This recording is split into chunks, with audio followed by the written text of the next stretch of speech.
to enable your translation function. I am now going to hand over the microphone to Dr. Michelle Ray.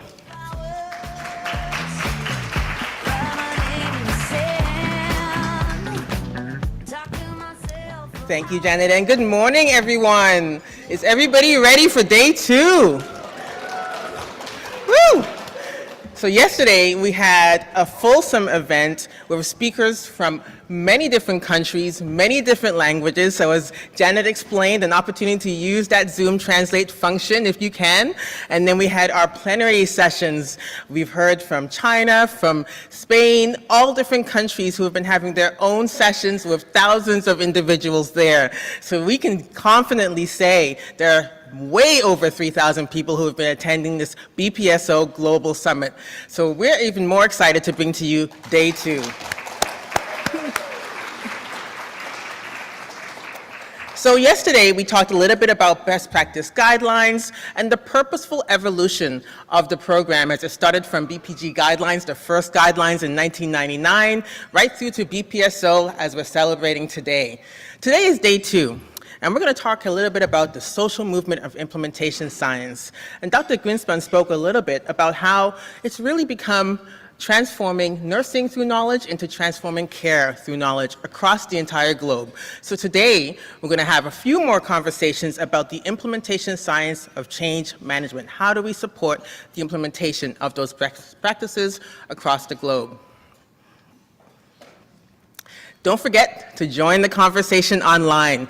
Using your social media, for X, you can use the hashtag BPSO Summit, hashtag BPSO, and please feel free to tag RNAO or Dr. Doris Greenspan or myself, Miss Ray, if you do find me on Twitter or X. Feel free to take some pictures. I know that yesterday social media was abuzz with pictures from all of our speakers yesterday across all 24 countries. So excited to continue the conversation today, and feel free to tag somebody that you know. So today, day 2, we'll start with a welcome and overview of the day, which is from myself, and then we'll have remarks from our Ontario Minister of Health, who will be joining us via video, the Honorable Sylvia Jones. Then we'll get into our panel on the Leading Change Toolkit, where we'll talk a little bit about the inception of the toolkit and how it's evolved over time.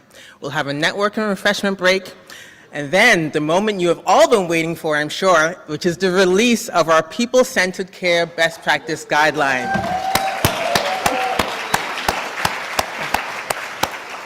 So all of you know this is a foundational guideline. All of our thousands of BPSOs across the globe implement 2 foundational guidelines, one in transitions and care and services, and today we'll be releasing our new People-Centered Care BPG, so we're looking forward to that. Then we'll have our closing and lunch break, and then we'll move into our individual country breakout sessions. So now, without any further ado, I'd like to call up to the stage and introduce our founder and visionary of the Best Practice Guideline Program and BPSO programs, Dr. Doris Greenspan. I want to highlight that Dr. Greenspan is the recipient of many numerous awards over her career, has built this social movement that we are all a part of today, and we are so thankful and grateful to have her as our leader. Now, she has asked that we not give a full bio and intro, so I won't, but I will hand it over to you, Doris. Thank you so much. Okay, to build on Michelle's comments, I want to read you a WhatsApp that I got at 6:30 a.m. from Janet Chi, the Associate Director of Guideline Implementation. Where is Janet? Stand up, Janet. So if you didn't believe to me yesterday that we had, I said, over 3,000, likely over 4,000. Well, today, Michelle reinforced that. Here you go. Doris, I just finished sending remarks to the China asynchronous program. It's amazing. They have 60 people inside the Danjiman Hospital. Remember I told you was the first in China that had that. Today we have many. But online they have how many? Online, go it, give it a once. Who can guess? go up. How many? How many? Someone said it. A little bit less than 11. Well, 10,000. 10,000 people online. So if you thought that we don't, and yesterday I wrote to our awesome president, NP Lamo Dolkar, and to also our president-elect, Sulebo.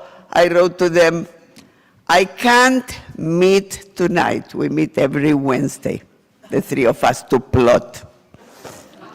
Good plotting, as Maxine Lesage would say, good plotting.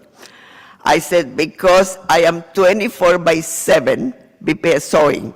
That's a new word. I'm 24/7 BPSOing. And I said, and I didn't have Janet's numbers, so I said, I don't know how many people we have, but way more than 4,000, because I know that Verity and Citlali and Angela said to me yesterday, we have 300 sites. I mentioned that to you. And on each site, there are anywhere between 10 and 100 people. Well, guess that. Well, on each site, we have between 10 and 10,000 people. Different countries, different sizes, right?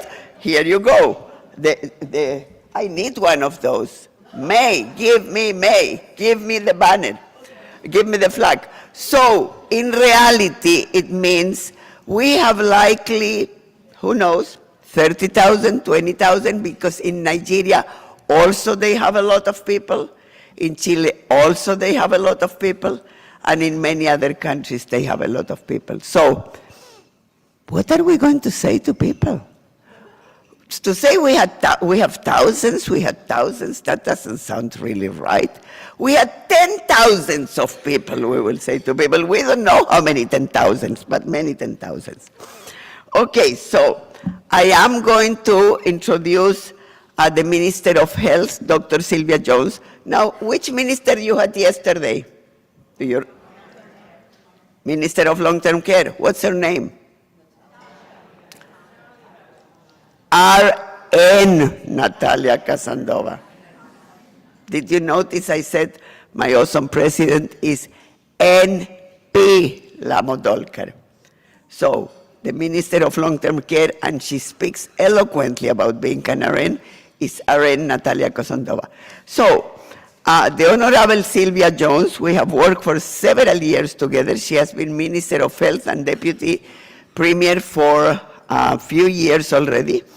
An amazing, amazing person, tremendously supportive of the Best Practice Guidelines program of the BPSO Social Movement of Science, has visited with me many BPSOs and also with our presidents, past presidents, and she really is a leader in the area of listening to people and, in our case, responding to what we need.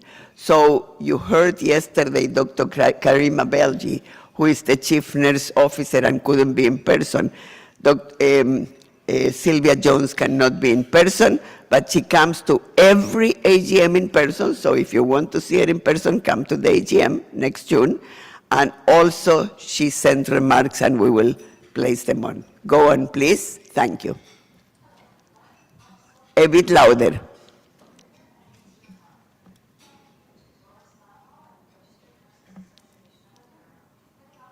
To speak with you. Hello everyone, I'm Sylvia Jones, Ontario's Deputy Premier and Minister of Health.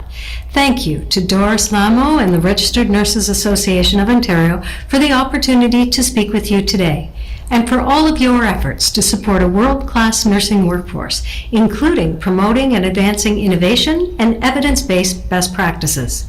On behalf of Premier Ford and our entire government, I would like to welcome all of you from Canada and from around the world to this global summit and express my sincere appreciation to the nurses and other healthcare professionals and organizations that provide and support excellence in patient care. Nurses are a critical partner of healthcare systems and communities here in Ontario and around the world, and we are very grateful for everything you do to provide patients and their families with exceptional care and support. Under the leadership of Premier Ford, our government has been making record investments in healthcare, taking bold and innovative actions to connect patients to best-in-class healthcare solutions, and making it easier for people and families to access care closer to home. This includes growing and supporting our nursing workforce and other healthcare professionals. We are bringing more nurses into the healthcare system and making substantial investments to expand education for new nurses, increase opportunities for nurses to access specialized training, expanding their scopes of practice, upskilling in their jobs, and reducing barriers for internationally educated nurses, allowing them to work and provide care more quickly. We are also supporting evidence-based nursing. Through our government's investment in the Nursing Education Initiative, Ontario continues to support the RNAO in advancing its best practice guidelines and best practice spotlight organization initiatives, with over $12 million invested this year to support your important work. Our government will continue to work with our nursing and healthcare partners to build on this progress and ensure we maintain and support high-quality nursing now and for decades to come. Thank you again to nurses and to everyone here for your contributions to building stronger, patient-focused healthcare.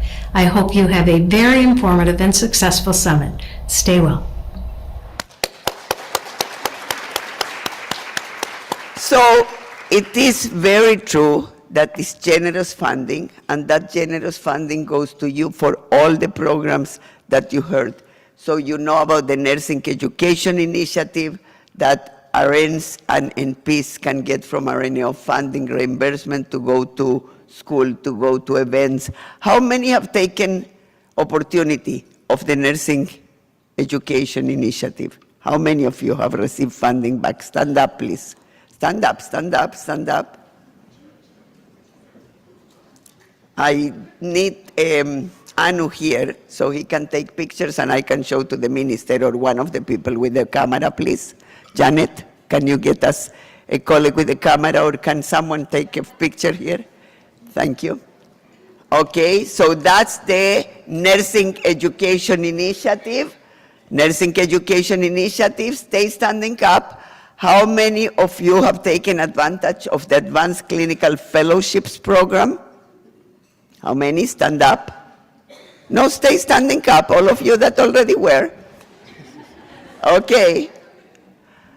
How many have taken advantage of the new grad initiative?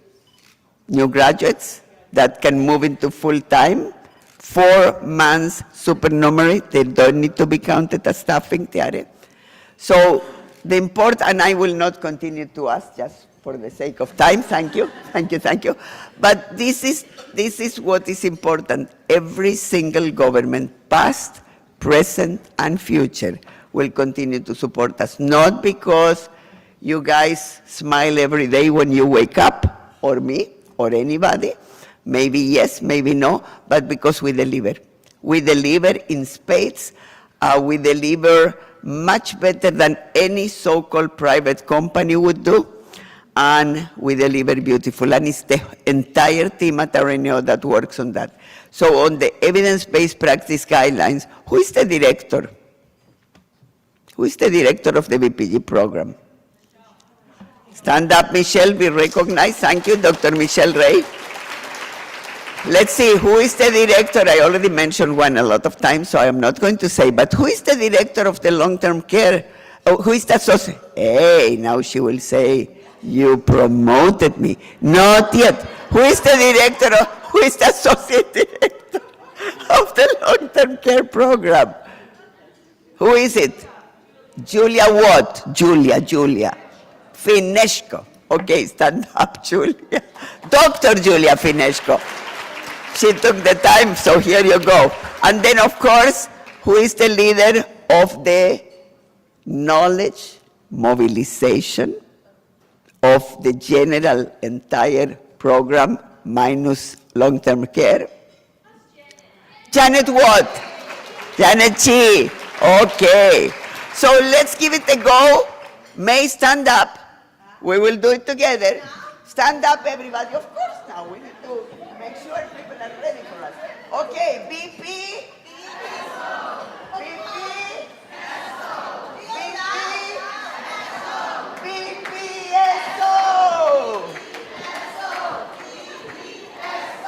BPSO! Fantastic! And if you don't do it loud, we need to ask again.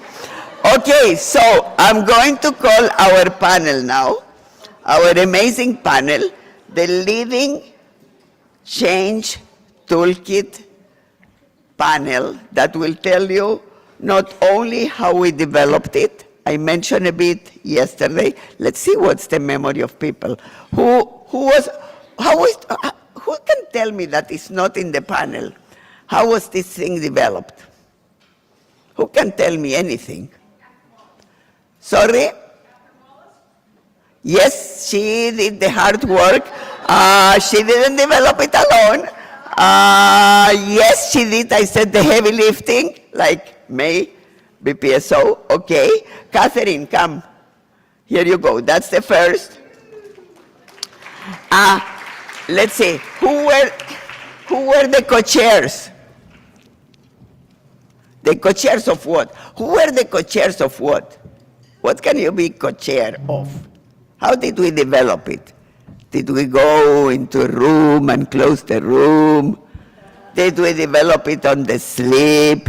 That would have been nice. How did we develop it? We formed a team, a task force, a working group. Who co-chaired it? One is here, so that's easy. Who is the other one? I mentioned someone from University of Ottawa.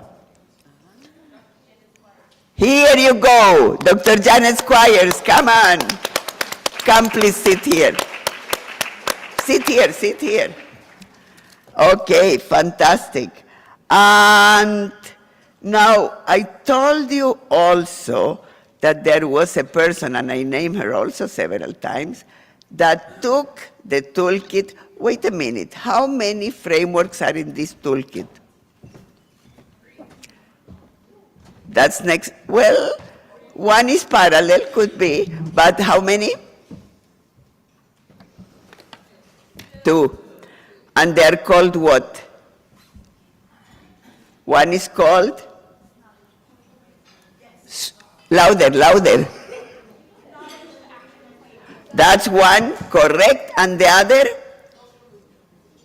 What is it? Social Movement Action Framework. Why are we sitting here? Like this is going to be awfully boring. They know everything. Okay. And then I mentioned that there was one person that I asked her with Grace Suba, who leads with Kate Hanson and with Tanya Costa. I said to this person, that I'm not going to say the name, I said, take it on and, just make it indigenous. This is how ignorant I was. And it's important to acknowledge that. And that person came back to me and said, ain't going to be that way, it's not possible. And she will tell you more. It needs to happen different. What's the name of that person? Anyone?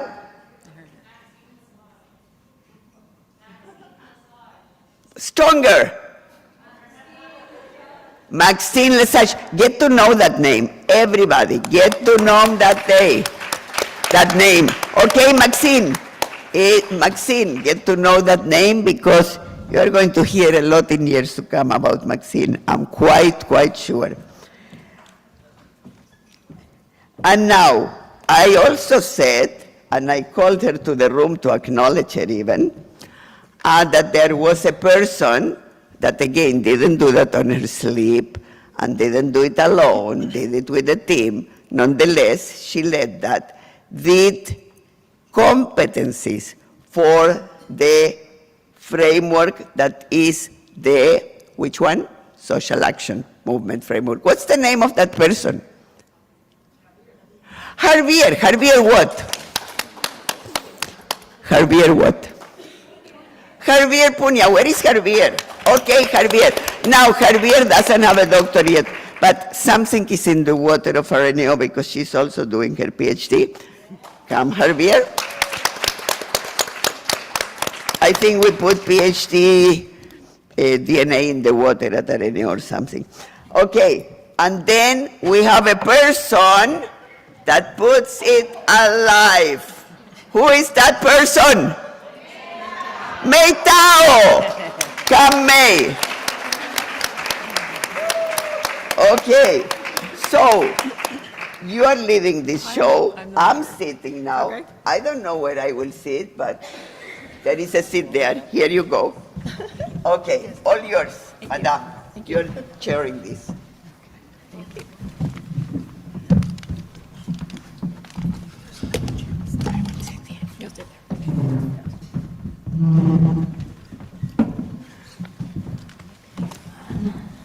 And someone left this, or no? Or maybe that's a gift.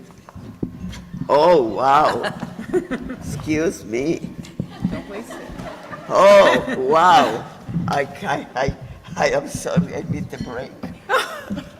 I need a break because someone left a whole box of chocolate. Hey, hey, it's like my husband. I will divide them by half because you will have them all at once. A whole box. Who left this box of chocolate here? I was not me.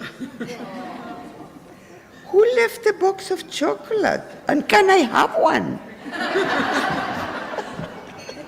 This is for this panel or for every panel? It was just here. I don't know, but look at that. Wow. I'm sorry, you cannot be all on the panel. You have to do your work first. No. I didn't have time for breakfast. Do something. All right, well, let's get started. Good morning. So happy to be with you today. Good afternoon and good evening to those of us who are joining virtually. We're so excited to have day 2 of our Global BPSO Summit and this focus on implementation science. And this morning in our panel, we focus on our Leading Change Toolkit. And if you're not familiar with it, or not quite as familiar with it, it is our foundational implementation resource. It's the tool that can help you to better understand how to plan, make, and sustain change. So really excited for today and for our panel. So if we haven't met as yet, my name is Catherine Wallace. I am a registered nurse, and I am the moderator for today's session.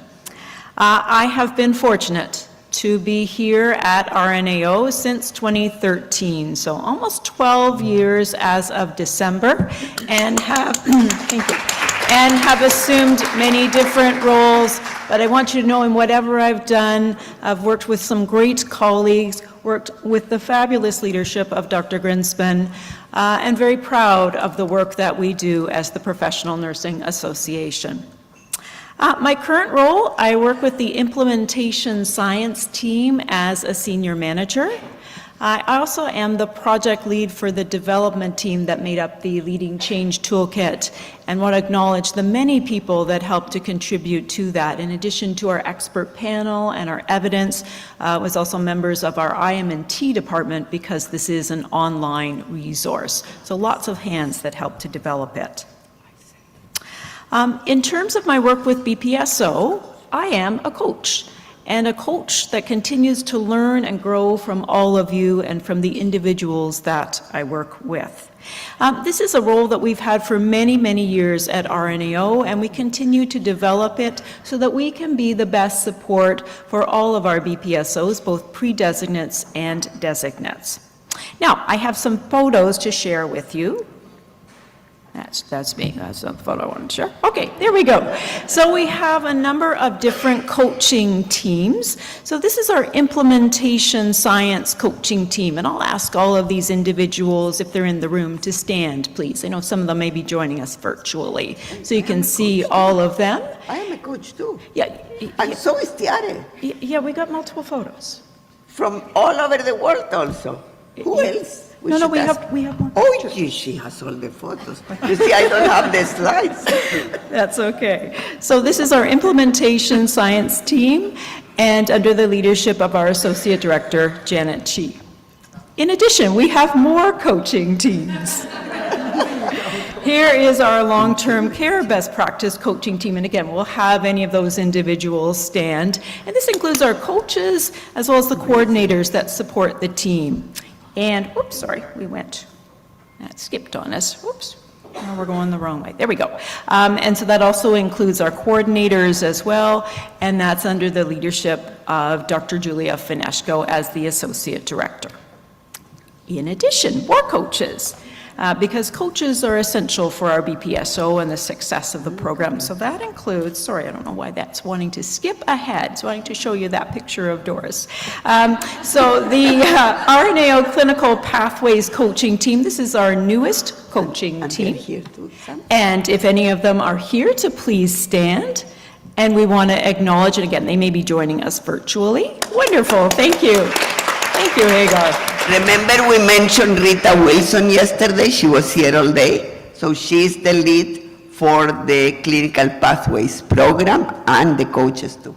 Yes, so again, wanting to acknowledge Senior Manager Rita Wilson that you see pictured in the center. And then, oops, let's go this way, sorry. And then our last coaching team, last but certainly not least, are the coaches that support, sorry, I don't know why these slides want to move ahead. They're excited like me. For our international BPSOs, and that includes Dr. Grinspan, Dr. Michelle Ray, who you've met, our Director of IABPG, and Janet Chi, Associate Director, and colleagues that support them in the work that they do. So I wanted to focus today in terms of talking about our Leading Change Toolkit and talk to you a little bit about it from the perspective of being a coach. And we're so excited to have so many of you here who use our Leading Change Toolkit here in the room and joining us virtually. We know it is people championing change that's at the heart of BPSO and at the heart of the Leading Change Toolkit. Now, we might be looking a little different. Some of us we have not ever met before in person, and some of us we've met a few times via Zoom or Teams. And we might be struggling a bit with who is that person? There's so many beautiful faces in the room. So again, we look a little different. We're whole bodies, right? On Zoom, we're just from here up. Yes. And we don't have our name right under. And if you're me, I like to use all those filters so I can look as young as possible. So again, we might look a little different, but we are so happy to have you here and the opportunity to say hello and get to know you. Because again, at the heart of the Leading Change Toolkit and BPSO are people championing change. Now, as coaches, we have many responsibilities, and again, these roles have developed over time. And it includes, for sure, knowing our Leading Change Toolkit. And that includes, as Dr. Grinspan was talking to us earlier, about these two complementary frameworks, and you can see those. So they're also on our banner over there as well. So we have our social movement action framework. And if we could summarize that in one word, that would be people. People being involved, invested in change, engaged in change in a way that's meaningful for them. So people at the heart of our social movement action framework. The other framework, a complementary framework, would be that of the Knowledge to Action framework. That was authored by Dr. Ian Graham and colleagues, and we were so fortunate to have Dr. Graham as part of our expert panel. And we were involved in the original work too. And we were involved in regional work as well. Wasn't aware of that. And so for our KTA framework, the focus of that framework is on change as a process. Change as a process. How do we plan, make, and sustain change using this framework? And it allows us then through the action cycle phases to do that in an organized and structured way.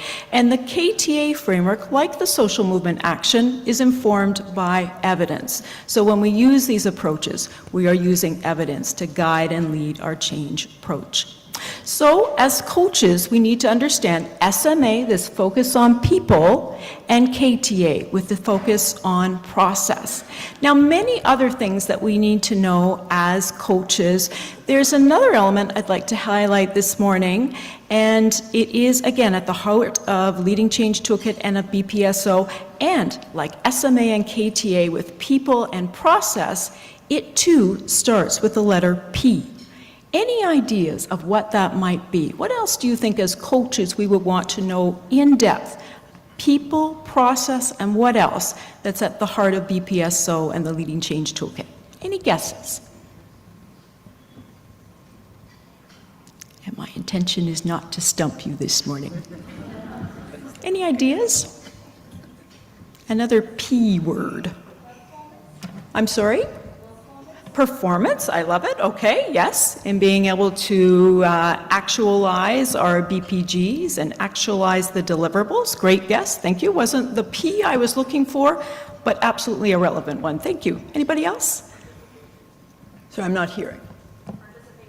Participation, absolutely. Essential, yes, for sure, for sure. Again, not the P I was looking for, but you're coming up with other Ps. This is great, thank you. Partnership, thank you. That is the one I was looking for. We also could have practice change as well, but partnership. So let's talk about partnership. Partnership, again, at the heart of the Leading Change Toolkit and at BPSO, and it's expressed both externally and internally. Externally in terms of the agreement that RNAO has with all of you as BPSOs. And as coaches, we act as the primary point of contact with those BPSO leads. And we get to see all the great work that you're doing. We see it in your report that you submit to us and get to hear all the great work that you're doing in coaching calls. We see you on social media as you are sharing proudly the work and accomplishments as BPSOs. We see you in your evidence boosters, in your articles, etc. And again, all of that reflects the partnership between RNAO and BPSO. We also enjoy meeting all of your champions. And for many years, as you'll hear, many years, we have run our champions workshops, and that's a way of developing individuals so that they have the knowledge and skills to be able to effectively actualize the Leading Change Toolkit and the elements of the social movement action and knowledge to action framework. And we'll hear this morning from my colleague, Javier Punia, about champions and the development, evolution of our champions curriculum to now include a focus on competencies. And as coaches, we're really proud because we follow you through this journey. Stand beside you with pride as you navigate from pre-designates to designates and see you, typically at the AGM, walk across the stage and receive that plaque that recognizes you now as designates. So that's the external partnership. There also are internal partnerships that also are at the heart of BPSO and the Leading Change Toolkit. Again, as a coach, internally as partnerships are working with our two other teams that make up our IABPG and our BPG, integrated BPG model. So that would be our guideline development team, who work hard with expert panels, with external reviewers, and with evidence, of course, to develop our BPGs. And we know the BPG is really the starting point for change. So very grateful for the partnership that we have with our guideline development team. We also work in partnership with our Enquire team. Our Enquire team that develop indicators specific for BPGs and indicators that are for uptake and sustainability to measure the impact of BPG implementation. So very fortunate to work with both of those teams that help to support us as coaches to help all of you. In addition, in terms of partnership, are the internal partnerships in each of your organizations. And we know of this as coaches in terms of the infrastructure that you share with us as one of the deliverables of BPSO. We get to see all the teams, the individuals, the committees, the change teams that make up BPSO, how you make it work. And we see with that members of your senior leadership team, your frontline staff, support staff, sometimes persons with lived experience and living experience who make up your change team. All of which is done ultimately in partnership to create change as informed by our guidelines and is supported by our Leading Change Toolkit. So today we've got a panel on implementation science. We've got more fabulous presentations. I know if you were here with us yesterday, lots of great presentations, also all of the poster boards, and I encourage you as you look at them, think like a coach and think about the people, aka the SMA framework, the people that make change happen, the process that was used to make change happen, aka our knowledge to action framework, and finally, partnership. Partnership at the heart of the work that we do. Partnership that's brought all of us together today, both in person and online. Partnership that makes us proud of the work that we do, the people whom we serve, and the results that we have as BPSO. And finally, partnership that we're proud of that advances our social movement of knowledge. Thank you.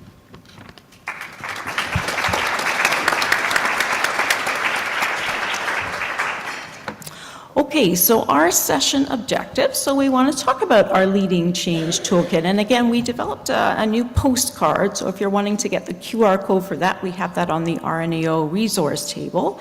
But talk about it as a foundational implementation resource, essential to the work that you're doing as BPSO to be able to support the achievement and sustainability of BPGs across settings.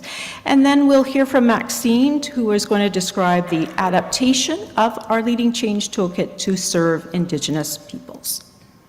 So looking forward to our session this morning. And we will have time, hopefully, for a Q&A, assuming that everyone follows Michelle's timing sheets there. Okay. And so, again, on our panel, we have heard from Dr. Grinspan, who's introduced all of us. So I will turn it over now to Dr. Grinspan. As we know, she is the visionary of the BPG and BPSO program and an amazing leader here at RNAO.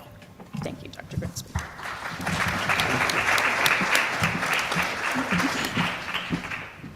Thank you. No worries, no worries. Thank you so very much. And we are going to be sharing with you different aspects of implementation, or as is better called, knowledge mobilization, and share with you also how it all started and why it started. Which pillar of the model of the BPG program am I referring to, first of all? Is it the top pillar? That's guideline development. I need, Michelle, 2 people to help you with microphones, because we don't have standing microphones and it's quite difficult for people to hear, I think, from one side to the room. So if we can have 2 or 3 people going around with the mics in general during so we can have really the energy flowing. Thank you so much. Thank you. Okay, so it's not the top one, because that's guideline development. That's right. Is it the right pillar? Can't hear. Sorry? The left one. It's the left one. Thank you. Okay. So absolutely it's the left one. All the aspects of knowledge mobilization, and I reviewed some of them yesterday at the individual, right, at the micro, meso, and macro level. I spoke about programs, but today we are going to focus on one single aspect of that, which is part of the BPSO, social movement of science and of compassion, right? And especially about the issue of how do you engage people. And on that one is that we will refer to the toolkit and how did it happen. So I spoke about the minister yesterday. This is moving. It's moving by itself. Can we leave the slides alone? Can we? Let's leave it. I will manage them. Thank you so much. Good morning. I spoke about a minister that probably was the most courageous one of all, because yes, you did hear Minister Sylvia Jones today, and you did hear Minister Natalia Casandova, Aren Natalia Casandova yesterday. But this woman, let's see if anyone knows her name on the left. Well, I should ask vis-a-vis your comment, because I actually don't care to be aging. That's an interesting finding with my friend here today. So that one on the right is me, by the way, just in case you didn't know. But the one on the left, which minister is that? It's a minister that I would like people to remember her name, because she gave us the beginning of the funding, not for the toolkit, but in general for the program, without really, yes, she had a pretty good proposal, I would say, but she didn't know if we will deliver. I didn't even know how good we will deliver. I didn't know we will be able to say today, I don't know if it's 20,000 or 30,000 people around the world that are joining in this phenomena, because it's a phenomena. I just put the proposal because I thought we needed to do something to improve the care of people here in Ontario. And I wanted to take all the excuses out, and also the necessary ingredients that people may not have the time. They may not have the time to go to a library. They may not have the knowledge to synthesize knowledge to develop BPGs. They may not have the time, even if they find good guidelines somewhere else, to then put it in practice in a way that will make a difference. She actually gave the funding not knowing how good this thing would be. And because of that, she actually is an honorary member of RNO. What's her name? Who can guess that name, not from RNO staff first? Who? Who can say the name? Mike. Elizabeth Whitmer. Elizabeth Whitmer is really part of the founding fabric of the RNO Best Practice Guidelines program and its BPSO social movement. She was there still when we started actually that is not true. She was not there. And the woman, I think, taking the picture here, this one, Marianne Zich, I think it was you when I went to visit Dalton McGuinty. Did you go with me when? Prior to my time. Okay, so she was not, but it was a comms colleague from her. We went to visit Premier Dalton McGuinty, who was in opposition, and who had the brochure of the VPG program. We had the brochure, The Phenomenal Journey, and I said to Mr. McGuinty, who was in opposition, a bit presumptuous to have this brochure, but do you know that it cost $1 million to the government? That's what we had back then. And he looked, and the comms person leaned to me and said, "Say more." Okay, well, I learned something. Say more if you want more. So we did with the years, and we evolved to being able to help you in this and so many other programs. So Elizabeth Whitmer was the Minister of Health under Premier Mike Harris, and I say this because who remembers Premier Mike Harris? Very briefly, I will not give the history. Who can stand up and do any of you work in the health system when we had Premier Mike Harris? No? Nobody? Oh, here you go. Okay, thank you. So Premier Mike Harris, without going into any details, which I shared at the AGM in front of 700 people and thousands watching, and I had a very interesting relationship. We will leave it at that, because he called nurses like hula hoops, right? But his wife made amends because she is a BPSO organization, a home care BPSO organization that delivers amazing care, and because of her, Premier Mike Harris then apologized about what he said.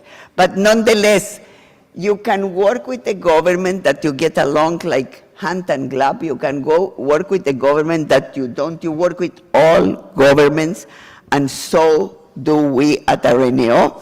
And with Elizabeth Whitmer, we were like sisters joined by the hip. And she started the funding, and we should never forget, because we always need to remember the same. I said, remember the name of Maxine. You will hear in the future more and more, because when someone starts something that is different or helps start something that is different, it's better to remember, because you will feel proud that you met that person. And I feel very proud that I had the privilege to work with Minister Whitmer, and she is the one that secured the funding for us. So, yes, well deserved.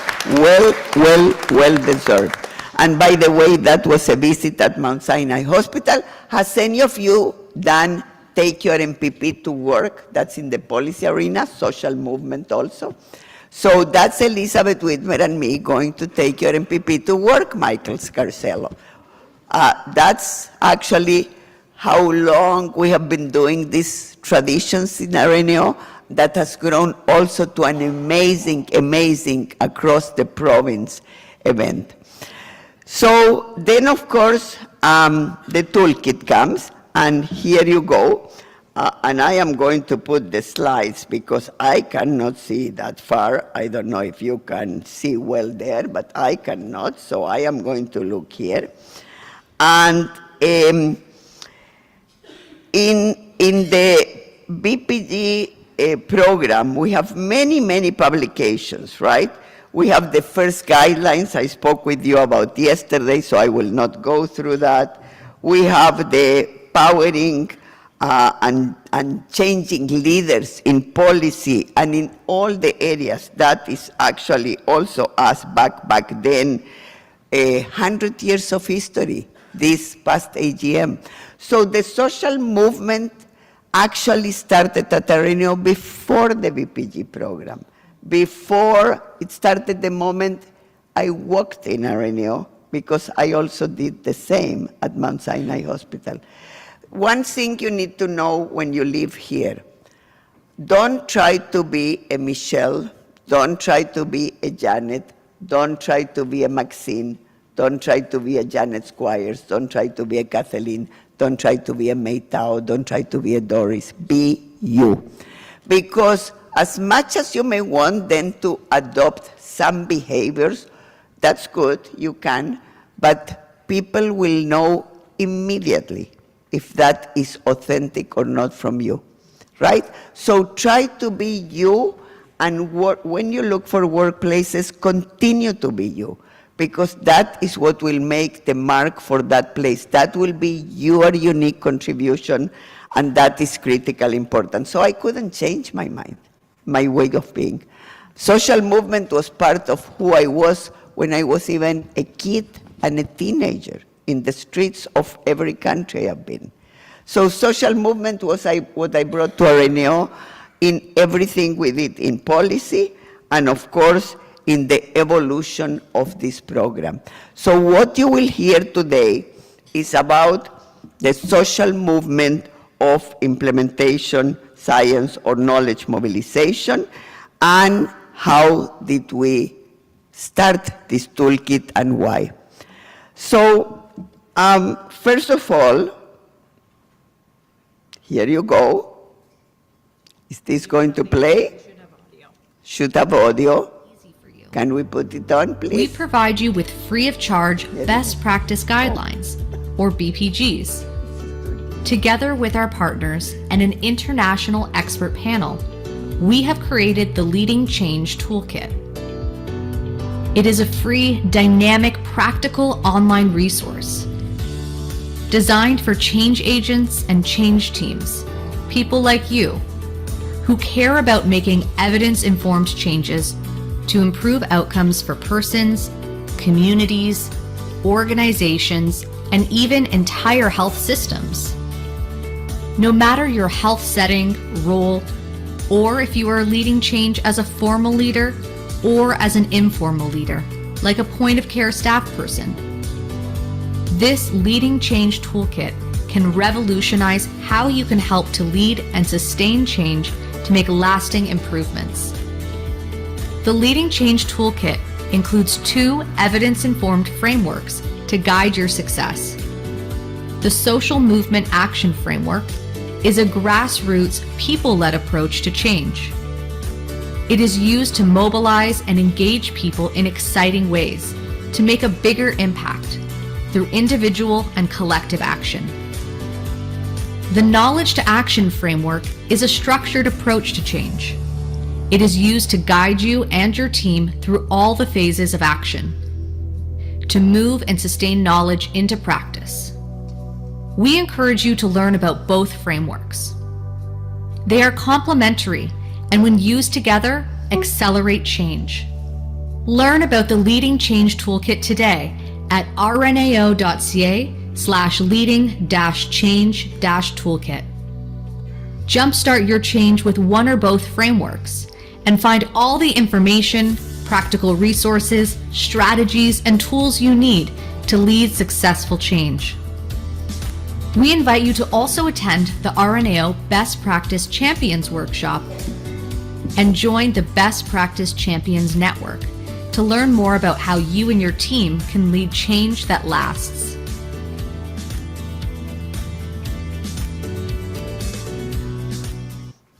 So, how many of you have used the Knowledge to Action framework? Stand up, please. How many of you in your workplaces? Wow, I need Anu here. Wow, wow, wow. I need Anu here.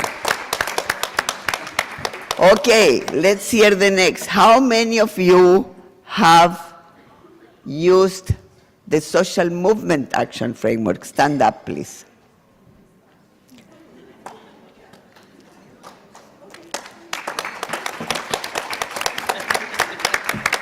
Okay, Anu, next one, picture. How many of you have used, we will have even less people now, both frameworks together? How many?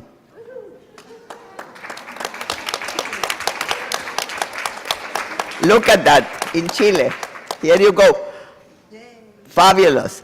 Okay, so I ask you not to be any of us when you leave. Be yourself, but I will ask that you start to use both frameworks because you will see changes, not only in the BPG program and the BPSO that you lead, but it will become part of the way you think and the way you try to mobilize other changes that you may have at your workplace. So that is very, very important. So these are two complementary frameworks, and just so you understand who developed them, so a panel, and you will see the names, with Janet Squires and myself as chairs, and Susan McNeil, which we should include there, also very much so, and the absolute heavy lifting of it, this woman, Catherine Wallace, absolutely the heavy lifting. And then, so you continue to understand, in the panel was Meitao and other people that may or may not be in this room and from around the globe also. And also the reason we brought people like Meitao is because they had experienced already social movement. We identified them as social movement people. And that's why we included you in the panel, and Jesus and others. And then came Javier to develop with the team the competencies, which is we teach them today, and you have them in the website. And it will help you develop yourself and your teams and your colleagues in a way that you never imagined. It's fantastic. It's fantastic for any of us for self-assessment. Thank you, Javier. And then came Madame Maxine and said with a group of all of our colleagues from indigenous BPSOs, well, this doesn't really speak too much to us. It's very good, it's very interesting, it looks very important, but it's not the way we can speak with people in our communities. It's not the way we think, we are, and we do things. We learn through her and people like Michael Scarcello. Stand up, Michael, who is in the board. And I don't know if Jennifer is here. Jennifer also was here yesterday. She is on the board, and a few other people. We had the privilege to have Maxine in the board the last few years. she's not now. And we really learned through her and through Tecumseh, who is our elder, our knowledge keeper, what really it means when indigenous people tells us we need ceremony. She will talk with us about that. We are not indigenous, and we cannot pretend to be indigenous. And we really have learned a whole deal with you, Maxine, and with Tecumseh and others, both through this work and through also all the other ways of thinking, being and doing things from you and from colleagues. So this is your amazing panel, and these are the complementary frameworks that you see here, and this is how they work together, and this is the panel. So I'm not going to mention, but I will say this. Yesterday, a colleague that is a person with lived experience, I'm not going to ask her to stand up unless she wants. She was here yesterday and spoke with me and asked me if we engage people with lived experience. And yes, we do. In the BPG development, we engage people with lived experience anywhere from 20% to actually 100% in some equity BPGs. For example, in the indigenous focus BPGs, 100% of the panel. In the Black health BPGs, the tackling racism against Black nurses, 100% of the panel. In the 2S LGBT, in the suicide, in the mainstream suicide prevention guideline, 100% needed to be people either that work with people that have attempted suicide, people that in their family someone committed suicide, and yes, we lost a tremendous panel member at the time. So this is the panel, and there is people with lived experience for the person that asked me yesterday if we involved. We do, we involve also people with lived experience as champions. And here we had an array of people that know a lot about knowledge mobilization from an academic perspective. Janet will speak about that. People that know a lot or knew a lot from the point of view of lived, doing it, right? Doing it and how you mobilize people, and people with lived experience that wanted to be part of it. So that is our panel, and with that, I am going to leave you with our colleague. And by the way, I should not forget that we did work with the healthcare agency, and yes, we do have Sue now. And I think actually Marian Darpino is here, or was here yesterday for sure.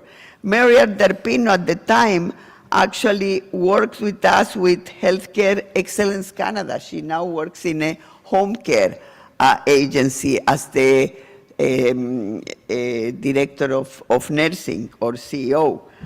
So Marian was involved and several others, and we did partner with them both in funding and in work. And I mentioned a few times Susan McNeil that deserted us. She didn't ditch us. Yes, she did. She went to another country to live.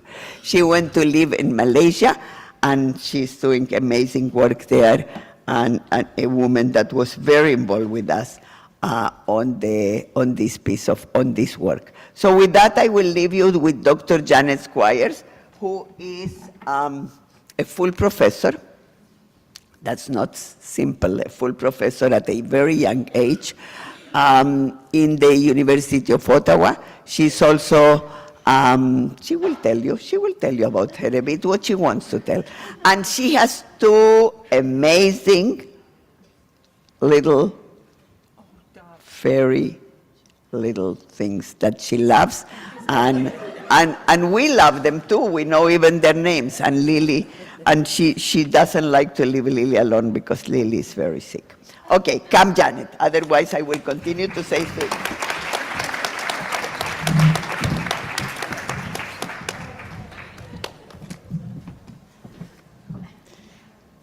And I operate it with the green button? Yes. Okay. Okay, so hello everyone. I'm sorry, I'm used to teaching by distance, so I always start with making sure people online can hear me. Is there any indication? Is there any indication? I teach hybrid, and so half my students are in class, half my students are on distance, so I always have to start with making sure people can hear me. Okay, so my name is Janet Squires. I'm at the University of Ottawa. I am the director of all the graduate programs, so anyone wants to do a master's or a PhD, come see me, or an MP. And I am also a University of Ottawa research chair in health evidence implementation, and I am also a senior scientist with the Ottawa Hospital Research Institute. And that's how I came to meet Doris. I was actually a postdoctoral fellow at the time, I believe, and Jeremy said, you need to meet someone. And so he introduced me. Jeremy Grimshaw was my postdoctoral supervisor, and I worked closely with a colleague in the US called Ann Sales. And they felt I needed to meet Doris, and that was 12 years ago. The rest is history. So I am going to talk to you about the Leading Change Toolkit today. And so I had a little bit of hand twisting by Doris to get me to co-chair the Leading Change Toolkit, but I was happy to do it. I think we made a great team for that Leading Change Toolkit because I came from the academic perspective and she came from the practice perspective. And that's how I run my research program. Everything is partnered with clinicians, so it worked really well for us. So in the Leading Change Toolkit, as Doris has mentioned, there's two complementary guiding frameworks. One is the Social Movement Action Framework, and I always want to call it the Social Action Movement Framework, but so you might hear me say that now and then. And the other is the Knowledge to Action Framework. And the Social Movement Action Framework is a people-led, bottom-up approach to practice change. And this approach develops in response to a strong desire and a motivation for change, or a shared concern and a readiness for action. So it has individual components, but it also has group components as well. The Knowledge to Action Framework is a planned, structured approach to change that integrates two related components. The first part that you saw in that picture that Doris showed was the knowledge creation, which consists of three phases of inquiry, synthesis, and tools and products. And the RNAO BPGs are the tools and products. So that phase is already done for you when you come in to be a BPSO. And the second phase is the action cycle, and it goes through the different phases of how you would move something into practice: identifying, adapting, assessing, selecting, monitoring, evaluating, and sustaining. I'm not going to talk about the Knowledge to Action Framework today. This was developed by Ian Graham in 2006.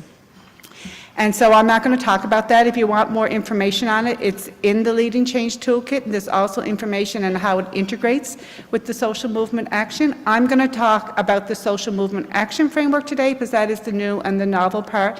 As we saw from the people that stood up, more people stood up for the Knowledge to Action than the Social Movement Action, and that may partly be because you're not as familiar with the Social Movement Action Framework. So this is the Social Movement Action Framework. It has three phases in it: preconditions, key characteristics, and outcomes.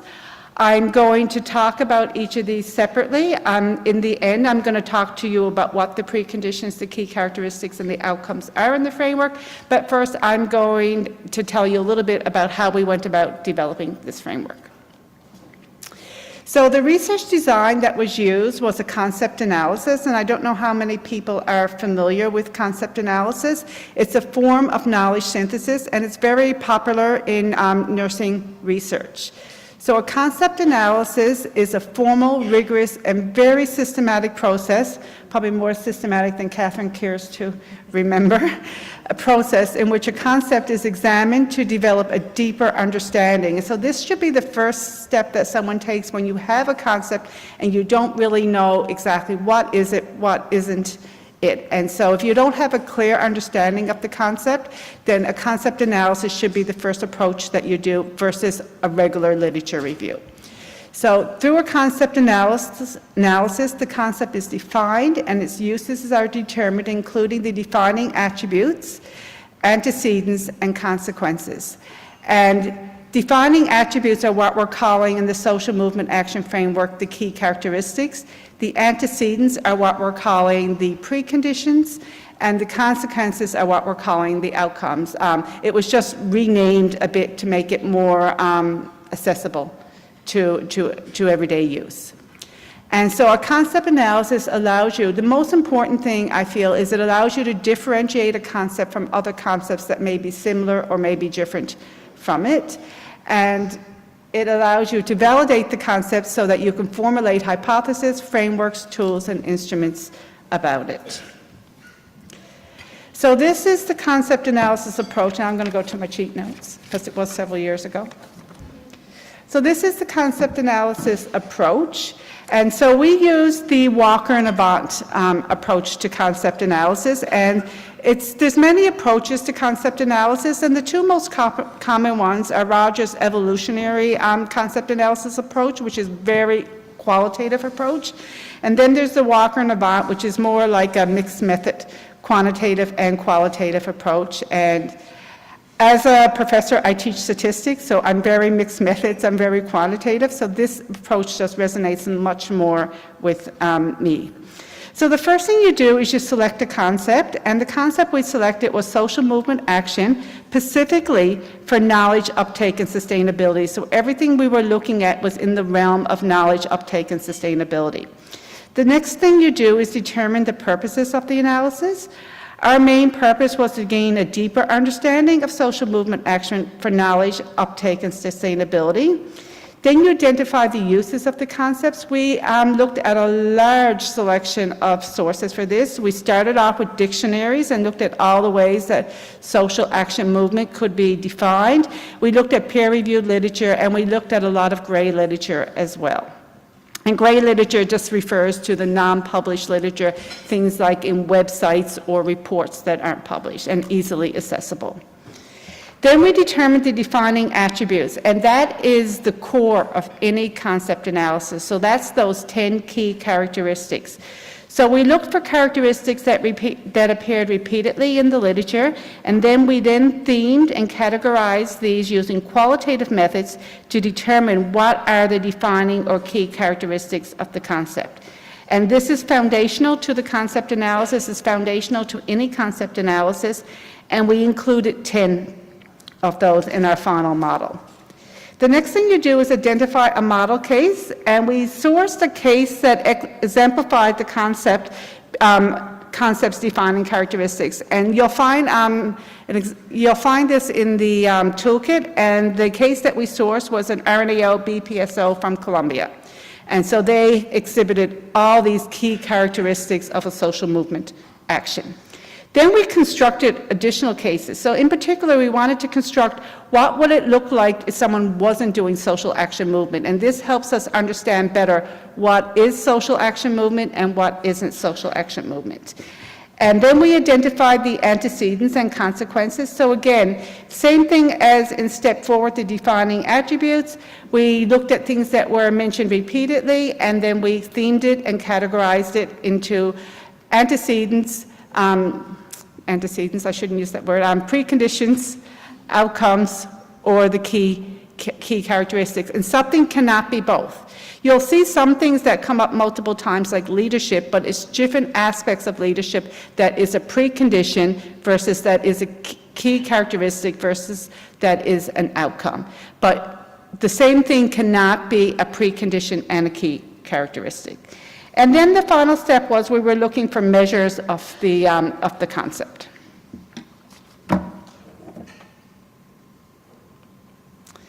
So when it comes to methods, and I've kind of already talked about this, and so, but I'll just say we developed a search strategy. The search strategy was done first with Doris and I and the development team, then it was brought back several times to the expert panel, and then it was done in consultation with a health sciences librarian.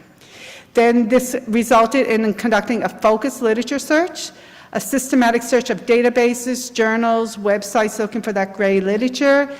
Everything was scanned in duplicate and independently, and if there was conflict, then it would come back to the expert panel to make final decisions.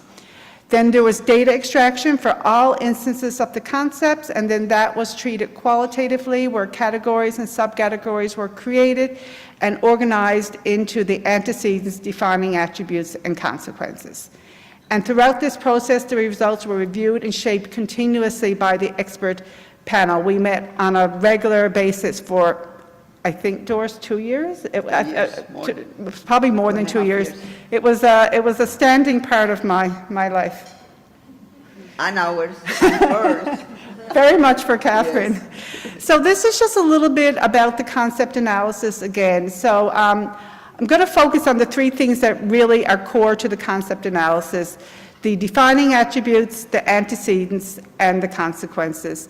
The defining attributes are the fundamental features of a concept, and they identify a concept from how it differs from other concepts.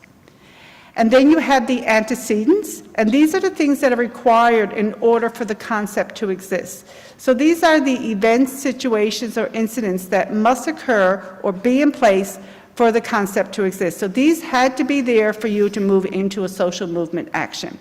They also cannot be a defining attribute, and they cannot be a consequence of the concept. So sometimes we had some discussions when things came up in multiple places. Was it an antecedent or was it a defining attribute? And we had to decide where it fit. Sorry, it's not moving. And then there's the consequences, and these are the outcomes, events, or incidences that may occur as a result of the concept. Again, they cannot be a defining attribute, and they cannot be an antecedent. So based on all the work we did, this is the core to a concept analysis. You want to come up with a definition. So we define social movement action for knowledge uptake and sustainability as individuals, groups, and/or organizations who, as voluntary and intrinsically motivated change agents, mobilize to transform health outcomes. So again, it's voluntary, it's intrinsic, and it can be individuals or groups. So this is back to the social movement action framework now.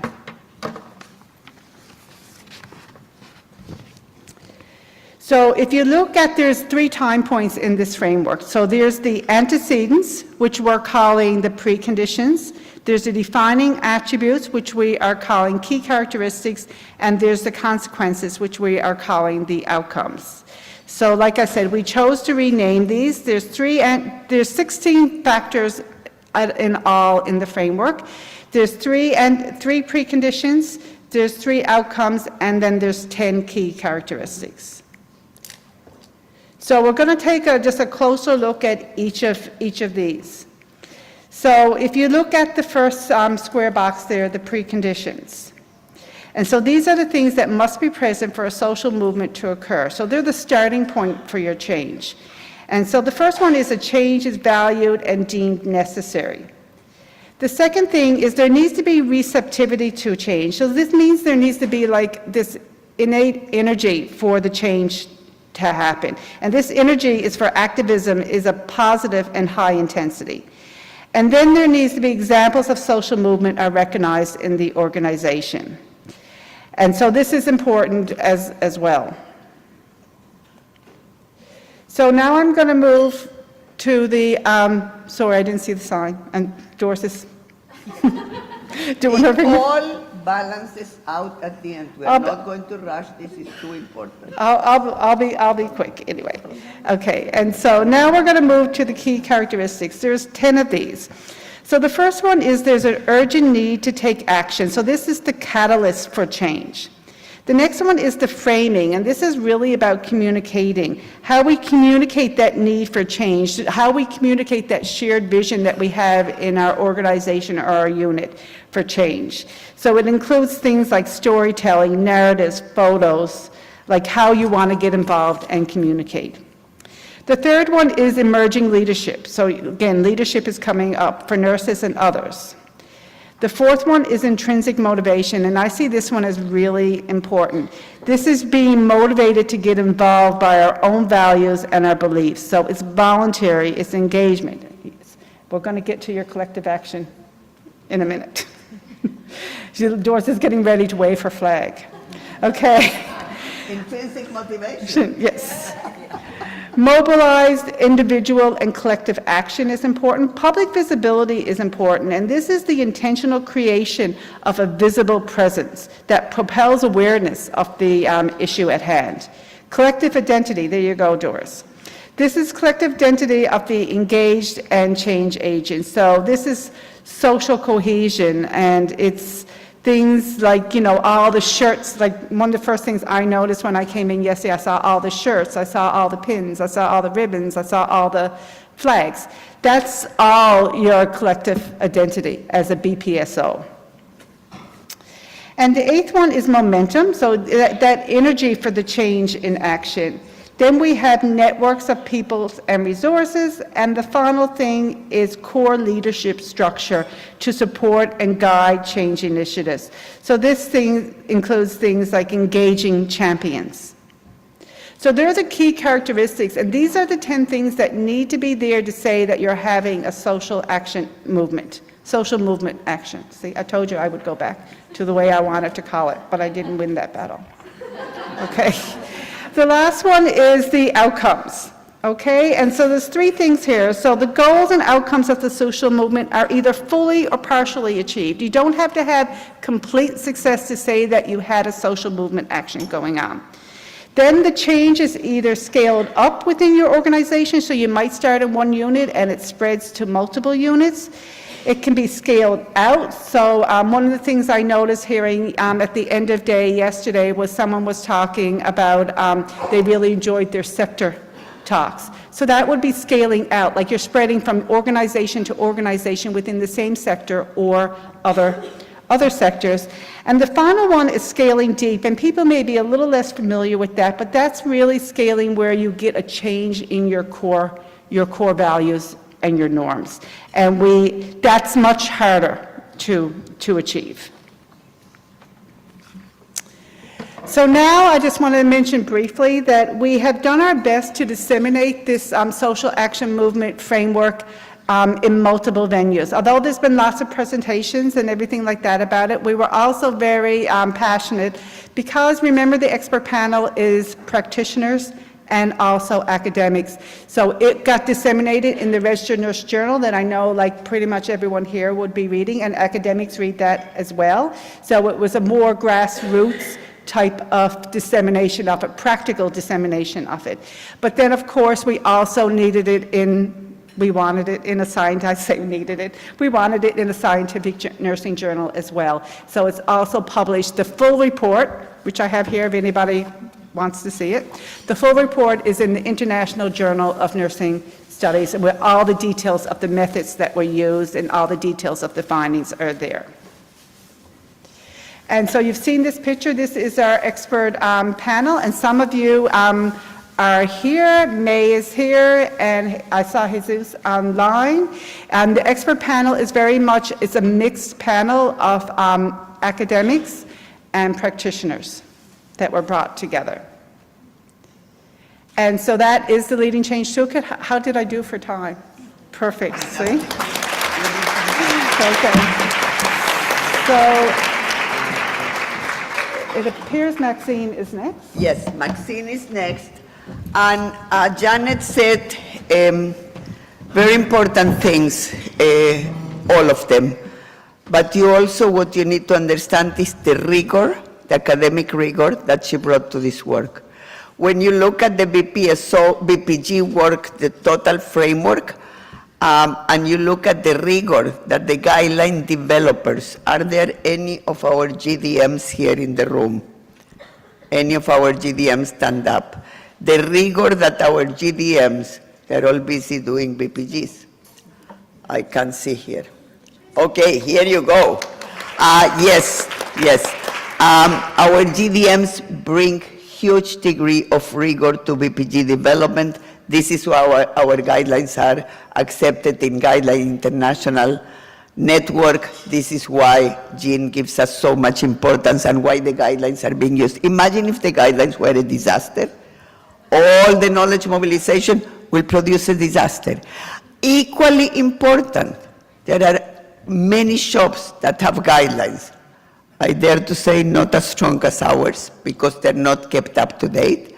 If the implementation was not rigorous, the knowledge mobilization, they will stay in a shelf. So Janet gave you the rigor of the work that she led us. Yes, she led with me, but she led us. She brought the rigor to it.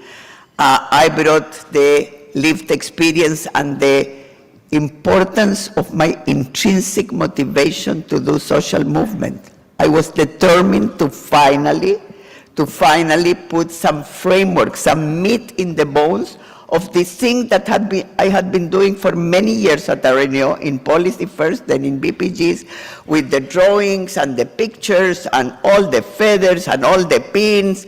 I wanted rigor to what we were doing, and that's the woman that brought the rigor. So kudos to her.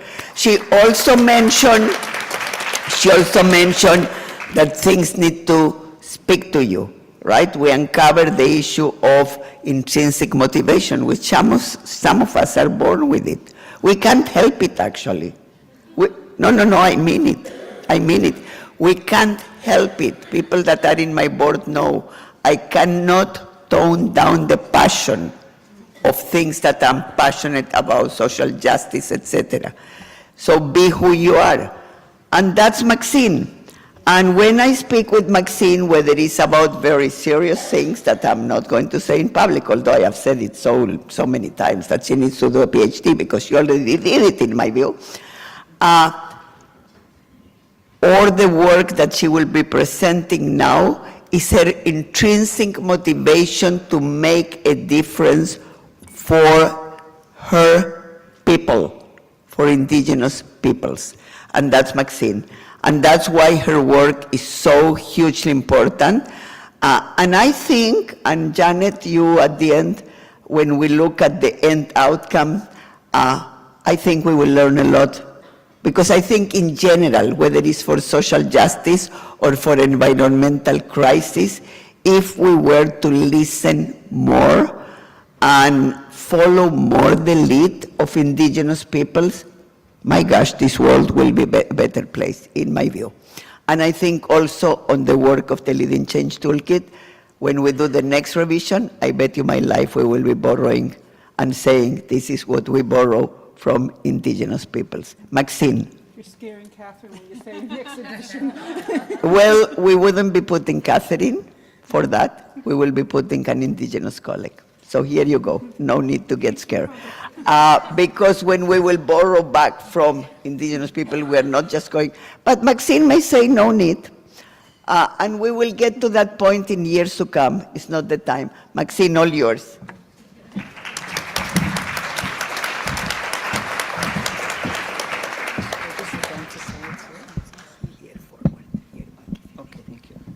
Miigwech Doris. Andi bonjour. Kinewea. Dishnakaz gigada kwe kitakonzi bi indo jaba e chichak indo dem enishna bekwe indao. So I wanted to say greetings, welcome. Thank you so much, Miigwech, to Doris and the panel for being here today and asking me to be part of this talk. I also wanted to acknowledge the global participants as well. I can't see them, that's probably a good thing. I hear there's quite a bit. So I wanted to acknowledge you if you can hear me. And also I wanted to acknowledge the traditional lands that we are on, the Mississaugas of the New Credits, and also the Haudenosaunee from the Six Nations of the Grand River, as well as the indigenous peoples that inhabit the lands of the people that are on this call today globally. I just wanted to acknowledge you. So I'm going to start off, hopefully I'll get this right with the slides, so bear with me. And today I'm talking about adapting the Leading Change Toolkit to serve Indigenous peoples while applying the Leading Change Toolkit to Indigenous communities outside of Ontario. And I just wanted to say miigwech to Janet and Doris and Catherine for their enormous amount of work on this Leading Change Toolkit that they presented you with today and the background. So I've got a sort of a huge act to follow here after their presentations. So a little bit about myself. I already said welcome, and you see me here. I was at one of the BPSO events, so I'm a big BPSO fan as well. And I'm a registered nurse. I work for Mamwasing Ontario Health Team, BPSO as well. And this is just a little picture here of a side of the building. It is located at the Batchewana First Nation traditional territory, and I am the manager there for the Boarding Family Health Team. And we are a multidisciplinary team. And we work with predominantly focusing on the urban Indigenous population. And to the right of the picture are two of the physicians that I work with, Dr. Annalyn Wakagishik, who's fully fluent in the language, as well as Dr. Julia Robertson, who are part of my team. A little bit about the background today for Mamwasing is the agency that I work for, just to give you, to lead into what my talk is about, I thought would help. I have a map here that just shows as well for Ontario, again for our global participants. I think everyone here in the room knows where we are in Ontario. And the arrow just points down to the province that we are in, again for our global participants. And then this other map here has the distribution, population of distribution of First Nations by our Canadian census in 2021. So it's probably a little bit behind right now. But if you look more at the darker areas, the reddened areas go up to the burgundy. You will see for the province of Ontario, which I just showed you in the previous slide, there's probably over half of a percentage of Indigenous population that inhabit the province of Ontario. And you can see the rest of the provinces and regions in our country of Canada for our global participants, just to give you an idea who inhabits our lands. And so with that is just a little bit about our communities that we service, and this is just our catchment area. It spans over 230 kilometers, and if you want to do the math on that for mileage, which I didn't do last night, I'm stuck on kilometers now, it's probably about 700 miles-ish. But anyway, it's just the catchment area of where we serve. So at the top is Mishpachatan First Nation, Chapleau Cree, and Chapleau Cree Ojibwe, and Brunswick House. And on the lower part of it is basically just spans along Lake Huron, the shores of Lake Huron, where we have all of our communities. And we service upwards of over 30,000 people who identify as First Nation, just to give you an idea of where we do the work. And I am from Garden River First Nation, Kitakonzi B, which we also refer to as the Creator's Place. And then just a bit about our vision. Again, I won't get into too much, but Mamwasing Kinegwean Nebo Boadzwing basically means working as one for the well-being of all. And then just a bit about Ontario Health Teams, just a very brief synopsis what are Ontario Health Teams, because Mamwasing is, as a BPSO, is an Ontario Health Team. It was the first Indigenous Ontario Health Team in Ontario. They are a group of providers and organizations that are clinically and fiscally accountable for delivering a full and coordinated continuum of care to a defined geographic area. So for us, our defined population is our Indigenous population, as I showed you in that catchment area on the previous slides. And that is our logo to the right with the 4 colors and the sacred fire in the middle with the 7 grandfather teachings. So the purpose of today's presentation is, as I said, to adapt the Leading Change Toolkit to serve Indigenous peoples, is looking at some of the different ways that I can inform you today about what my talk is about, educating and conveying the purpose of IK for short, Indigenous knowledge, integration as it relates to the RNAO Leading Change Toolkit, as you just heard with the following. And again, I won't be going into too much detail other than those 2 bullets on the bottom. I forgot to highlight those. But just the 6-pillar document, the Champions Review Curriculum Methodology, and the framework for the Champions Curriculum Review process as it relates to the Leading Change Toolkit, and emphasizing the inclusion of our global BPSOs to initiate discussion of integrating Indigenous knowledge within their own regions and dialogue with their respective Indigenous communities. So that's for you that are on the call globally that I wanted to emphasize. So why is it important to include an Indigenous perspective as it applies to the Leading Change Toolkit? Some of the literature that was revealed the following. I just did a little bit of a research. To include Indigenous perspectives in nursing education, one must understand and incorporate traditional Indigenous knowledge into the curriculum. Another point is exploring Indigenous knowledge requires a broader approach to conceptual thinking than is typically practiced in most nursing curricula. Indigenous scholars state that to learn from this perspective requires process thinking as opposed to the content thinking found in Western worldview. And scientific approaches to knowledge are partial worldviews. Therefore, we embrace the notion of two-eyed seeing as a rationale for expanding nursing education with Indigenous perspectives on health. And you will hear a lot about that term, two-eyed seeing, and I will explain that more when I get into the framework. It's pretty much threaded into all of our Indigenous BPSOs and the work that we do, and Michael over there, Dr. Sorello, knows all about that. And nursing systems still function on the principle of extraction and exclusion of local Indigenous knowledge from their colonial sites of healthcare. So again, just another point to show that we're really looking to have that shift with Indigenous knowledge.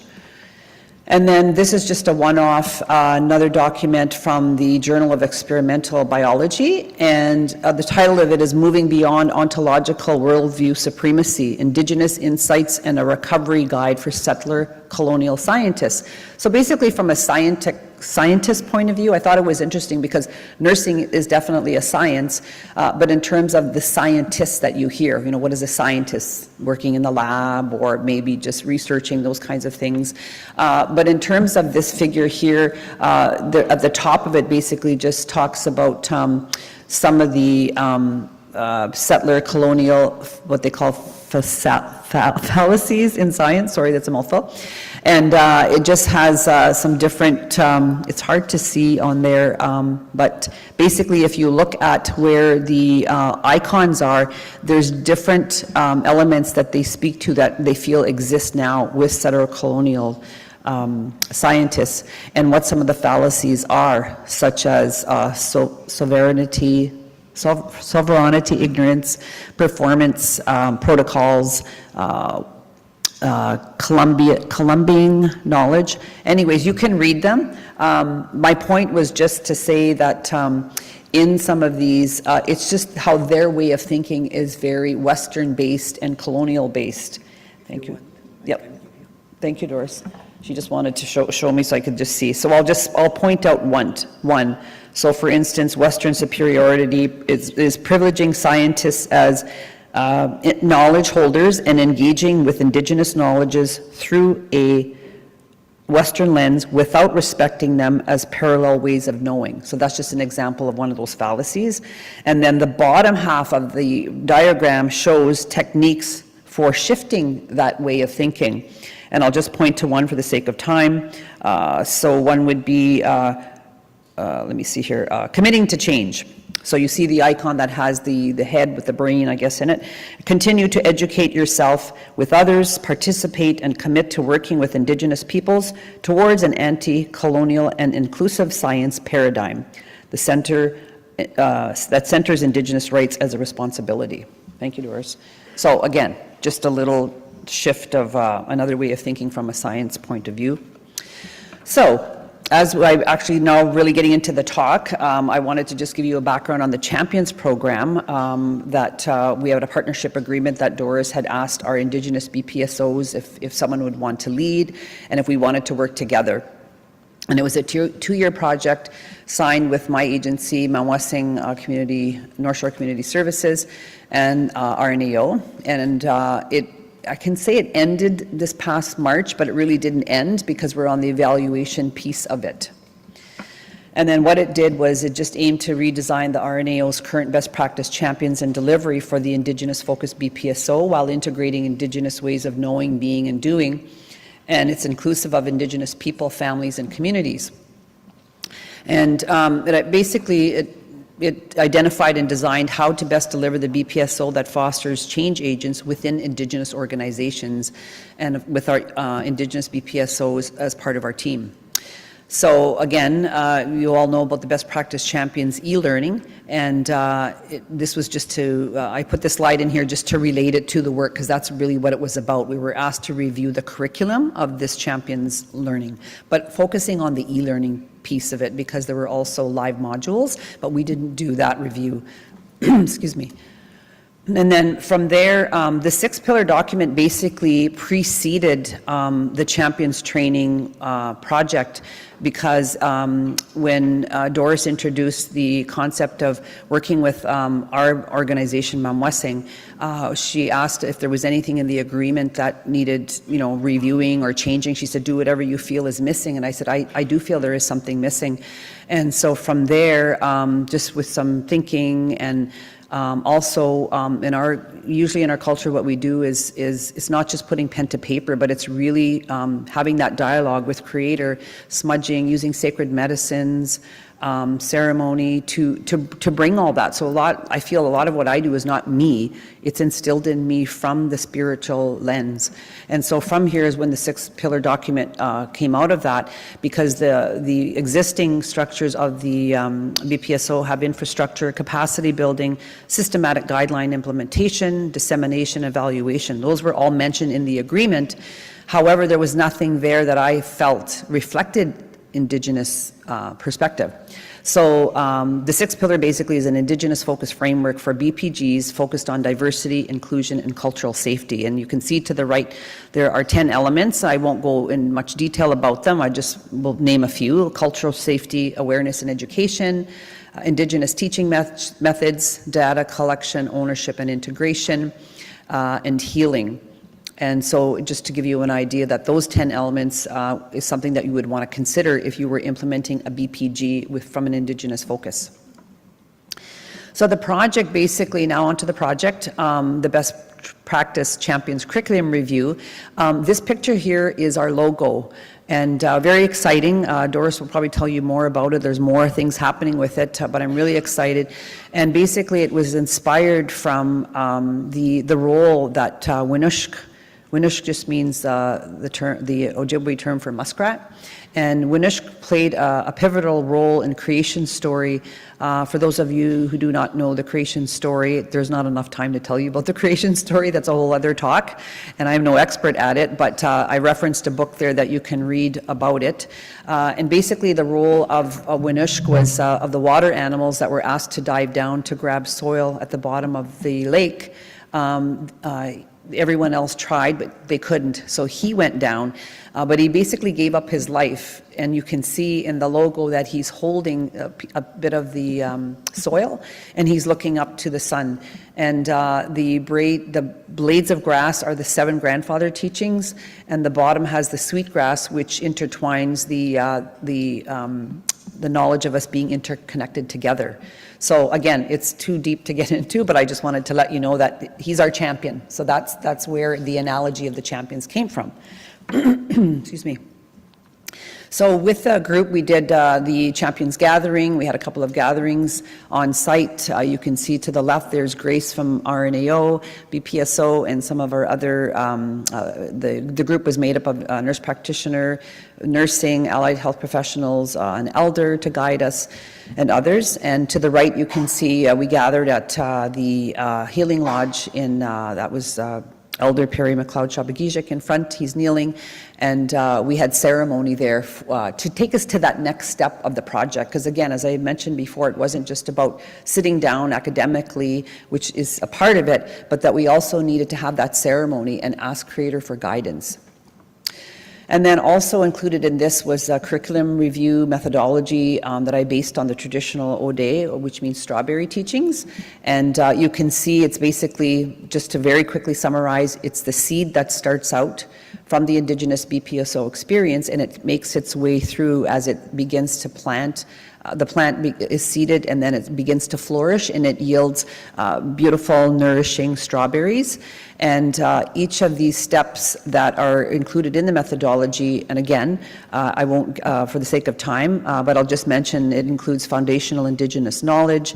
There's knowledge transfer and engagement that has to take place, including science, spirit, and story, and also the implementation and inclusion of the KTA, SMA, and Indigenous frameworks, to name a few.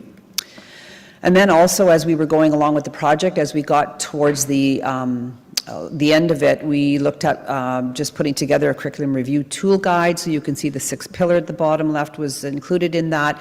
And then just a very basic framework to look at the 6th pillar and sort of mapping out the steps for each of those elements to guide us into how we did the curriculum review. So if you're asking, well, how did you do the review with the group? When we did this portion of it, we just broke down each of those elements to see, was that included in the Champions training? So if you're doing the Champions training and you're doing the e-learning modules, we were looking to see if there was any evidence of Indigenous focus or worldviews, and there wasn't a lot. And I know that wasn't the original intent, with all due respect, but just saying that's what we were asked to do. And then basically the other tool to the right was I think there was about maybe 10 that I had used. It was just some research that was done to show that in the literature what was out there to support Indigenous curriculum and education and reviewing, and what would that do. So it was supporting the team in their knowledge capacity to say, well, what else can that tell me, as opposed to just the 6 pillars as a standalone document to reference. And then here is the picture of Grace Swain. She's the Indigenous artist who is on our on our group for the Champions Project. And you can see her here. She's has a beautiful picture. She's smudging. And to the right is one of the, this is actually one of the frameworks that she initially started out for us, but I wanted her to expand on it through my vision of what that looked like. But we are keeping that as part of our Champions Project. And Grace is still very much involved with us, and so I just wanted to give kudos to her. So now it brings us to the actual, the framework that was created with the concepts of what I was just talking about. I have this, and then I have another one that's more detailed, but I just wanted to show you, first of all, the graphics of it. So in the middle, you see the strawberry, the O'Day teachings, which also is related to a tree that has roots that has us all interconnecting. And then to the left, you can see there is a model of a head, and the arrow points to the shaking of 2 hands, which conceptualizes the leading change toolkit with those 2 concepts. And there's more; it's more in depth in another slide. And then also has the 2-eyed seeing approach, which you can see to the left is the blue eye, to the right is the brown eye. You can see the Indigenous piece where they're doing the sacred fire, and they are making offering to Creator Gichimanadu to ask for that guidance.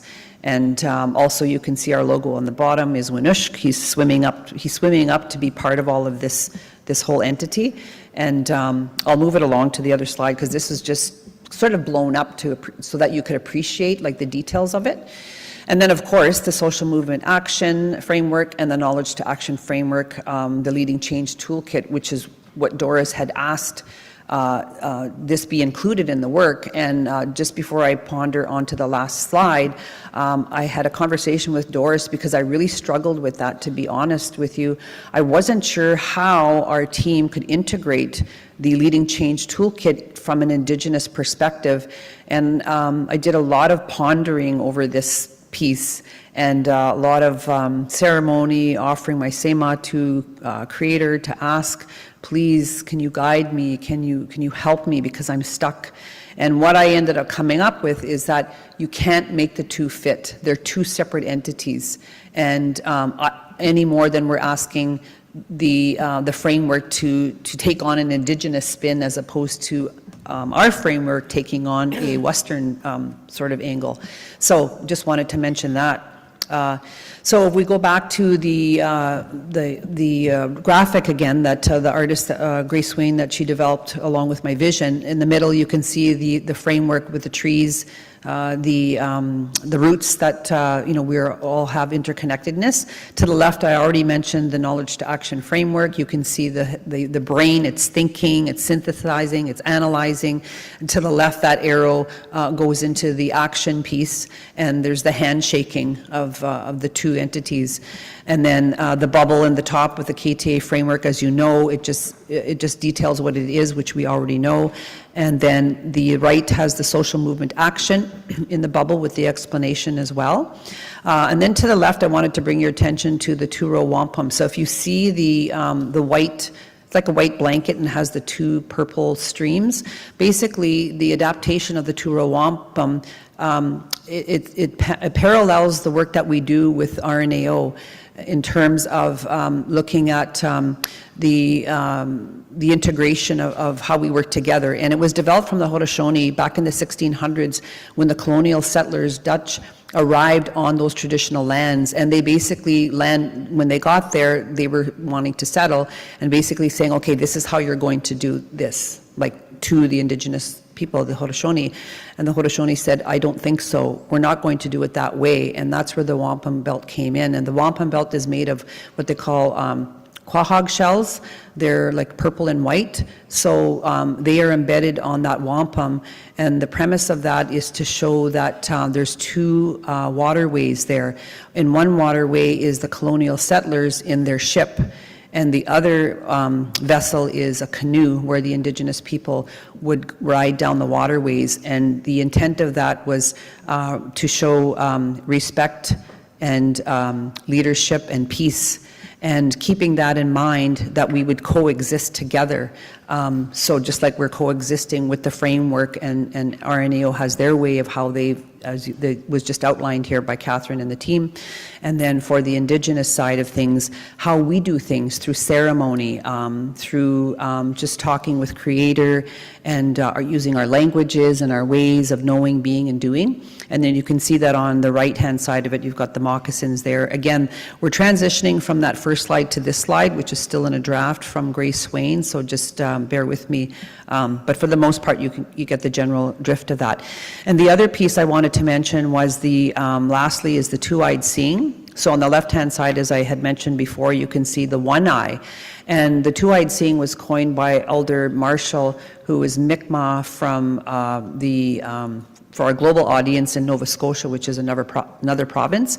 And he also had partnered with academia in another, I think it was Cape Breton. Sorry, I don't see there's a bottom part where it has my notes, but it's in Cape Breton where the professor there, they teamed together to write some books about the two-eyed seeing. And as I mentioned before, it's infiltrated through a lot of our Indigenous BPSO work. So on the right-hand side is the indigenous eye. And so basically what it phallicizes is that those two eyes show us from that indigenous worldview that we look at things differently with two perspectives. So there's not always one way to do things. And we know that in everyday life, right? Not just about BPSOs but in any context, you can take a look at that and say, there's always two ways to see things. And so that helps us to harmonize and come to peace with each other and work together in a good way. So that's the premise of the two-eyed seeing that you see there with depicting the two eyes. And basically the indigenous methodologies also include the sweetgrass analogy. So you see the sweetgrass braid at the bottom is braided throughout that two-row wampum. And it's basically showing the interconnectedness that we share with one another, and also that it brings together those two frameworks, the Leading Change Toolkit as well as the framework here that I'm talking about that incorporates the methodologies and just our ways from an Indigenous worldview that's important to voice that and message that for the BPSOs, especially our Indigenous BPSOs. And we've had a couple of gatherings already, to bring everybody together. And I wanted to mention, if you haven't seen it already, we're very proud of the quilt that's out in the front there, and it has all of the Indigenous BPSOs that gathered back in July, all did a little small piece, and they could bead on it, or they could write whatever to represent their community or their BPSO. So it's all put together out there, and there's a little background on it too. So I just wanted to mention that as well. And miigwech.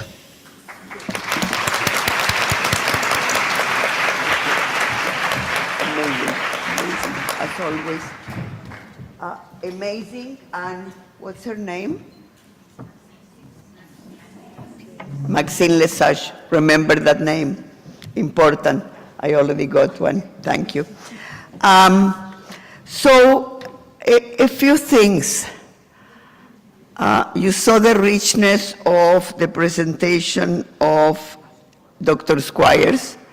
and you saw the richness of the presentation of soon-to-be Dr. Maxine. That's that. Not well, because the community needs her. The community needs her. And what I want to put this is in the context of what will happen with this, and also in the context of the international community that is today listening. And I hope Angela or Citlali or Verity that you will send me what they answer, but I want to make sure that the people of Chile, not only our colleague here, Tiare, that is with us, but are there watching, they listen to this. Chile, in Chile we have the Mapuches. It's a completely different community and very large, Maxine, that one day you will get to know and work with them.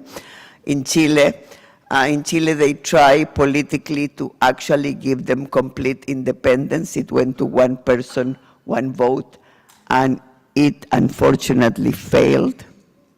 It was a big hope of many of us that will help us lead Canada in a different way.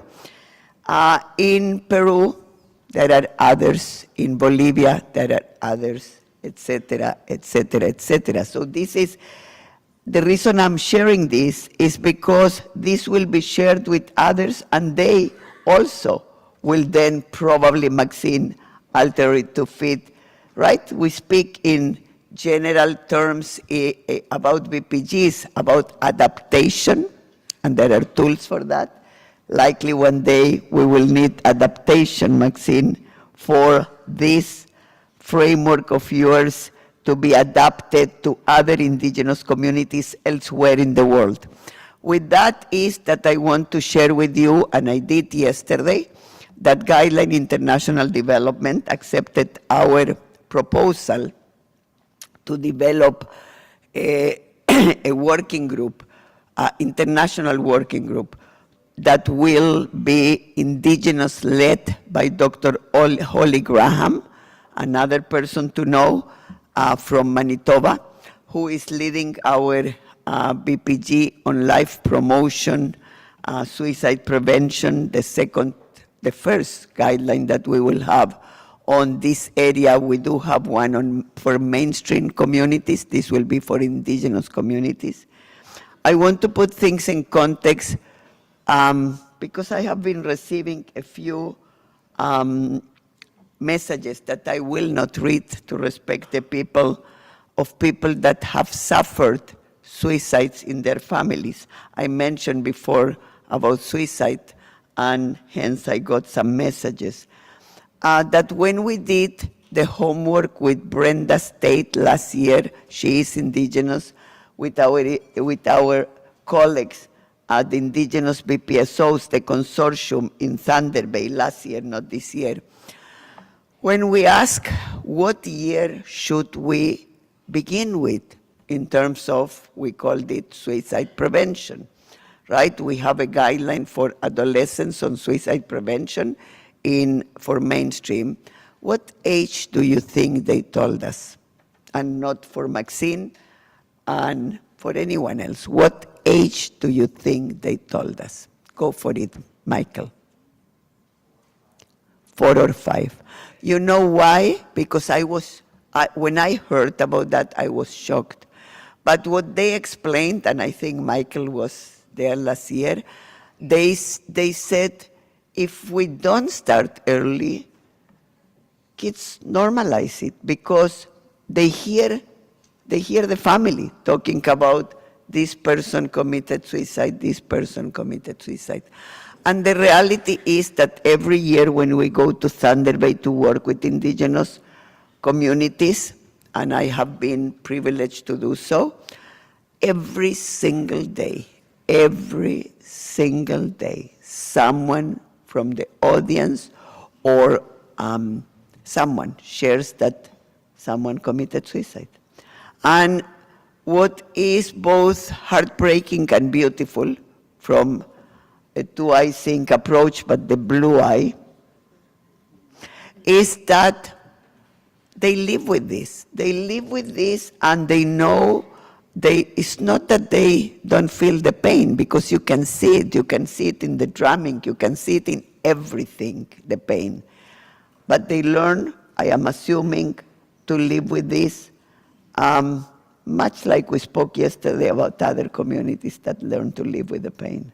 And so today, after, Maxine, one thing I take as a learning, not today, but I have been speaking with people, is because of my work on social justice, I am learning to conjugate, like verbs, to conjugate suffering with joy, because if not, it becomes too heavy. So Maxine, thank you. I want to share with you that when you come to the AGM, because it's not if you will, you better register soon, because it will be full, will be here, and only 400 people will be accepted. We will take you into a tour to the office. That is for the next AGM.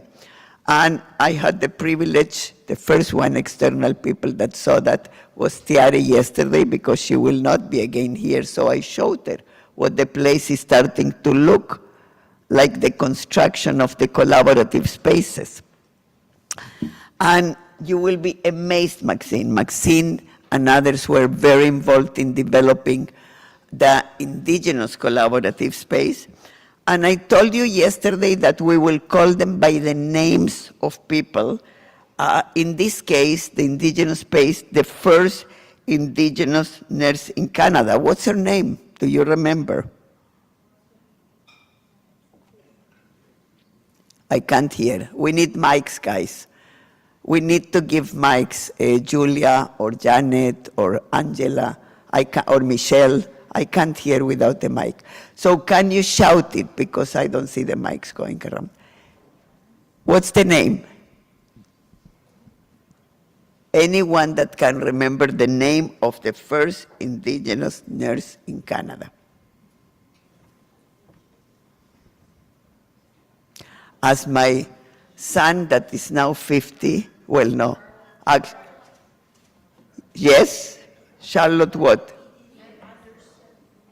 Edith Anderson Montour. Yeah. Edith Montour. She was the first nurse in Canada, needed to study, of course, not in Canada, like many others. Black nurses couldn't study here, etc., etc., etc. She is the first, and that will be the name.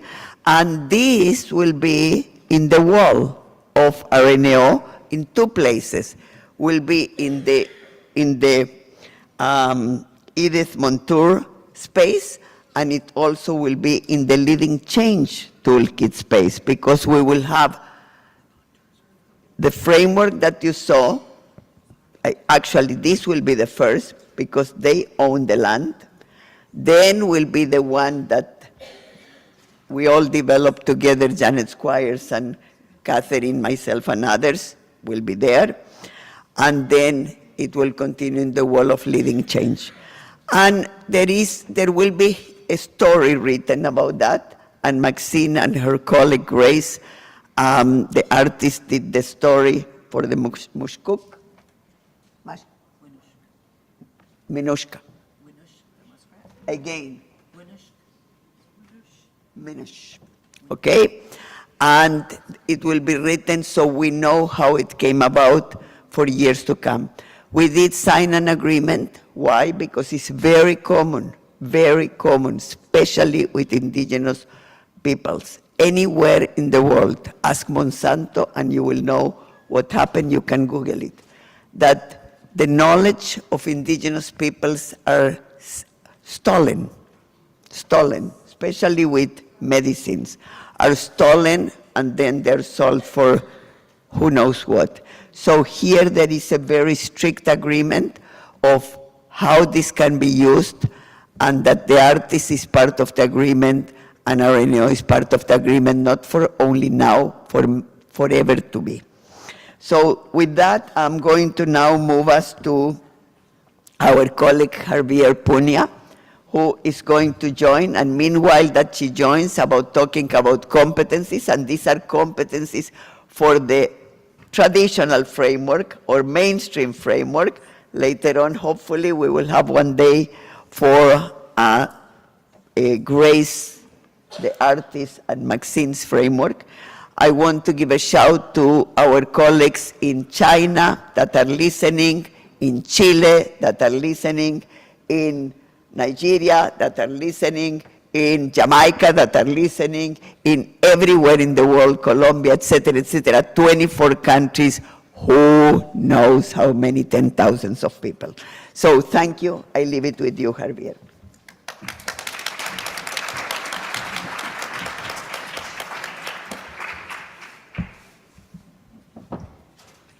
Okay, hello everyone, good morning.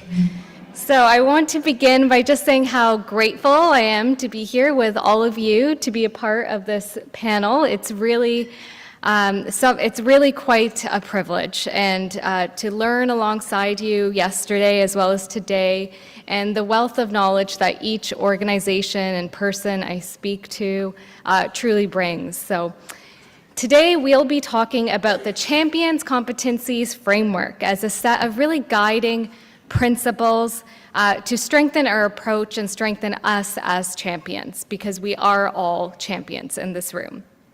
And my hope is really that this session makes us continue to think critically, continue to think about co-creating together to strengthen the best practice champions network that we are all a part of and that has been created.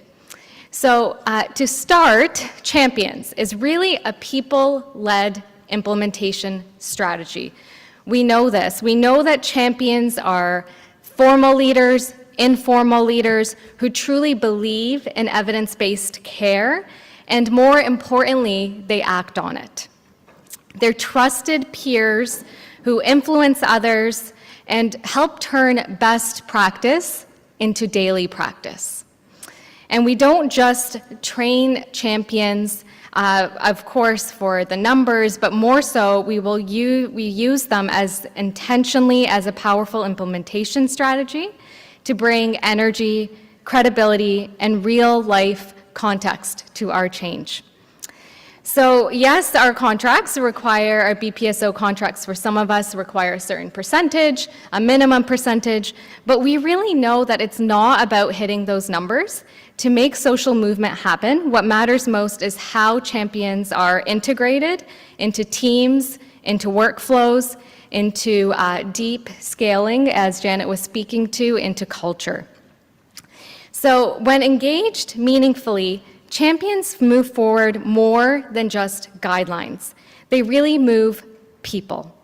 They build momentum, drive cultural change, and social movement towards better care. So central to the success of all of our BPSO initiatives are champions.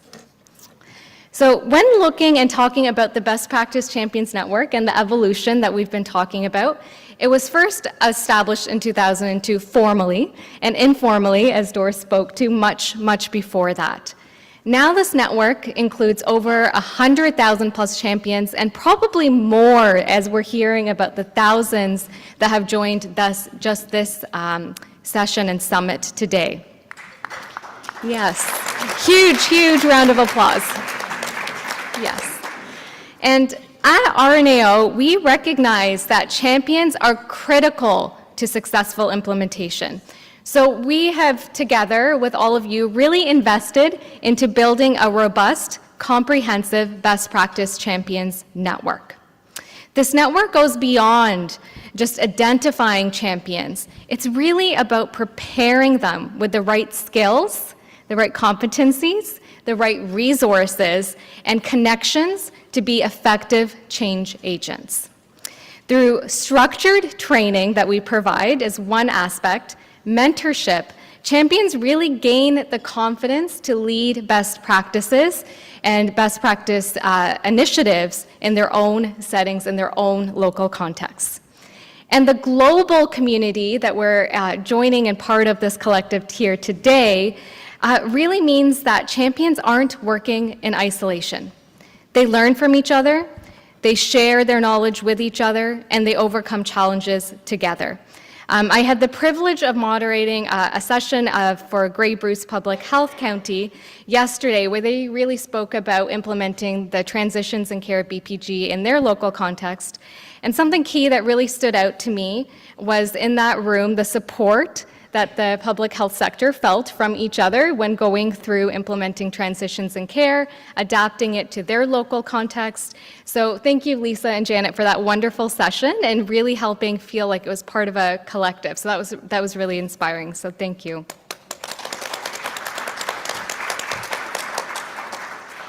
So similar to our evolution of toolkits, you will see that our Champions curriculum and training has evolved alongside it. So, and similar to best practice guidelines, we really want our Champions curriculum to also stay effective, stay current. So since launching in 2002, we saw the inaugural Champions Workshop picture, which was my first time seeing that, so that was quite wonderful to see. We've integrated, of course, the latest evidence. So you'll see in 2002, guided by the first toolkit, the early years guided by the addition of the Knowledge to Action framework by Graham et al., and the second edition of the toolkit, and then of course the integration of the social movement action as a complementary framework to the Knowledge to Action framework into our third and now fourth edition of the Leading Change Toolkit. And currently, we're really happy and very proud to integrate the Champions Competency Framework as more of a tool, but really the foundation of it remains the Leading Change Toolkit. And also this year, and last year, we started formalizing the Train the Trainer program, and I've been having some wonderful conversations with our first set of trainers that have been trained here locally, and I know globally, we have many trainers that have been training their sites. So really, thank you to you all that are part of that program as well. I wanted to highlight and show some pictures as well, 23 plus years of impact by Champions. And while we adapt the training really to fit different local needs and settings, it's important to highlight that the core curriculum really remains streamlined and standardized, which is so interesting to see how that happens. And this balance really ensures the fidelity of evidence-based practice approaches, and also guarantees and ensures that champions everywhere globally all benefit and receive consistent, high-quality training. And you can see around the globe today, RNAO's Leading Change Toolkit, of course, is the foundation of the program, but you can see around the globe, it's really implemented into various different sectors, and it's adapted to fit various different sectors as well. So although the training may be in long-term care sectors, we're seeing our personal support workers, our RPNs, our RNs, nurse practitioners, allied health professionals, faculty, students, everyone is really part of the Champions training, and this is something that we've really highlighted. It's not just about the nursing staff. We recognize that it takes really a team, a collective to make change happen in organizations. Okay, so to talk about Champions competency training, a competency-based curriculum, we're incredibly proud of the competency-based framework. It's a major milestone in how we support and grow best practice champions. At its core, you'll see here, there's 7 key roles that champions play in driving and sustaining effective change. And you can see here, leader, advocate, collaborator, communicator, content and context expert, facilitator, and mentor. It is available on our website. So you can go and explore the framework, and it also has a self-assessment tool that's attached to it, where you see definitions of each role, along and accompanied by 32 performance statements, to really show, okay, we have this role, but how do we go back to practice and apply this? So that's what we want. We want our champions to be able to identify their role as a champion, explain to others what their role is, and be able to measure their competence as they grow and build as champions. So what was the goal of the framework when we first started the development? Of course, we really wanted to outline champions' competencies and their responsibilities, which was the initial goal. We want our champions to know what their role is, how they can support the others in their capacity as champions.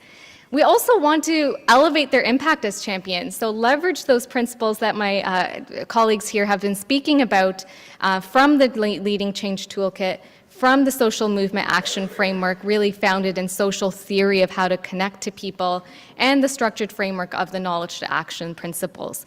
So as champions, how can they take these wonderful principles, these guiding tools, to make action at point of care, as well as our formal leaders making action as well. And then after this framework, we wanted to revise the Best Practice Champions curriculum to be competency-based. So to be action-based. So how can we use our self-assessment tool and make sure that our curriculum, our training that we're providing is enabling our champions to grow and build and learn the competence, the knowledge, attitudes, skills required to be really effective change makers. We also want to foster professional growth. As the Registered Nursing Association of Ontario, working with allied health professionals, we want our champions to grow as professionals, to be proud of the leadership capacity that they're building, and to be recognized for that. So the self-assessment tool really enables self-reflection for champions themselves to measure their competency in these key roles, as well as speak to their leaders that they're working with and say, these are my learning goals for the year. This is what I want to be working on. How can you help me get involved in certain initiatives? And as BPSO is integrating the champions curriculum, we want you to have strategies of how to engage champions as well. So fostering professional growth was a really important goal for us. Methodology, I won't speak too much about, but really important to know how we developed the framework. We used rigorous methodology to develop this framework. We triangulate data from 3 main avenues: a scoping review of the literature, which is underway and submitted for publication. We also did focus groups to get that lived experience in Ontario as well as international champions. We held 7 focus groups. And we really looked at our foundational Leading Change Toolkit, as well as Transforming Nursing Through Knowledge. Our BPSO program, we have a wealth of knowledge knowing what makes effective champions and change makers ourselves. So integrating all 3 of those avenues to come up with our framework. I'll just share an example from our leadership competency, but again, encourage you all to take a deeper look at this framework. So there you see number 1, leader, you give the definition of a leader, and then you get example performance statements. And you'll see the Likert scale of 1 to 5, 1 being novice, 5 being an expert champion, and then you can see that champions can really go in, look at, okay, to be an effective change agent, leadership is a key role, but how can I, at point of care, actually act as a leader to engage effectively in change? So for example, we have providing feedback, reminders to peers, developing leadership knowledge and skills to support and spearhead practice change, commit to ongoing professional development. So this may really, as someone's going through the self-assessment tool, spark like, okay, how do I get engaged in change? What am I interested in, intrinsically motivated, and how do I want to make a difference? So I'll leave this conversation with really talking about how do we apply the competency framework to your sites. This is really where we want to go and move forward with as we're talking about the train the trainer model, as you're becoming trainers and integrating the champions training into your sites. It's important to see how can you use the champions competency framework as a tool to strengthen your training as well, and embedding it within your organization's infrastructure. So not just as a one-time training, but really as part of ongoing development. So the framework is intentionally flexible. It can be applied in long-term care, again, acute care, academic institutions, public health, which is important for us. Our sites, we know, are not around the globe in various different sectors, and although they're generalizable, we need them to be adaptable as well. So when you're thinking about it, I come from an academic lens. I work with various different academic organizations. So brainstorming, how do we integrate this into curriculum? How do we integrate it so our students can self-assess their competencies as champions? Do we want it to be on student councils? Do we want to integrate it as an assignment, for example? Being creative with how we want to integrate the Champions Competency framework. So there's some strategies on the screen that you'll see here: curriculum development, policy integration. How I've been seeing it as well is pre-post Champions workshop data collection. So if you're hosting and having a training at your site, get some pre-data and some post-data and perhaps some 3-month, and did some exciting work with our long-term care team, actually, and we have a publication that's been submitted where 2 long-term care sites collected data, and preliminary results showed that it did make an impact in terms of developing competence. So this is really interesting data that you as sites can start and begin to collect and think about creatively. Again, critically think, co-create together, and happy to have conversations with how we can implement this at your sites so that we can continue to really provide our champions with really great concrete opportunities to get involved in change, build their competence, and engage them, as we know that it's really important, aside from training champions, but to also integrate them into our infrastructure. So I'll close with just knowing and highlighting, and this is available on our site as well, but we have really evolved to offer many types of trainings. So of course, we started in-person trainings, then during the pandemic, we had virtual workshops. Now we've gone back and offer in-person workshops. We have a new e-learn available. And of course, we also have our Train the Trainer dates as well that are upcoming. Our next session's actually in October. We have 3 sessions already scheduled for next year. So very exciting. And as a program, our goal is really to continue to evolve alongside our guidelines, alongside our evidence to meet the needs of you, our BPSO. So thank you so much. And of course, happy to connect. Excellent presentation, as always. Awesome presentation. So, one comment. This is good for the BPSO social movement. This is also good for any other change you want to do in your workplaces. Even at home, I would say. You know, you need someone to take the trash out. It's a competency to develop, to put the dishes, a competency. I have used it in my own life for anything that you want. So that goes for frameworks, and that goes for competencies, and in years to come, you will see how much we will be using it. And I like what you said, Javier, measuring the impact. And with that impact, probably also building what's next in terms of the frameworks, right? Because the modifications will have to be done according to what we learn from the field. So with that, I'm going to bring a lived experience. Here you go. Mei Tao, no introduction needed. Thank you.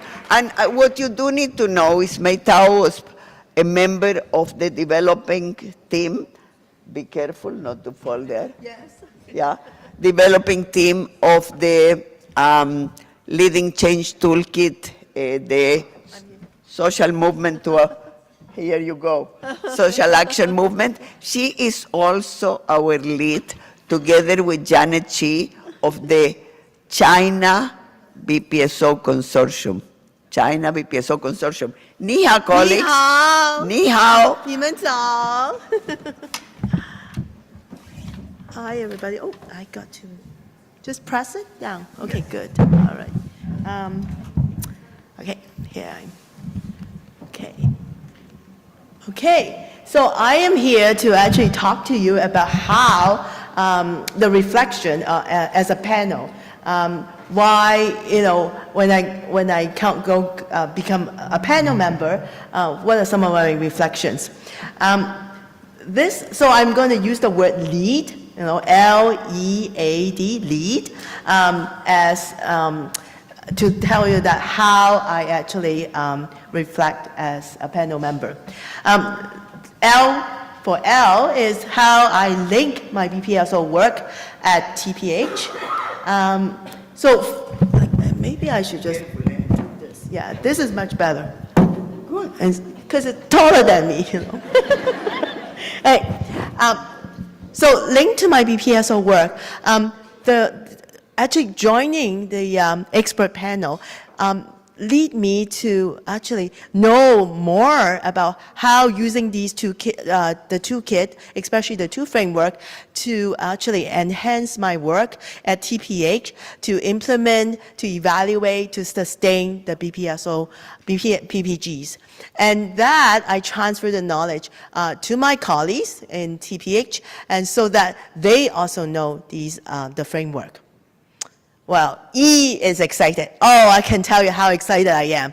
When I actually got the invitation from the RNAO, I almost jumped in my desk. Actually, at that time it was my desk. I was just like, I got invited to this panel, and this panel is a group of world-renowned international experts that I am going to be involved. And particularly one person, Dr. Ian Graham.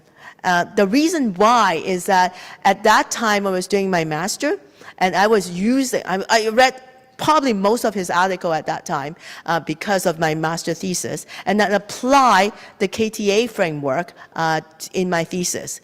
And now I'm thinking, now I got to work with him, and I understand now, not just only him, but the group of researchers that in the BPS in the panel, like Dr. Janet Esquire, they are not only know so well about the process of being a researcher, but they also know us, the practice people, that we are busy. We know in practice area, it's complex, right? It's not just like a straightforward thing. And they know about us. I was so excited about that. And that, they make sure that, they maintain the rigorous process, but as well as saying that, oh, we have to have a clear objective for the practice people. We have to make sure that they know the benefit of using this toolkit, and so on. So I was quite impressed about that. Amazing. A is amazing learning journey. Oh, this is such amazing, 2 years, and I wish that it was even longer so that I would be submerging in it. So we not only, this amazing journey, not only that every single steps that we were closely involved, we provide feedback from the start to actually the end. We provided, how we put the website layout, the wave, and how that looks like, every single step, and to also the manuscript. As a result, we actually produce a lot of articles, and for each of the articles, we also provide the feedback. So at this particular time, I would really, really sincere to thank the RNAO for providing me this absolutely amazing opportunity to know that this learning toolkit, this evidence-based resource, is actually give us the practitioner the confidence of using it. We don't even have to invent; we just pick it up and we can use that. So D is developing the toolkit in a rigorous process. And yeah, this makes me, being a member, knows that this toolkit is like an A+++ toolkit, that it produced, the big rigorous process, and using the international grade to actually actually conduct that, and to make sure that this process is actually, when you pick it up, you give us the practitioner, this practitioner, the confidence of using it, that we don't even have to think that this is not A++ toolkit. Well, oh, this is new. Somebody make this. Great. So I apply this toolkit many ways, from the BPSO orientation that I delivered at TPH. This is awesome. Actually, they all know about that. To putting in the toolkit in our website at TPH, to one of the BPG team, the Women's Abuse BPG team, also use the champion competency self-assessment toolkit. So they're piloting right now, and I was like, yes, keep going, keep going. And then once we pilot this, and then we can spread. That's the next thing. Of course, teaching the champions, using this toolkit to teach the champions in China. And I'm so honored to be able to actually as their coach in China. And then we'll see one of the hospital very, very soon. Like next Thursday, we will be going to China to actually have the champion training. To teaching the Master of Public Health at students at U of T. But one of the things, as Doris was saying, that applying to the daily life, well, me too. I apply the toolkit, especially the two framework, anywhere, from my renovation at home to the other, actually in the summer when the two Chinese nurses came to Canada and invited me to their home and we make dumplings. Well, not only that, we applied the KTA toolkit every single steps to the monitoring and actually produce some indicators for the dumplings. And also we actually form a name of our dumpling teams. And then the next thing is we spreading the dumplings to the RNAO because the two girls have to bring the dumplings to the RNAO for let them to taste. So there you go. So the toolkit is not only applying to your work, but every single day. Okay? So thank you very much. And you know what? And you see me? You see, yes! Last time, when the beginning, when you do a cheer, it was not that loud. So I thought, oh God, you need some more energy. Remember, energy is part of the social movement action framework. I also say that. I also thought social action is social action, and then you move together, right? Yeah. So sometimes I thought, so we need to be loud and show that we have energy. BPSO champion, you all are, and have energy doing this. Okay, so I want it loud. Okay. Oops, sorry. We're doing it again. Again. Loud. Okay. You said it be louder. Okay. All right. Okay. Okay, don't stand. Let's stand up, guys. Okay. Stand up. Stand up. Okay, stand up. Louder than We need time. flags. Stand up. We need flags here. See, you know what? This is actually quite good for your muscles. Muscle training, right? Yeah. Okay. All right. 1, 2, 3. BPSO. BPSO. BPSO. BPSO.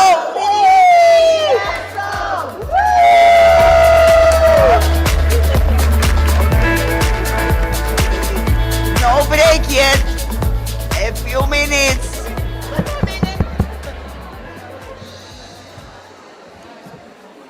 Fantastic. Fantastic. I hope that everyone enjoyed that panel and the richness of all of our presenters sharing about our Leading Change Toolkit. I hope that you're feeling inspired, that you can be a change leader, listening to yourself and your own intrinsic motivation. Again, our Leading Change Toolkit available online. Anyone can access it. You will see yourself. You'll see lots of tools and resources that can help you. And again, if you're looking for more help, again, we've got our great Champions Workshop that can help to build competencies, and that aligns with our SMA and KTA. Just a few slides just showing social movement action and it being on social media to amplify this as an evidence-based approach to making change, making lasting change. So we see that, and again, we encourage you to use this hashtag so that you can spread social movement action. So we thank you for your attention. We just have a few words from Dr. Grinspan, and then we're going to have break.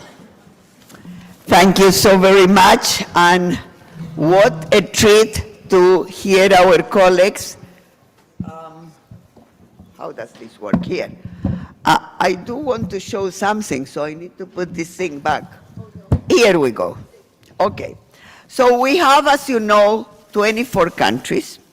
Michelle kindly sent me the names. I'm not going to read them all till the end of the event, but I do want to mention some, and I don't want to forget. And the reason that I want to mention some is because they were the first on something. Now, this is not important in the sense that this is competition. This is collaboration. Because as we do in social movement, you really, when you build social movements, one learns from the other, and then we move forward stronger together. So, examples. Let me start with some of the first examples. Canada, of course, we developed the BPGs, and for always we will. And we produced the BPGs with first only Ontario panels, then really with national panels. Then I said, well, why not some international people that think different? They were first done only with nurses. Today they're done with interprofessional teams, and most importantly, they're also done with people with lived experience. So that's number one. Number two, yeah, we did this thing, social movement in my head, and did all kinds of things that we still use today, but we didn't have meat in the bones, and so my colleague Janet Squires helped us put the rigor into that, and with the concept analysis, and that was entirely her idea, and the panel, yes, we help her, and Catherine I have mentioned, and many others. But it's always important to recognize actually who came up with the idea, and that was Janet Squires, not with the idea of doing the framework, but with the concept analysis need for that framework. So for always we'll be remembered with that because you put the stamp on that and the rigor on that.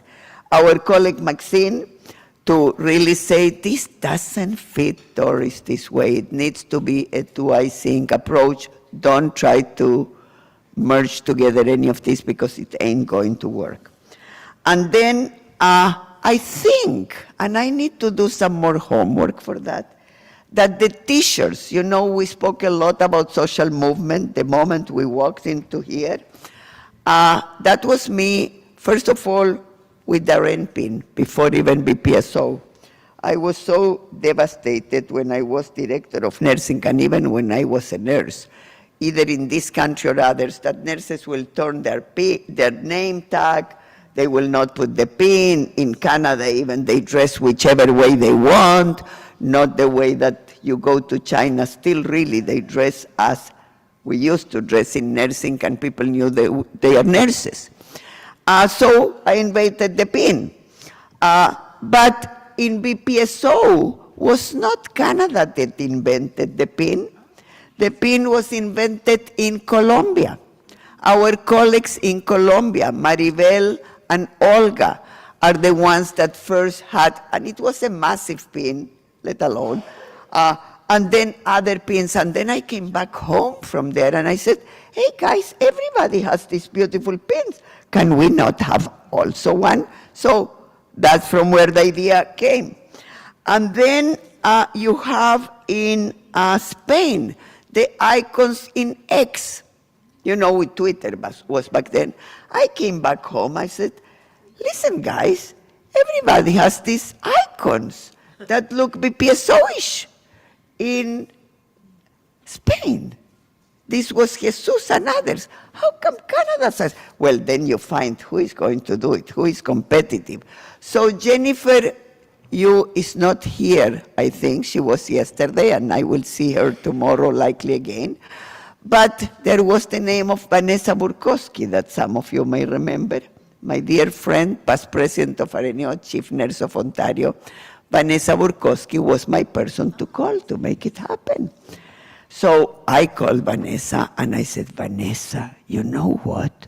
In Spain, where is the rain, they have these icons for Twitter and we have none.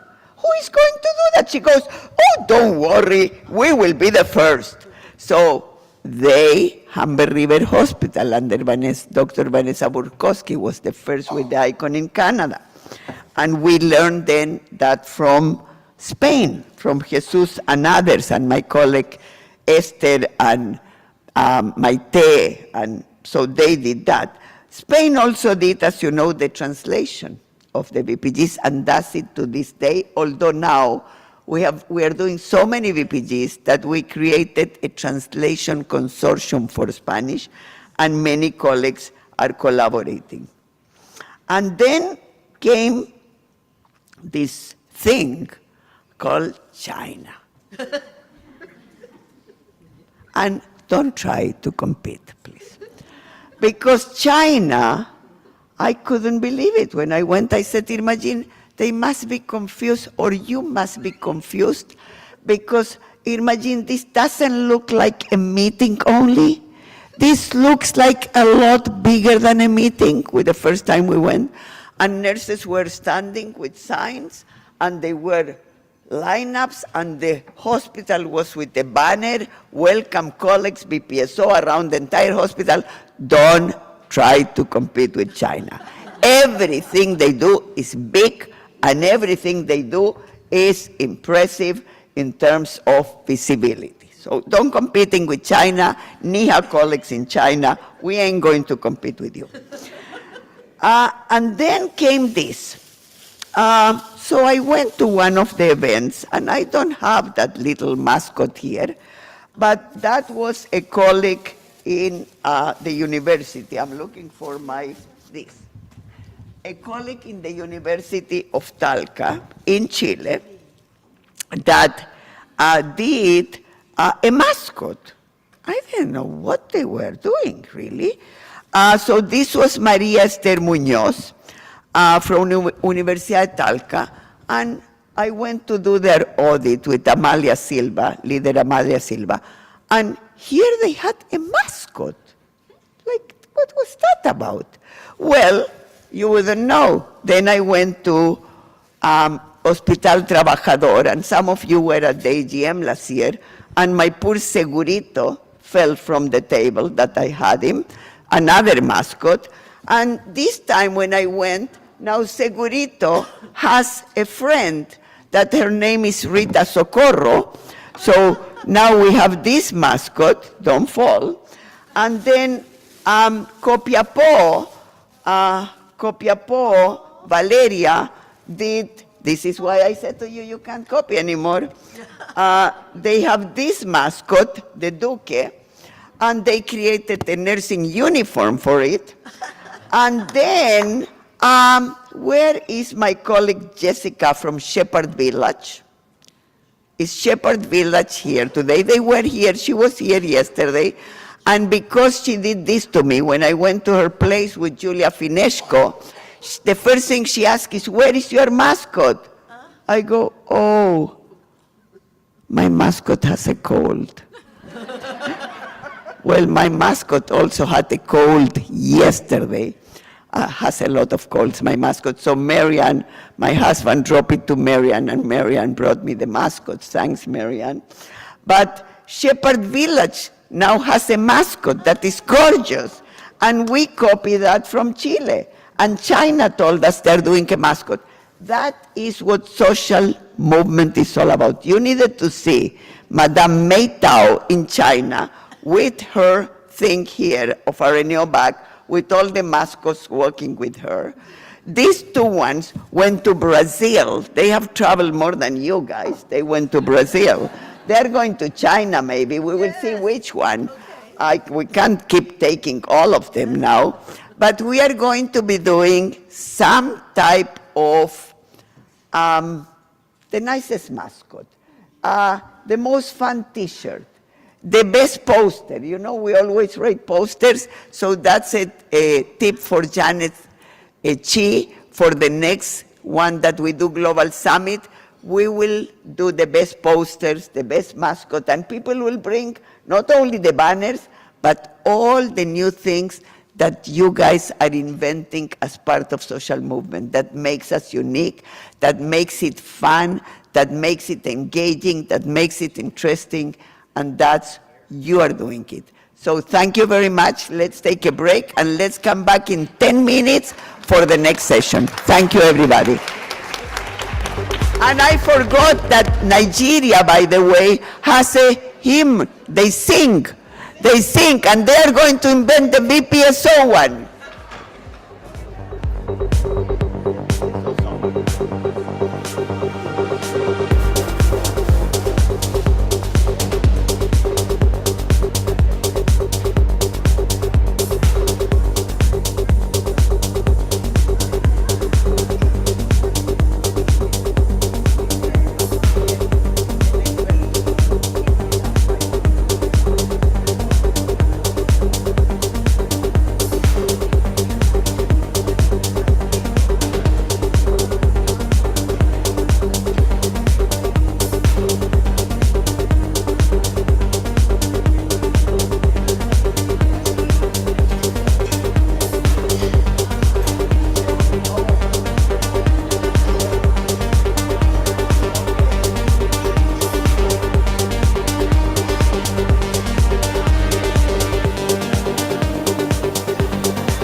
Hola Lorena.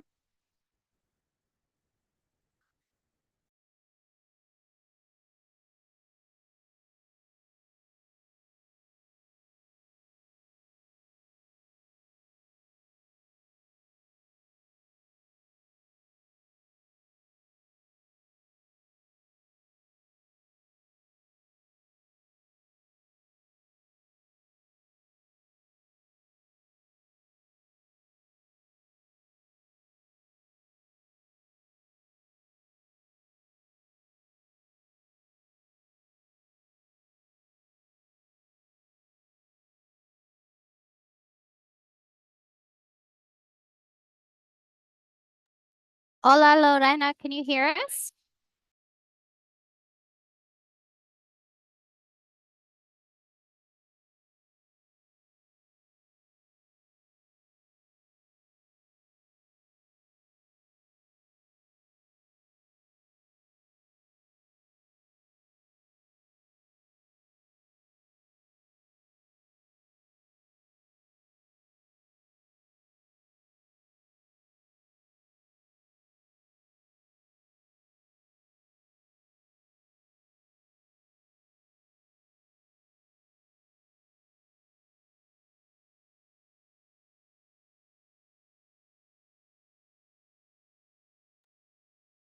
Hello, Lorena, are you there?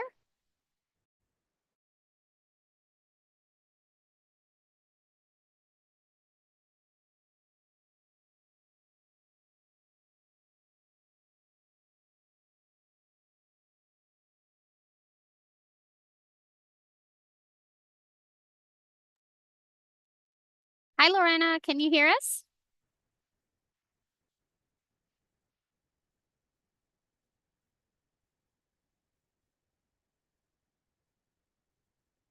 Oh, I can't hear you.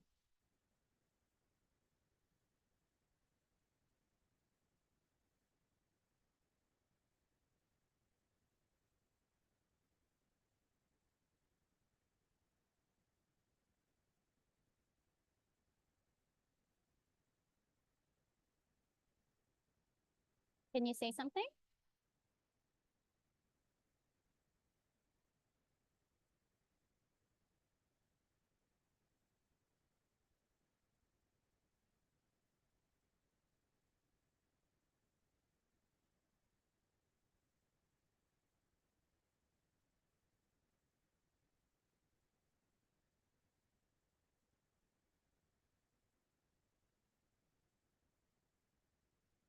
Can you hear us?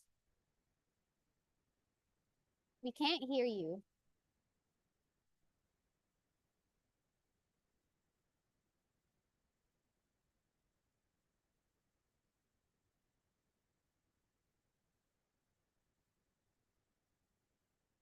Oh, we can't hear you.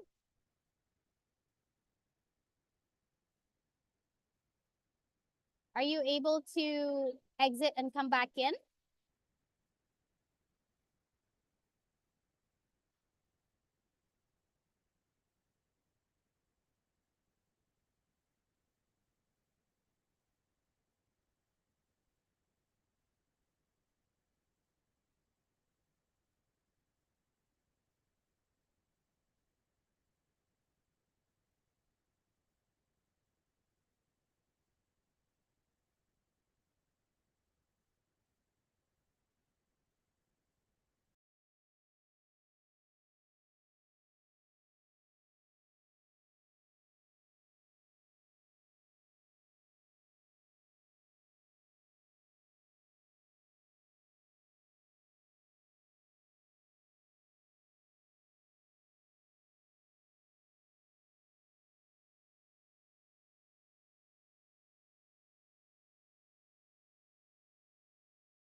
Hola, Lorena.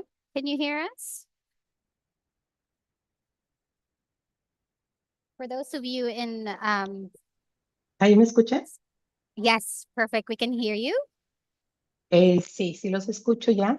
Nada más, ok, si me permiten ver porque, Perfect. ok, If you tengo, could turn on your video, please, that would be ajá, great. a ver.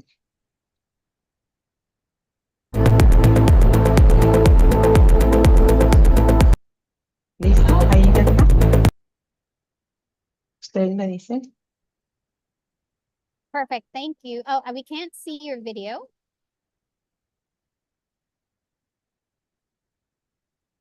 Sí me escuchan, ¿verdad?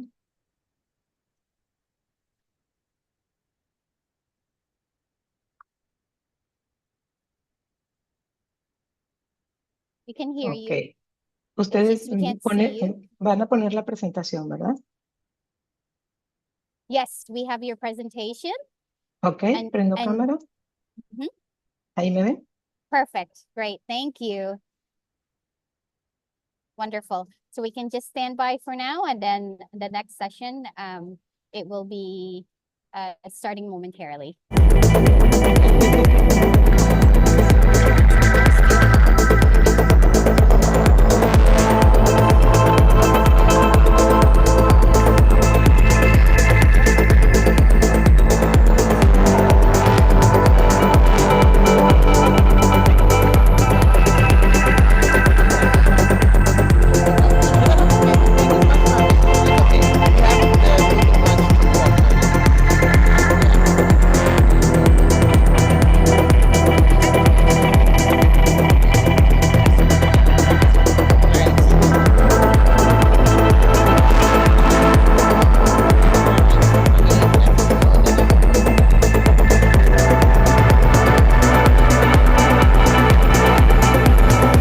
Good morning, good afternoon, and good evening, everyone. We're going to resume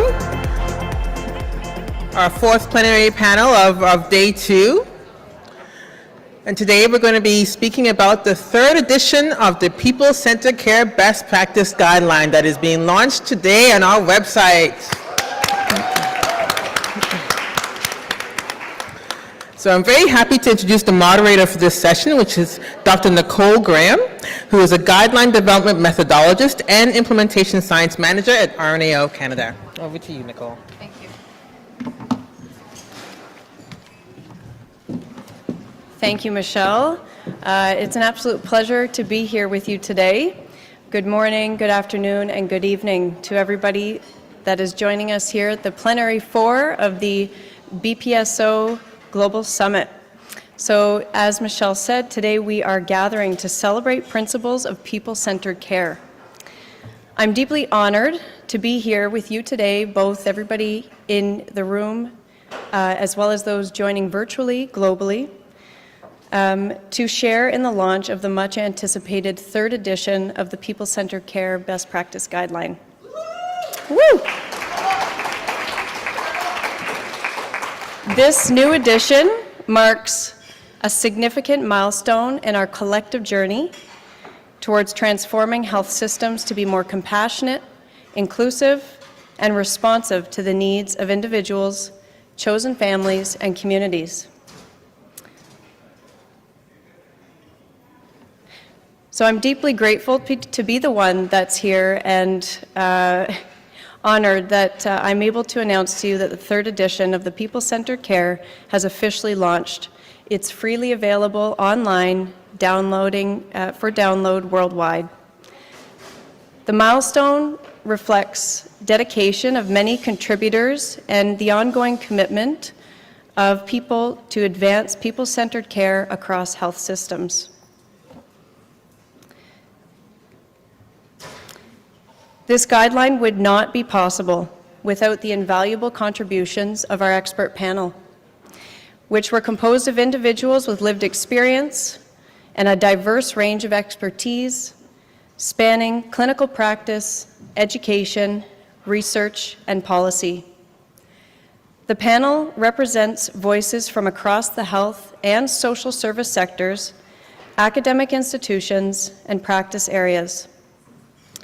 Their insights were instrumental in shaping the guidelines' purpose, scope, and recommendations. They provided thoughtful feedback through the development process, including the draft of the guidelines, the draft of the indicators for evaluation and monitoring of the recommendations and best practices, and they suggested supporting resources as well. So a special thank you goes to Michael Creek and Dr. Katarina Matursky, who were the co-chairs for this BPG development, as well as all the names that are listed on this slide here. And so I want to shout out to see if any of those individuals are here today in this room, and if you are, please stand up to be recognized. And perhaps those are joining us online, and if you are there, kudos to you. We also want to extend our gratitude to the over 150 external reviewers from Canada and internationally that provided feedback on the draft guideline. Their perspectives further strengthened the rigor and the relevance of this guideline, and for this reason, their names are listed in the published guideline in the external review section. We'd also like to acknowledge the entire RNAO team that was involved during the development of this guideline, and all of those names are listed on this slide here, but I'd like to send a special acknowledgement to Julia Zuckel, who is here today, and without her tremendous contribution, the guideline wouldn't be ready today. So thank you.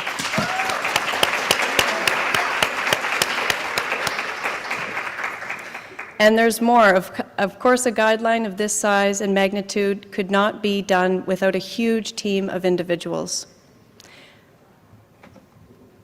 We'd also like to acknowledge Dr. Nancy Santesso for external review and feedback with respect to the grade methodology, which strengthened its rigor as well, and the health sciences librarians from the University Health Network.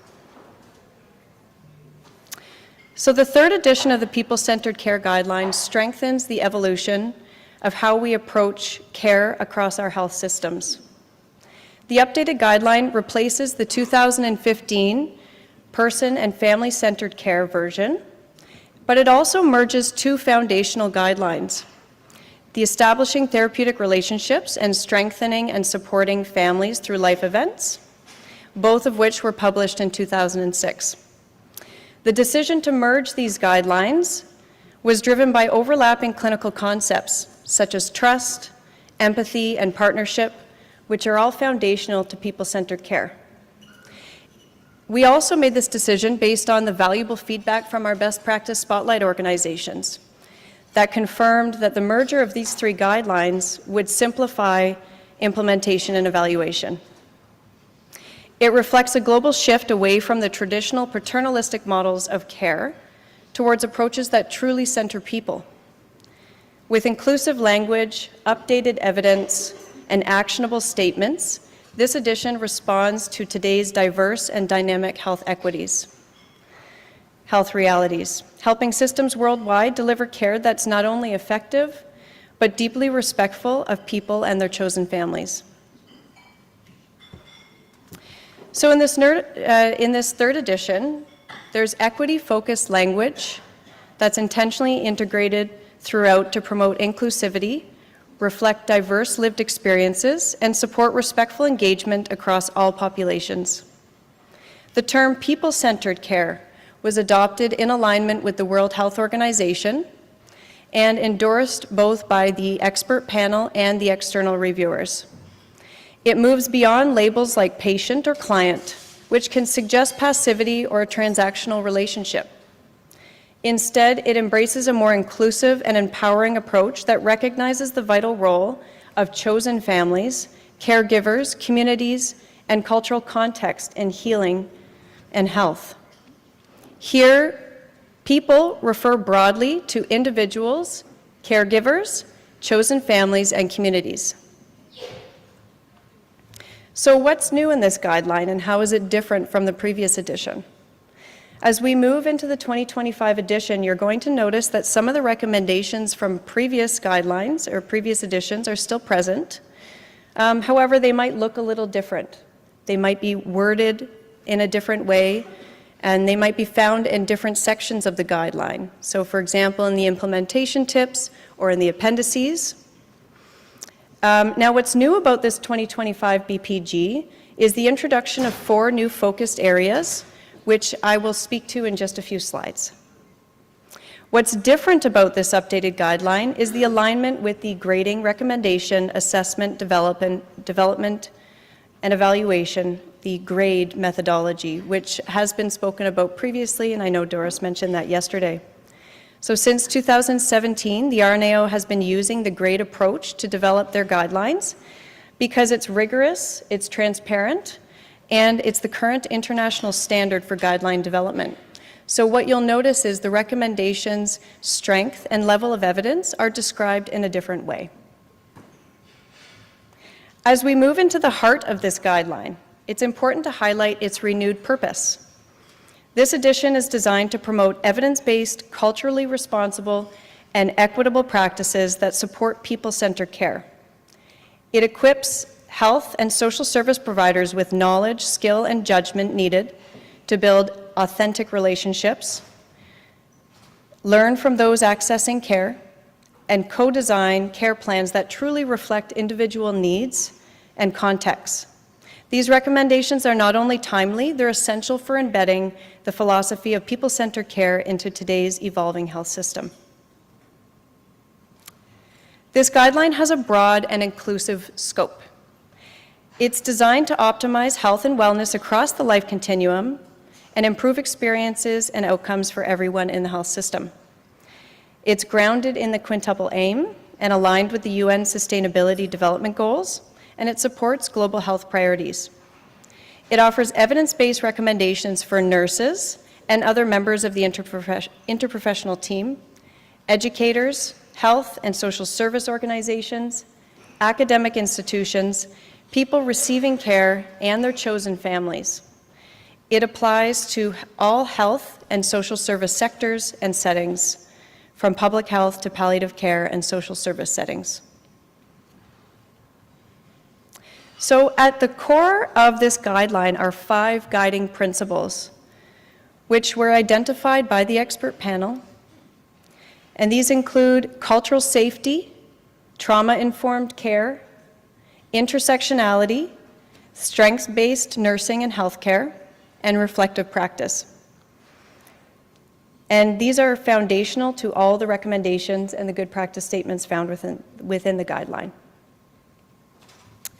So there are 5 good practice statements in this guideline, which are clear, actionable statements that should be done in practice and are believed to be highly beneficial. We don't conduct a systematic review for good practice statements. So the 5 key themes that are emphasized are establishing and maintaining therapeutic relationships, engaging individuals as active partners in shared decision-making, regularly assessing people's readiness for advanced care planning and facilitating the process when they are ready, collaboratively develop individualized plans of care that reflect values, beliefs, goals, needs, and attitudes and preferences of people and their chosen families, and determine the appropriateness and preferred modality of virtual care based on people's care needs and preferences. And so each of these statements is backed by a strong rationale and is also supported by practical implementation tips and resources. So in this guideline, there are 2 new recommendations, and this is sort of a sneak peek to what's in the guideline. This guideline introduces 2 key themes. The first is decision aids, supporting informed decisions and decision-making through tools that help people actively participate in their care. And recommendation 2.0, sensory minimizing strategies, which is enhancing comfort and dignity with sensory minimizing strategies that are tailored to the individual's needs. These recommendations reinforce people-centered care and offer practical guidance for nurses and health and social service providers.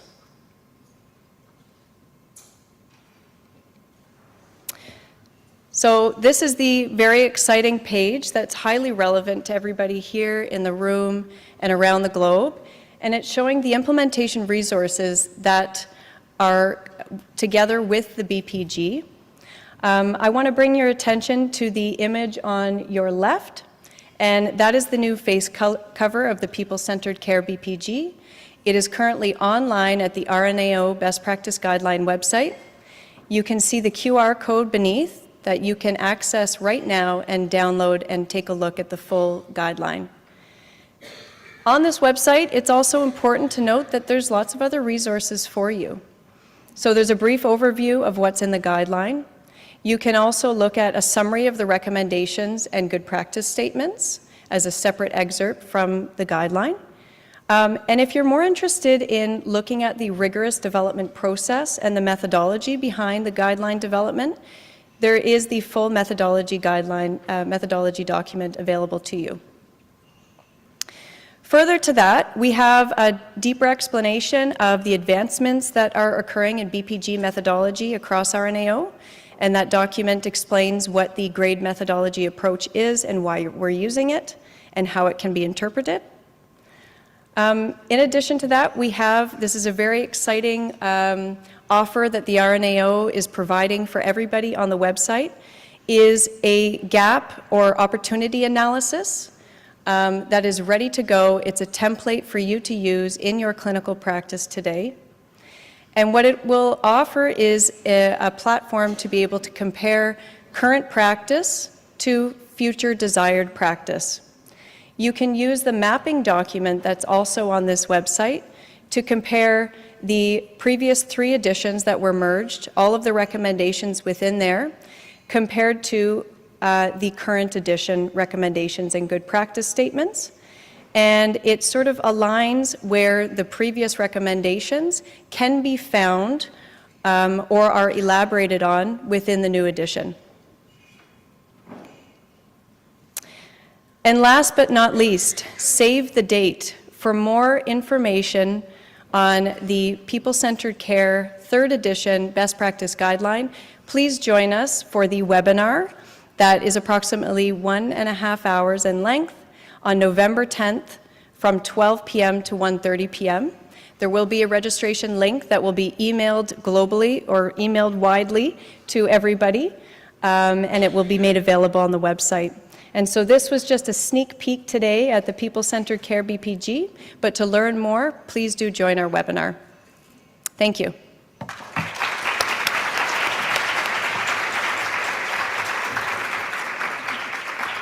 So it is now my pleasure to introduce our panelists, and we have the privilege to hear from 3 exceptional BPSO leaders whose work exemplifies the real-world impact of people-centered care. Each panelist brings a unique perspective shaped by their local context and leadership within their respective organizations. And so I will begin by introducing Amanda Ali. Amanda Ali is an RPN. She's dedicated to the long-term care sector for over 10 years, with a focus on building meaningful relationships and bringing enthusiasm and compassion to caregiving. Committed to making impactful changes to ensure the highest quality of care. Please join me in welcoming Amanda.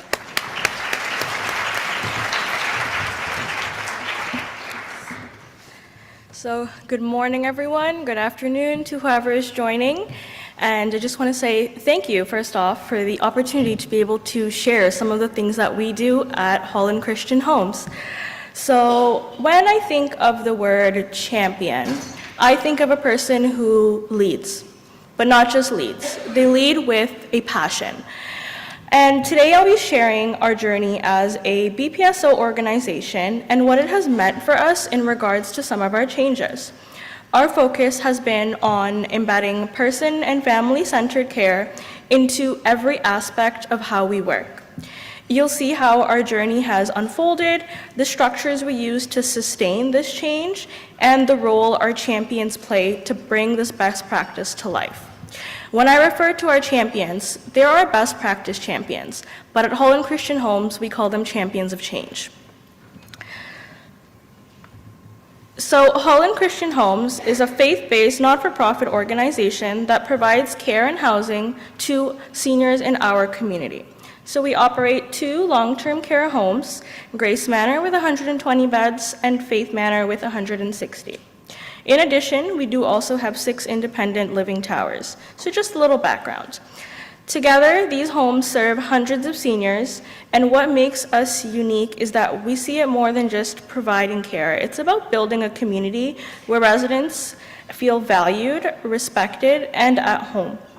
A special part about our homes is that we are actually all connected, so it's one large campus to foster community and opportunity to build relationships and create a sense of belonging. At Holland Christian Homes, we are always here to care. So I'll go over a little bit of our timeline as a BPSO. So in 2017, Holland Christian Homes began our journey as a best practice spotlight organization. Since then, we've implemented several best practice guidelines, each designed to strengthen our resident care. You can see the different BPGs that we've implemented over the years. In 2020, Faith Manor achieved our full BPSO designation, followed by our Grace Manor home in 2021. In 2021, we added the person and family-centered care guideline. Looking ahead to this year, in 2025, we wanted to enhance that a little bit more. So we adopted a model of care called the Eden Alternative. And what that has done for us is we heavily focus on reducing some of the 3 plagues we see in seniors, so loneliness, helplessness, and boredom. But how has this supported us with our person and family-centered care? So we focus on relationships and building those relationships between residents, families, and caregivers. So care is not just about medical needs, it's about nurturing emotional, spiritual, and social well-being. Families are seen as partners in care, not just visitors. Shifting our overall approach to care has supporting us in creating this strong foundation in sustaining person and family-centered care.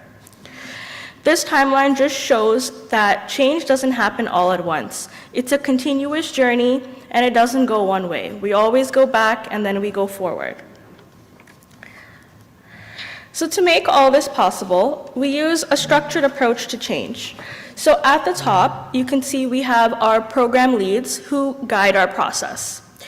They select our components for quality improvement, they monitor and evaluate our progress, and they provide leadership and guidance to our champions along the way. When we look at how we make those changes, we ensure that our champions understand the PDSA cycle and how change may look over time. Our champions are the heart of this work. They are the ones that are attending our meetings, our trainings. They are suggesting the change ideas, looking for the gaps, and bringing those back to the team. They are the ones that are communicating with staff, residents, families, and just making sure everybody's in the same team. They're also involved in our audits, our feedbacks, and education. They are the ones who are bridging the gap between our planning and our action. And finally, including our residents and families is central. Their voice is what guides the changes that we make and continue to make. They are supported by both our program leads and our champions. So highlighted on this slide are just a few examples of many of the changes that have come out of this best practice guideline. So person and family-centered care, again, it's at the heart of everything we do at Holland Christian Homes. For us, this means our residents and families are not just the recipients, they are active partners. Their voice helps to shape decisions, guide our quality improvement initiatives, and ensure care truly reflects their needs and values. This approach has also shaped how we train our staff. We emphasize communication, collaboration, respect, so that everyone feels like they are all equal. By grounding our work in person and family-centered care, we move simply beyond delivering services to creating meaningful relationships. That's what truly makes a place feel like home. I'll share a quick example of how person and family-centered care looks like in practice at our home. This need for change was specifically identified by one of our champions. So let's, for example, say a resident, let's call her Mary, had recently moved into one of our homes. She was feeling anxious about the change, especially about her meals. Food has been a big part of her culture and her traditions at home. Our champion specifically noticed that Mary was not eating much at meal times. She wasn't very engaged, sort of pushing her food around on the plate. Instead of just following our planned menu, what options we have, our team sat down with Mary and her family to learn what food did she enjoy, what brought meaning to her life, and how can we accommodate this within our home. We were able to adjust her meal plan to include some of her favorite items. The family was even invited to share recipes that they had from home so that we can try to make them for her. The result wasn't just to meet a nutritional need. Mary felt seen, she felt valued and respected. Her family felt reassured that her voice was being heard and that staff felt proud for creating a plan that reflected the person and not the resident. And our staff felt that our champion identified that problem, they created the environment to find a solution, and they helped to execute that plan for Mary. That's what person and family-centered care is about, making sure that decisions, big or small, are guided by the individual and their loved ones. So our champions are led with guidance. They are led with these 4 main pillars that we've developed. So change. So they work to understand why change is needed, and they help to develop the strategies to also make that happen. And people. Our champions are our communicators and our role models. They share information clearly, support our staff with training, and set example by demonstrating these practices themselves. And progress. They don't just launch a change and walk away. They monitor the progress to ensure that this is heading in the right direction. And effort. They tackle problems head on. Our champions identify the problems, find the solutions, and support their peers through the change process. The 4 pillars ensure that making a change is not just like writing a policy on paper. It's something that we live out in our daily work. So what really makes our champions of change sustainable is ensuring that we have role clarity for them. Our champions of change is a voluntary role where we offer choices. So no one just gets signed up to be a champion. Our frontline team is able to identify areas of interest to themselves, highlight what areas they feel they can bring their strength, and identify how they can contribute. To successfully work together, we also create time for reflection on what we've accomplished and how we got there. Our champions are interdisciplinary. Our champions are leaders, nurses, PSWs, dietary, housekeeping, laundry. It's everyone, and everybody's welcome to join. Creating that type of a dynamic ensures that everybody feels involved, because no matter how big or small, every single decision, every single task we do impacts the care that we are providing. One of the most important lessons we've learned is that being a champion means stepping beyond the job description. So I want everybody to cross their arms. Now cross them the other way. That feels a little bit uncomfortable, doesn't it? Now, if you keep your hand like that for a while, the uncomfortableness goes away. So this is just one of the techniques we use to demonstrate that change can be uncomfortable at first, but we get used to it and that uncomfortableness goes away. We can always make a change, step out of our comfort zone, and eventually it becomes a regular practice. Sometimes we hear people say, "That's not my job." But our champions of change, their response is always, "Yes, it is."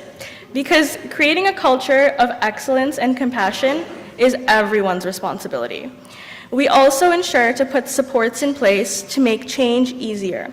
We encourage feedback through forums, discussion, whether formal or informal. Our champions are trained to take a stand, address those concerns, and we achieve this through ensuring that our champions have that empowerment.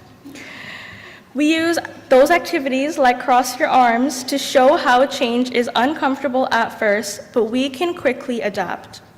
This agreement helps us to maintain change even if it's challenging. Together, we create an environment where residents and families truly feel cared for. I'll share a little bit of an impact on our residents through utilizing our person and family-centered care. So our champions educate and push our care partners outside of any type of established routine. A resident who prefers to stay up much later than normal, at first, our staff saw this as a challenge. But when we asked the residents in the family, we learned she'd been a night owl her entire life. Instead of forcing her into a standard routine where everybody's going to bed at 10 o'clock, we adjusted her care so that the staff are coming and checking on her when she's actually ready to go to bed. It's a small change, but it respects her independence and her lifestyle before she came to our home. Before we had champions in place, our care was compassionate and professional, but it was often task-focused. Staff do work hard to meet needs, but change was usually directed from our leadership down. And families were not always fully engaged in shaping that care experience. Since introducing our champions, the culture has shifted. Care is no longer just about tasks, it's about the relationships. Champions give staff a voice and leadership a role in improving the care. They communicate with families, bring ideas forward, and role model person and family-centered care practices. Now, when we talk about best practices, it's not extra work. Everyone feels like it's a part of who we are as an organization. And most importantly, residents and families see and feel the difference in the way we deliver care. Holland Christian Home's BPSO journey is more than just implementing guidelines. It's about transforming our culture of care. Through structured leadership, engaged champions, strong collaboration with residents and families, we've been able to create meaningful change. Our commitment to person and family-centered care, it's not just a best practice guideline. It's our everyday promise to the people we serve. Thank you guys for the opportunity to share our journey with you all today.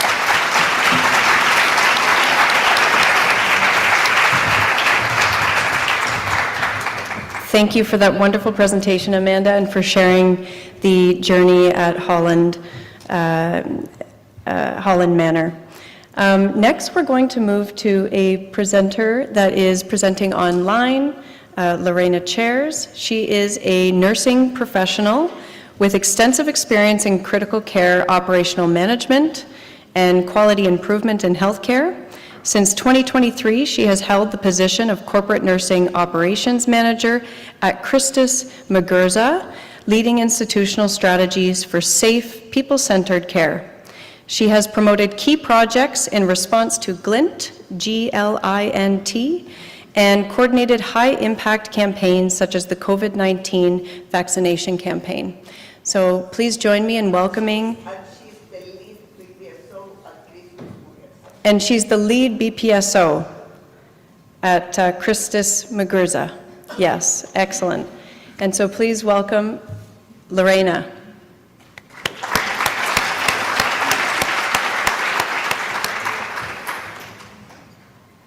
Gracias, muy buen día. Si me apoyan con la presentación, por favor.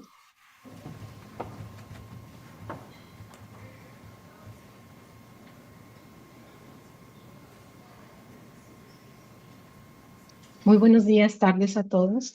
Mi nombre es Lorena Chairen Limón y como bien lo dicen, soy la gerente operativa en enfermería corporativa y líder de implementación en Christus Muguruza. Es un honor para mí saludarles y agradecer la oportunidad de poder participar en este espacio tan significativo que es el marco de los 100 años de la RNA. También es importante que muestren el compromiso con la excelencia en enfermería, los derechos de los pacientes y la promoción de prácticas basadas en evidencia. Sin duda, somos y son inspiración para todos quienes trabajan en el ámbito de salud. Me siento muy honrada de poder compartir con todos ustedes el trabajo realizado y poder contribuir desde nuestra experiencia y seguir fortaleciendo un sistema de salud mucho más humano, justo y centrado en la persona. La experiencia que hemos tenido en la implementación y adaptación de la guía la hemos ido ajustando, sobre todo al contexto cultural en México. Esto no sería posible sin el gran apoyo de los líderes de esta guía, que son todas las gerentes de enfermería de cada una de nuestras unidades en nuestro país. Agradezco a ellas por su esfuerzo y su compromiso para esta implementación.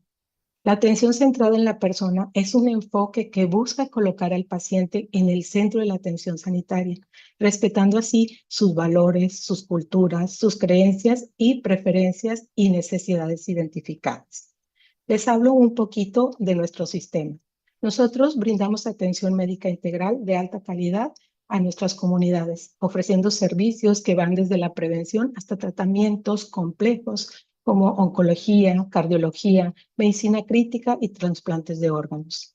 Día a día reafirmamos nuestro compromiso con las comunidades a las que servimos, asegurando el bienestar de los más vulnerables a través de nuestros programas de responsabilidad social y clínicas de asistencia social. Formamos parte de una red médica internacional a nivel de Estados Unidos, México, Colombia y Chile.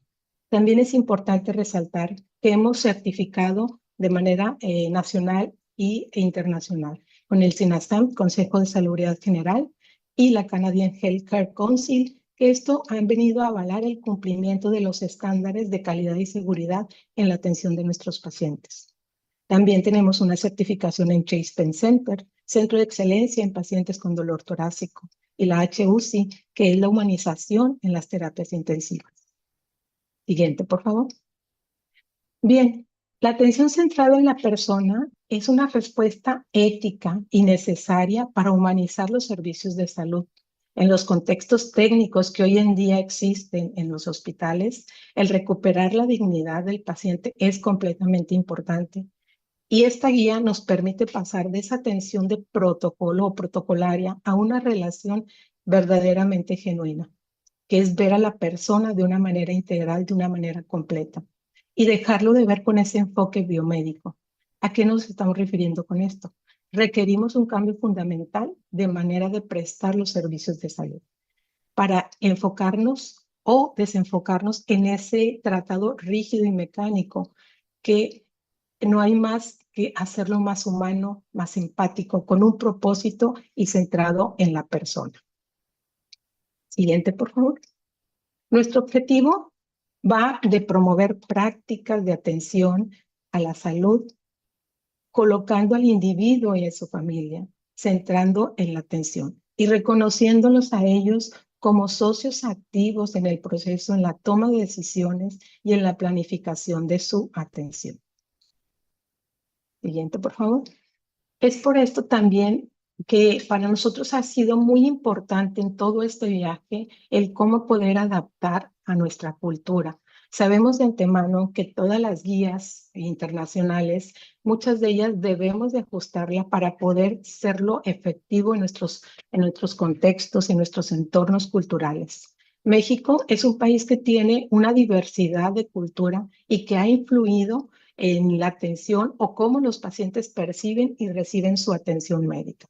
Por eso es fundamental el adaptar esta guía a nuestra cultura para asegurar una atención que verdaderamente sea personalizada y que tenga una cultura completamente sensible.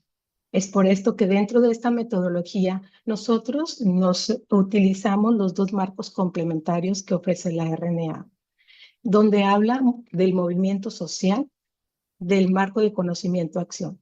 Dentro del movimiento social nos ha unido esa fuerza o esa necesidad urgente de cambiar nuestra práctica hoy en día. Y a esto se han sumado no solamente el personal de enfermería, sino de diferentes disciplinas como rehabilitación, nutrición, intendencia, mantenimiento. Aunado a ello, nuestros líderes de cada unidad, nuestros directores generales se han unido a este movimiento social y no solamente el movimiento, sino también a realizar talleres y ponerse en el lugar del paciente o de la persona.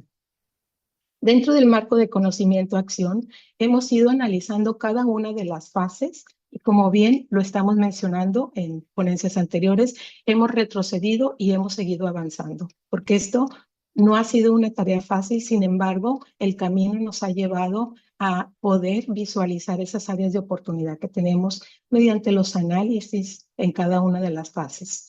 El análisis de brechas nos ha dado esa visión de poder mejorar nuestra práctica hoy en día. También hemos hecho ese análisis de barreras y facilitadores que nos ha dado la oportunidad de poder convertir esas barreras en facilitadores y poder fortalecerlos.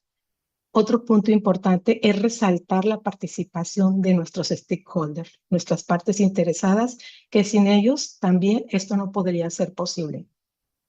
También dentro de todos estos análisis nos hemos percatado de algo importante, las encuestas de satisfacción del personal y del paciente.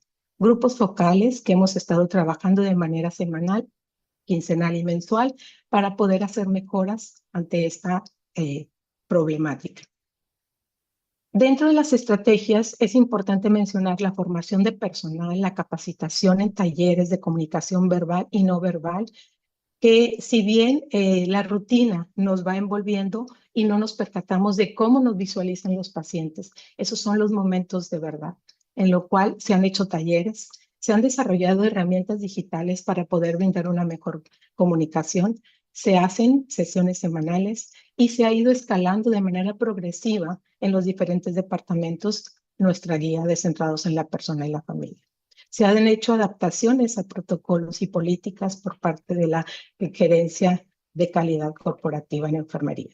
También es importante resaltar que la enfermera y el enfermero puede hacer una valoración inicial de enfermería donde ahí se puede detectar esas necesidades específicas de atención y también poder identificar esa cultura, esa creencia, esos valores que el paciente tiene y que puede estar impactando significativamente en su atención. Respetando siempre su autonomía, fomentando siempre la toma de decisiones compartidas, alentar al paciente a que él participe de manera activa y también empoderándolo con conversaciones claras, información oportuna. También es respetar esas creencias y tradiciones culturales. En México, aún todavía hay personas que usan remedios caseros y que esto no está contradictorio con la atención que reciben a nivel hospitalario. Por mencionar alguno de ellos, tal vez mindfulness, meditaciones guiadas, medicamentos homeopáticos y que sin hacer juicio nosotros debemos de incorporar esos tratamientos en nuestro tratamiento hospitalario. También es importante participar de manera activa en la toma de decisiones con ellos y con sus familias, ya que en México aún la toma de decisiones es muy importante, se hace consenso o de manera colectiva, sobre todo cuando hay este tipo de tratamientos que ponen en riesgo la vida del paciente y que la toma de decisiones la hacen los familiares. La flexibilidad en horarios y dinámicas de atención son importantes para podernos adaptar a los tiempos de los pacientes. La atención con calidez y trato digno. Y aquí me es importante rescatar el trato cercano, el trato respetuoso, empático, que tenga valor, que resaltemos la humanidad y la dignidad de nuestros pacientes. Esto siempre alineado a nuestra misión, visión y valores como organización. Evitar también esa despersonalización del paciente es sumamente importante. Nosotros debemos de llamar a los pacientes por su nombre y fomentando siempre ese contacto visual. Siguiente, por favor. Dentro de toda nuestra implementación, este modelo, pues hemos hecho diferentes acciones, diferentes actividades que nos ha llevado a diseñar pizarras digitales y colocarlas en la habitación. Esto con el firme propósito de ver reflejada la participación del paciente y la familia y que ellos conozcan también su plan de atención. Facilita la comunicación diaria y personalizada. También podemos establecer objetivos a corto y mediano plazo. También se hizo una ronda de líderes en la cual son visitados los pacientes cada 2 horas por los líderes, en busca de validar su experiencia, de identificar necesidades, de poder satisfacerlas en tiempo real y sobre todo de poderlas involucrar en este plan de atención.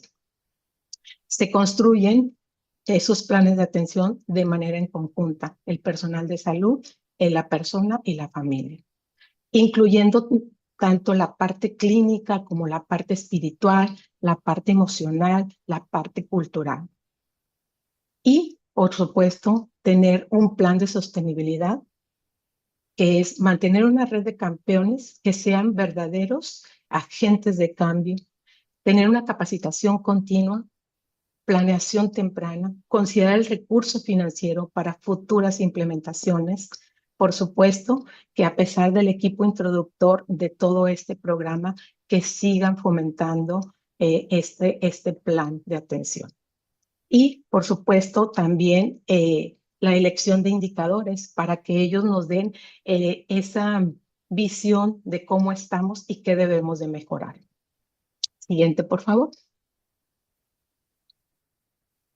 En alguno de ellos les presento aquí un porcentaje de personas a las cuales se les preguntó sobre su nivel de satisfacción. Aquí, como podemos ver en esta gráfica, tenemos un 38% donde los pacientes han sido consultados y refieren que su satisfacción ha sido buena.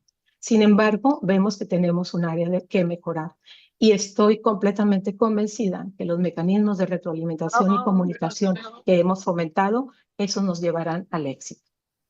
Siguiente. A manera de conclusión, la adopción de la guía, de esta guía centrada en la persona, forma parte de nuestra identidad como una red de atención médica comprometida en la atención compasiva, humanizada. Su implementación ha honrado y respetado la cultura, la espiritualidad, los valores de nuestros pacientes y reconociendo así la diversidad como una piedra angular de una conexión humana y significativa. Creemos firmemente que el futuro de la atención médica radica en volver al centro a la persona con su historia, dignidad y humanidad. Quiero agradecer a los líderes y a los champions que han llevado toda esta implementación. Siguiente, por favor.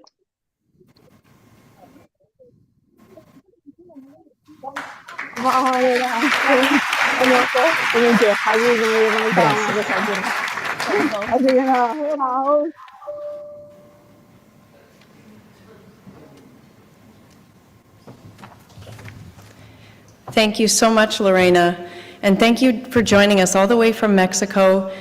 This is yet again another example of how people-centered care has a global reach. And you can see by the reflections that Lorena has shared that we're already doing a lot of what is within this people-centered care guideline. And that's why there are so many good practice statements. And it's a nice way of formalizing it. So thank you again, Lorena. That was a wonderful presentation.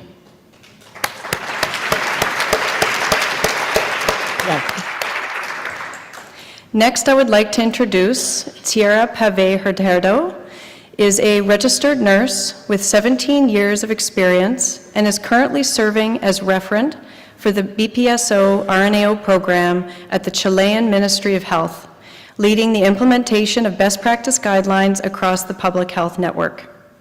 Focused on promoting health management and excellence initiatives through evidence-based practice and organizational development to enhance quality, safety, and patient experiences. So please join me in welcoming Tierra to the stand. Thank you.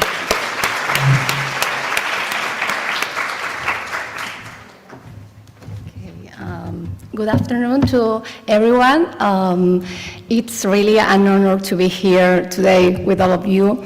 I'd like to let you know that I'm going to do this presentation in Spanish because this presentation represents the work of many people and the people I represent is online. So I have to make sure they feel included in this presentation. So I want to do it in my native language. Thank you.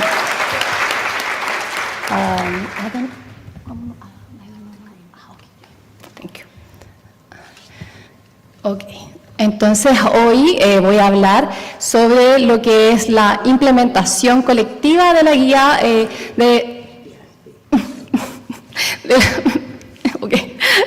Hoy día voy a hablar sobre lo que es la implementación colectiva de la guía de cuidado centrado en la persona y su familia y cómo hemos trabajado con el marco de movimiento social de acción para este enfoque.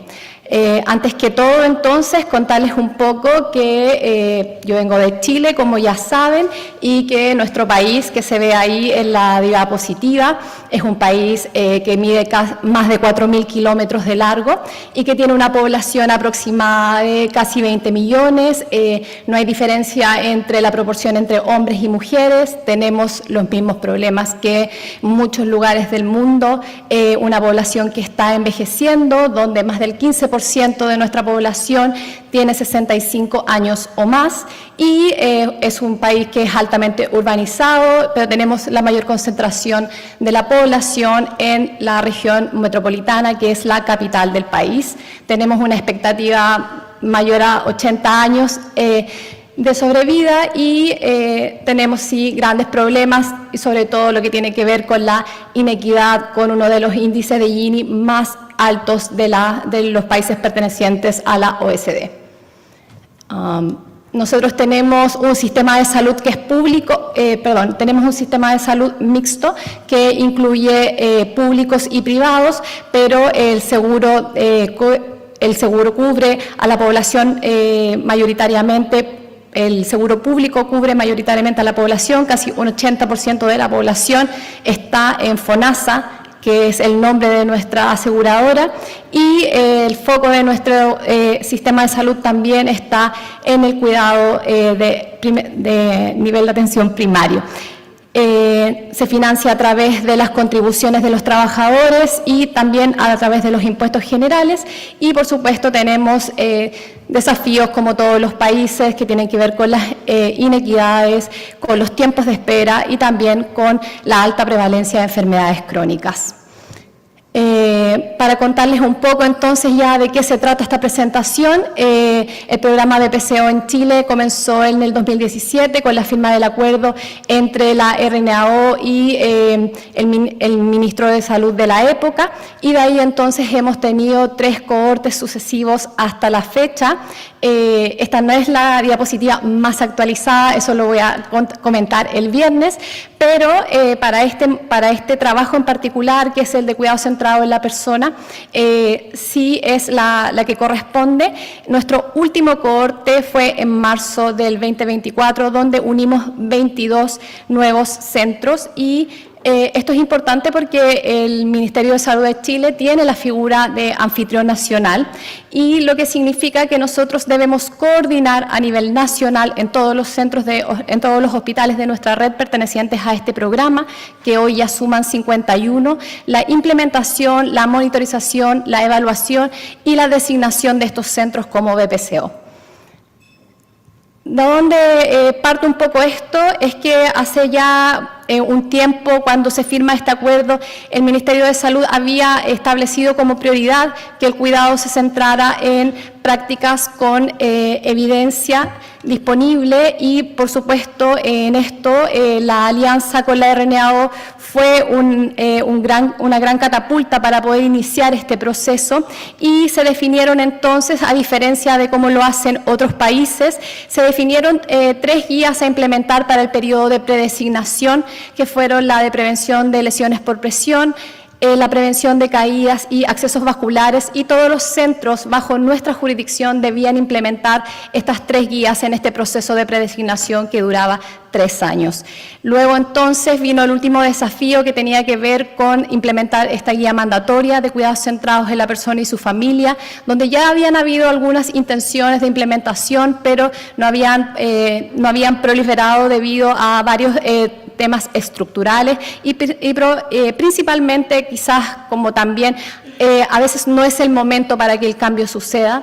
Habían demasiadas barreras, el tema no estaba en la contingencia nacional, sin embargo, de todas maneras había una intención, había una manifestación clara de trabajar aquí, y entonces de todas maneras decidimos avanzar en la implementación y hacer una convocatoria abierta, nosotros en nuestro rol de anfitrión nacional, para los centros de la red que quisieran participar en la implementación de esta guía, y fue entonces así como desde los 51 centros que tenemos actualmente participando en este programa, 25 de ellos voluntariamente, además de las guías que ya estaban trabajando,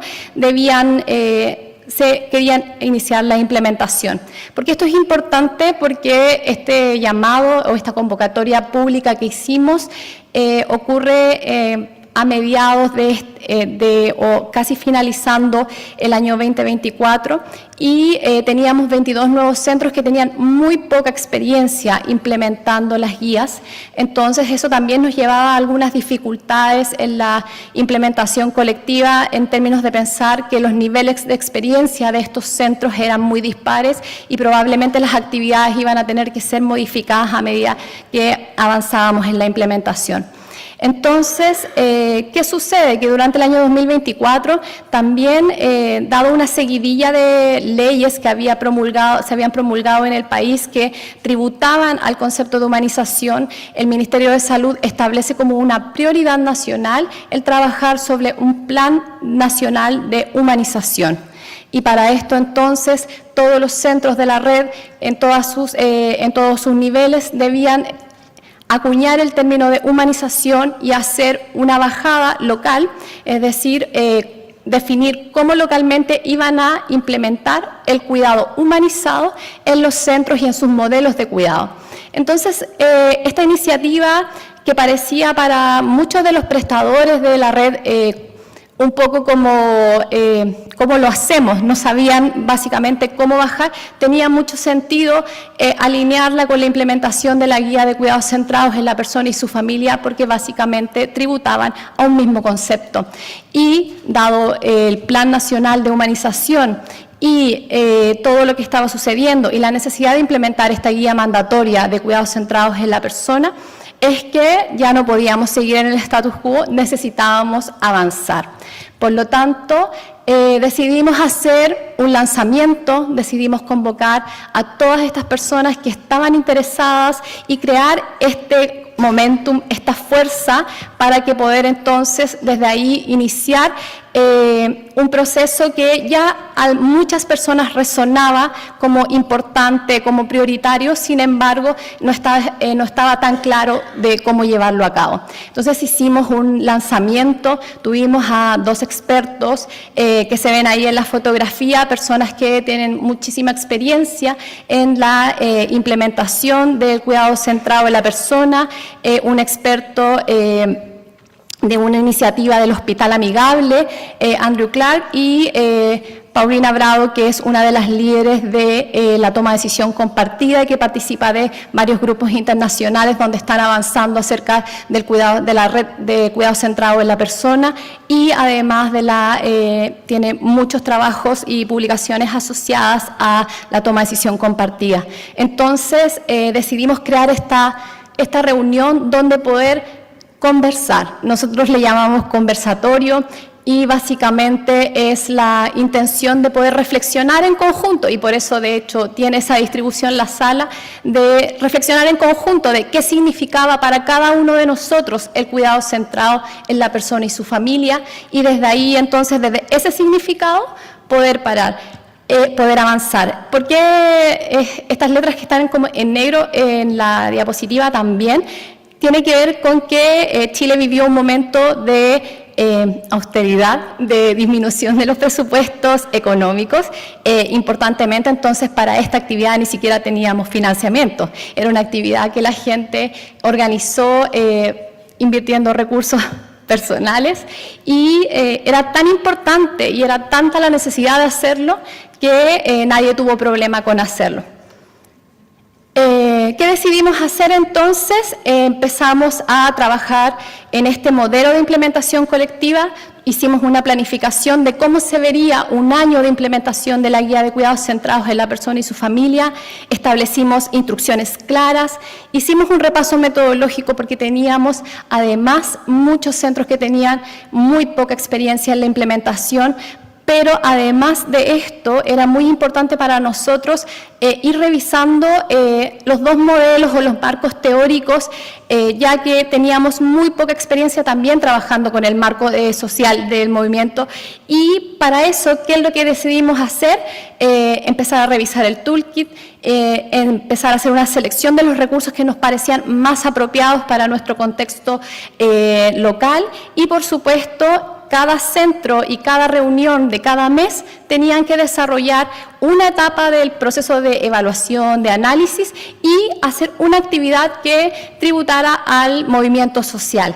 Entonces, fuimos combinando las actividades, y la verdad es que, ¿qué les puedo contar ahora? La verdad es que hoy esta presentación quiere un poco resaltar lo que ha sido para nosotros trabajar con la combinación de los modelos, cómo los equipos lo han recepcionado y cómo entonces nosotros podíamos avanzar en una coordinación nacional con este modelo de implementación colectiva. Tuvimos nuestras reuniones online, son porque por las distancias geográficas que tiene Chile, obviamente no es posible hacerlo de forma presencial. Sin embargo, las reuniones han tenido mucho éxito y se han caracterizado por esta participación constante y el compromiso de los equipos. Y hasta el momento en que hemos trabajado, los equipos lograron hacer un resumen ejecutivo sobre qué significaba la implementación en sus centros, hicieron la evaluación, analizaron las brechas. Además, pudieron hacer un análisis crítico de qué significaba y cuáles eran las limitaciones y cuál era el real alcance de las actividades que podían llevar a cabo, considerando apoyos institucionales, considerando presupuestos y, por supuesto, entonces también llegamos a la etapa de que cada equipo pudo formular un plan de trabajo. En cada hospital se formuló un plan de trabajo con estrategias que estaban validadas y que iban a ser posible llevar a cabo. Ahora estamos desarrollando nuestra última etapa de diseñar un poco cómo va a ser el monitoreo y la evaluación, porque los recursos que propone la guía no son recursos que están disponibles o validados en Chile. Entonces estamos evaluando y estamos haciendo algunas revisiones de cuáles son los instrumentos con los que podríamos evaluar la experiencia de las personas que reciben este tipo de cuidado, y por eso entonces ahora estamos en un periodo de análisis de estos documentos para proponer después a los equipos participando la aplicación de algún instrumento de manera coordinada.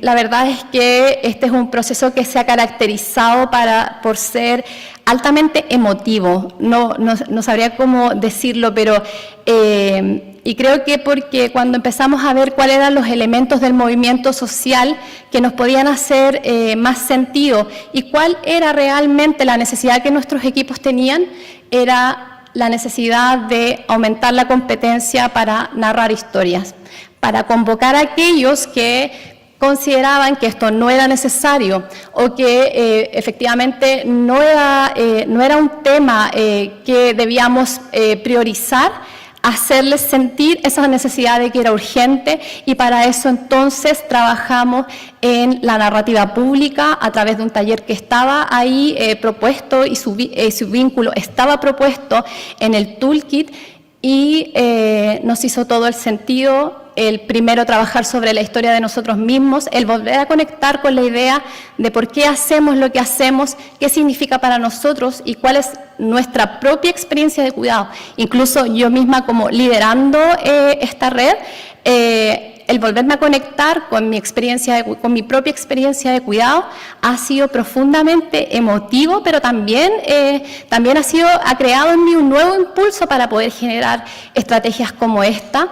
Pero también los otros dos círculos que se ven en la diapositiva, la historia del ahora, que es el momento que estamos viviendo en Chile ahora, pero también la historia del nosotros, cómo nos conectamos entre los equipos, entre las personas, para que lo que estamos haciendo sea realmente valioso, para que realmente impacte en las personas que cuidamos, pero también impacte en nosotros como proveedores de servicios de salud. Entonces hemos trabajado en este discurso. Lamentablemente acá quería mostrar un video sobre lo que habían llegado los equipos, quizás lo podemos ver en los próximos días, pero hemos llegado a un mensaje institucional que a los equipos que están trabajando les hace sentido. Cada centro ha diseñado un mensaje para compartir con la comunidad, pero también con los trabajadores, cómo se unen esto y por qué es tan importante lo que estamos haciendo. ¿Cuáles son los resultados que tenemos ahora? Que la capacidad de liderazgo ha aumentado inmensamente.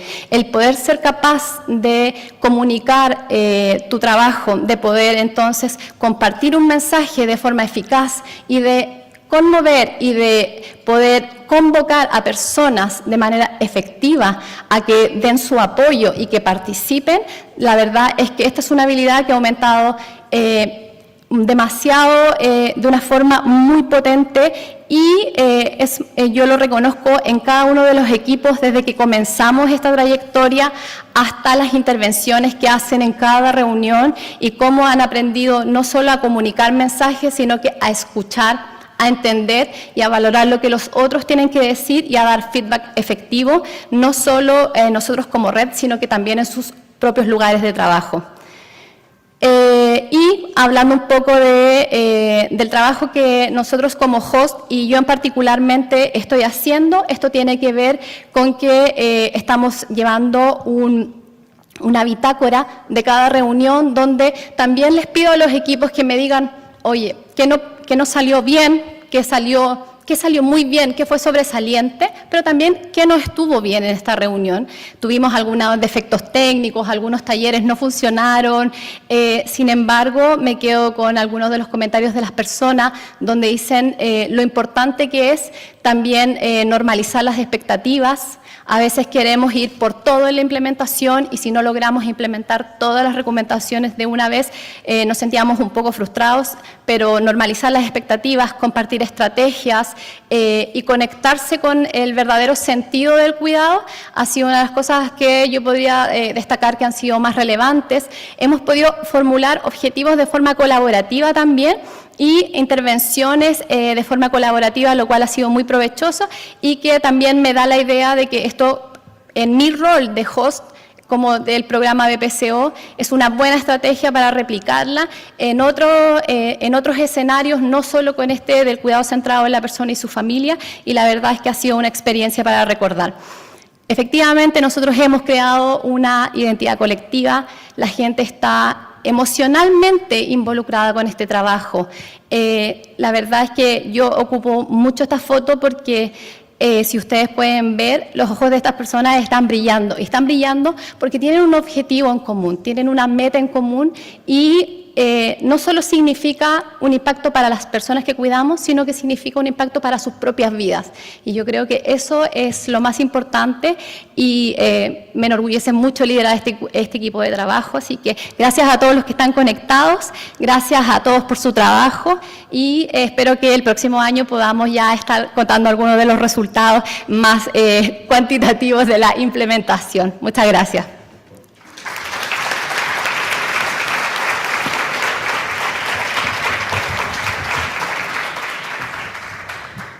What a wonderful presentation. Thank you so much, Thierry. That was really great. It was a nice example of seeing how there was an urgency or a sense of a need for change, and then appealing to those that didn't share the view, and overcoming obstacles and barriers along the way, but still landing on that collective identity. And so that is such wonderful work. So I am recognizing that there is, we are at time, it's about 12:35, and it is time for lunch. Are we doing questions at this point, or we're going to invite everybody to grab some food and enjoy some refreshments, and we will see you after the break. Thank you.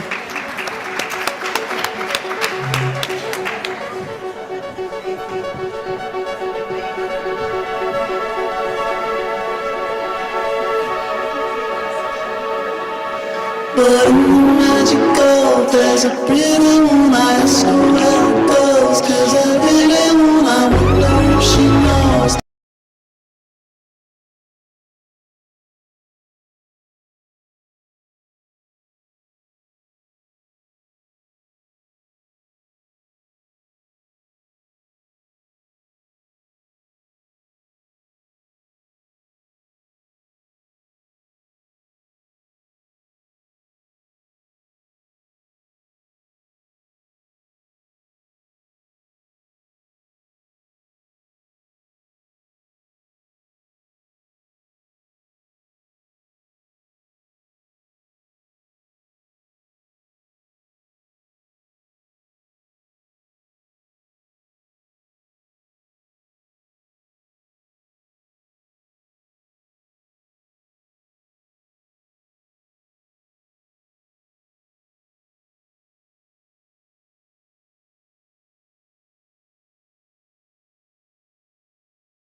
I'm the Indigenous Program Manager with the Indigenous Health Unit at Ontario Health. So I'm from Walpole Island First Nation. Our territory is called Bequejenon Territory First Nation in southern Ontario. I am Ojibwe, and so this is on my father's side. And then on my mother's side, I am Dene from the Yellowknife Dene First Nation in the Northwest Territories. And so I'm very happy to be here today to be able to provide some opening remarks. It really is truly an honor to be able to share some remarks and some of my perspectives on the work that we've been doing within Indigenous health and how we've been able to support Indigenous people, Indigenous organizations, as well as nations. And this has included working with primary care providers in being able to address the healthcare system. And so, as was mentioned, I have been working in Indigenous health policy for over 15 years and have worked in a number of community-based organizations, Indigenous-led advocacy organizations, and service providers. And so in having these experiences, these are the things that have grounded my understanding of what it means to work within Indigenous health, to understand that our healthcare systems are different and distinct from both Ontario and Canadian healthcare systems and their understandings of health. And then working then to be able to support Indigenous self-determination in control of their governments, their communities, and their infrastructures, including in the area of health. And so in the work that I do, I would say that we are grounded in developing relationships with First Nations, Inuit, and Métis people, as well as urban Indigenous organizations, working to collectively address their health issues and to support their Indigenous-led priorities. And so, as many of you are aware, the Indigenous population in Ontario and in Canada is comprised of First Nations, Métis, and Inuit people, and that each have their own unique histories, languages, cultures, organizational approaches, and jurisdictional realities that need to be considered when providing healthcare in Ontario. So, Indigenous people have been leading and operating their own health systems, services, and practices since long before contact, and have continued to do so in the face of colonization, repression, and exclusion.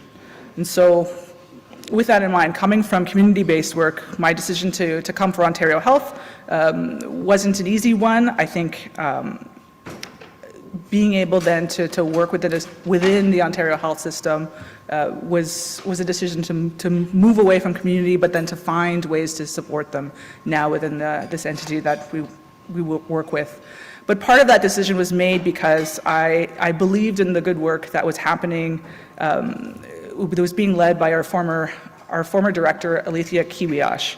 She had worked within the Indigenous Cancer Care Unit under Cancer Care Ontario.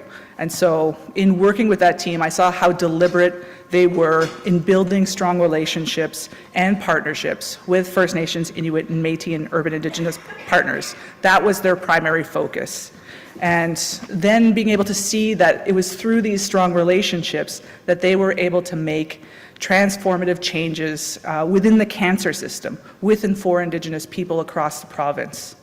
And so today then, as part of what we do for the team, is we continue to take that approach in working with Indigenous people, communities, and organizations.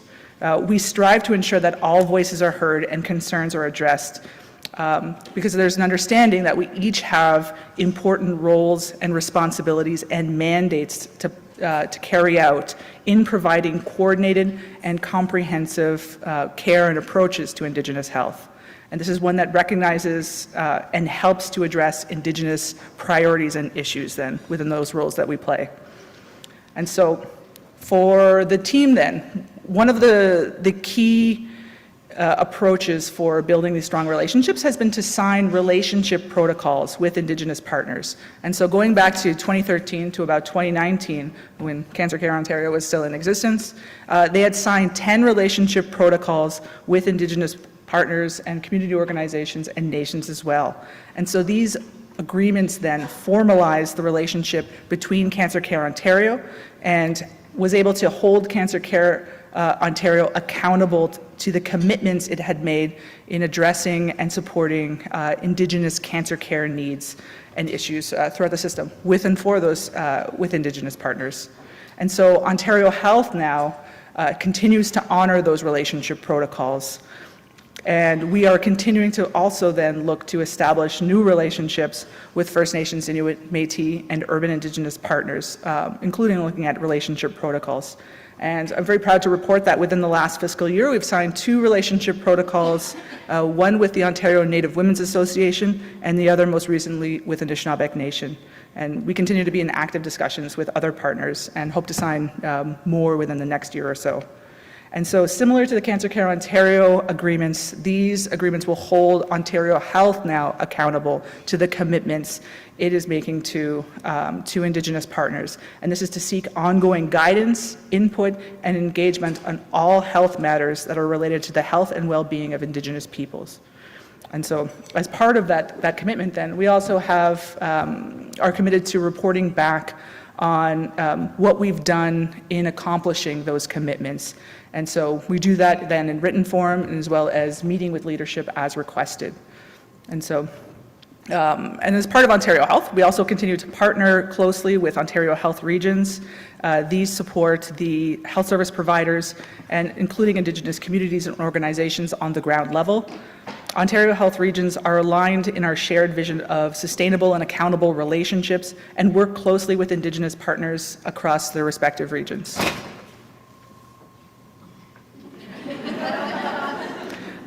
Enhancing health services and supporting better access to care for Indigenous communities across the regions remains a key focus of both Ontario Health and the regions.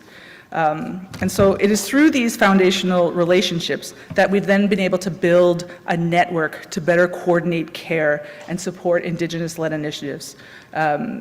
One way is through the Joint Ontario Indigenous Health Committee. This is an established process that we have with Indigenous partners to then be able to share information and seek guidance on a wide variety of Ontario health initiatives. And so, one second here, I've lost my place. And so over the years, in partnership, we've also released 4 First Nations, Inuit, Métis, and urban Indigenous cancer strategies. And so these continue to address the unique needs of community partners, patients, families, and the 5th iteration is expected to be released in the coming months. We're working across other sectors and jurisdictions, has been a key part of the work and the approach that we do, especially in also looking to implement the Indigenous cancer strategies. We work with the regional cancer programs and local Indigenous communities, and as well as work closely with the Ministry of Health and Indigenous Services Canada. And so this is then to be able to bring forward fulsome treatment, screening, support care, education, address equitable access, palliative care needs within the cancer system. And so looking to have strategies then that are at the provincial level, and then have systems in place to be able to address it locally, so that individual Indigenous patients and families feel it as well as their communities. And so then using the Indigenous cancer strategies as a model, we continue to move forward other issues then through Ontario Health. We take a systems-based approach in working in lockstep with Indigenous partners to address health needs and priorities across the health system. And so for us, it is an exciting time. There's a lot of transformation that's happening, and a lot of partnerships that have been able to be built and to be established, and which then results in on-the-ground patient impacts. And so one of the areas of focus includes this year we'll be releasing the Indigenous Kidney Health Plan. And so this Kidney Health Plan will focus on, has been developed through fulsome engagement with Indigenous partners to address renal care across the province. We're also working on developing an Indigenous cultural safety quality standard. And so this work has been guided by a committee that represents different First Nations, Inuit, and Métis perspectives. It'll be the first of its kind, and this quality standard will focus on equitable and culturally safe care provided to Indigenous people of all ages. This includes in areas of hospitals, primary care, and community-based settings all across Ontario. And so, Ontario Health is also in the process of engagement with Indigenous partners on the development of a First Nations, Inuit, Métis, and Urban Indigenous Health Plan. And so this plan then seeks to bring alignment to Indigenous initiatives across Ontario Health then to be able to better address Indigenous health. Similar to the cancer strategies, we'll be working with the Ontario Health regions then to develop local and regional based plans that will work directly with communities and organizations. And so along those lines, actually, Ontario Health West has also just released its Indigenous health strategy, and they are currently right now working on joint implementation with Indigenous and health system partners across the Ontario Health West region. And so, in closing, it is important that we remind one another that through the Truth and Reconciliation Commission's calls to action on health, that we must focus on the importance of prioritizing a path of learning in which we unlearn and then relearn.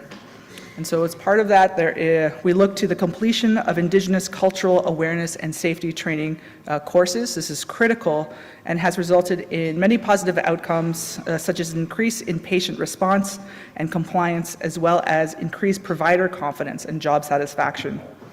Ontario Health offers free Indigenous relationship and cultural awareness courses, which are available online. So if you want to come see us afterwards, we can very happily provide you with the link. And just in closing, thank you so much for inviting us here to speak. Nurses truly are the backbone of the healthcare system. And having this space here then to have a focus on Indigenous health, to be able to provide fulsome care for people, families, and communities, as well as nations, is very important. So we don't take it for granted, and very much so. We appreciate being able to work in partnership with Indigenous partners and the RNAO as we move forward together. Thank you.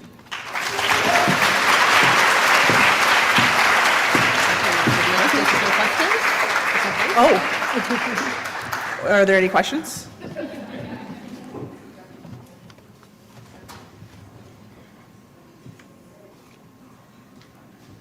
Feel free to shout it out. Or any questions online as well? There we go. Firstly, Ani Bojo, Inishtakaz, Anishnabekwe, Migwichwidam, Bimi Warma Nipe, Brook Holdsworth Nizdakaz, Nodam Aki Ojin no Jaba Tokaronto Noda. And I will say Mikanagana, which means all my relations. My question to you is, what is the biggest challenge that you believe we are facing as healthcare providers and agents for change? Miigwech. I would say that in meeting with communities and with people, that the number one thing that I hear from them is that they are experiencing anti-Indigenous racism pretty much at all touch points of the healthcare system. They are, in many cases, like fearful of reaching out to seek out healthcare because of either past experiences that they've had, experiences that they might have had also then through other institutions such as residential schools, through child welfare systems, and other kind of institutionalized systems of care. And that because of this, repeatedly again and again, people are delaying treatment until things get to crisis points. And I think that, like from our end, it's one thing to then be able to focus on things like cultural safety courses. I think they are very important. But I think the other piece of that is to be able to look at taking it from individualized responsibilities then to organizational and systems-led responsibilities for addressing racism of all kinds at all levels. And so part of the work that our team is doing is searching for the different kinds of levers that we might have then to be able to implement like lasting change that not only places the responsibility on the individual, but compels organizations and compels systems to take these concerns seriously and take action seriously.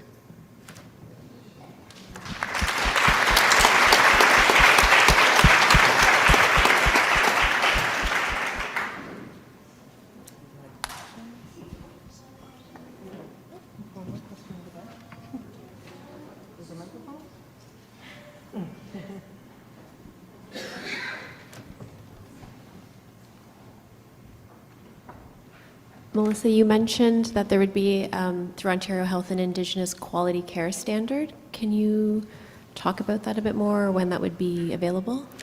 Yes. So at Ontario Health, there is a team that is focused on the development of quality standards.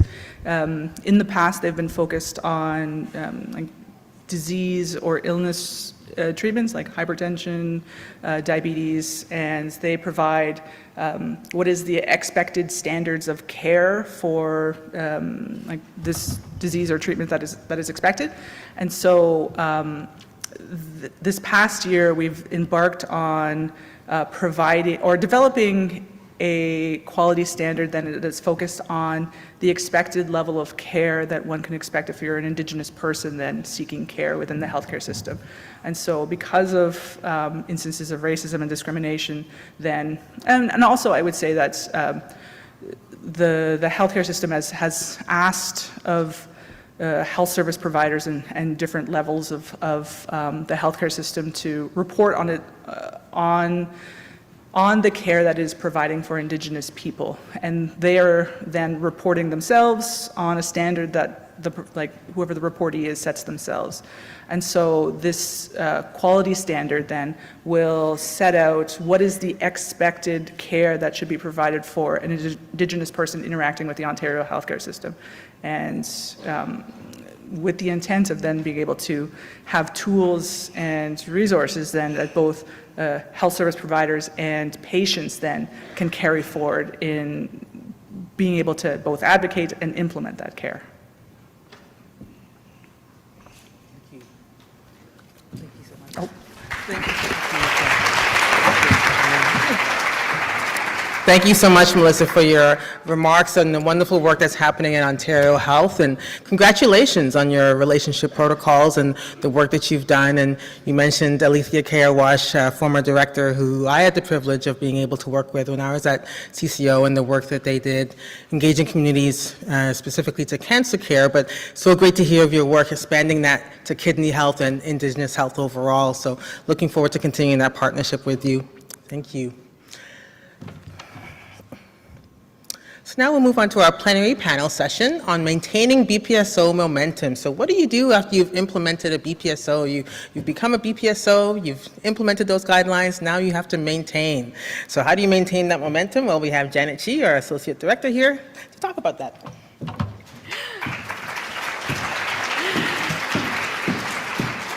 Thank you, Michelle. So I am so excited to welcome our next group of panelists to the stage. I'd like to ask Tiare Pavez Hurtado, Melissa Gregory, and Wendy Campbell to come up and join us on the stage.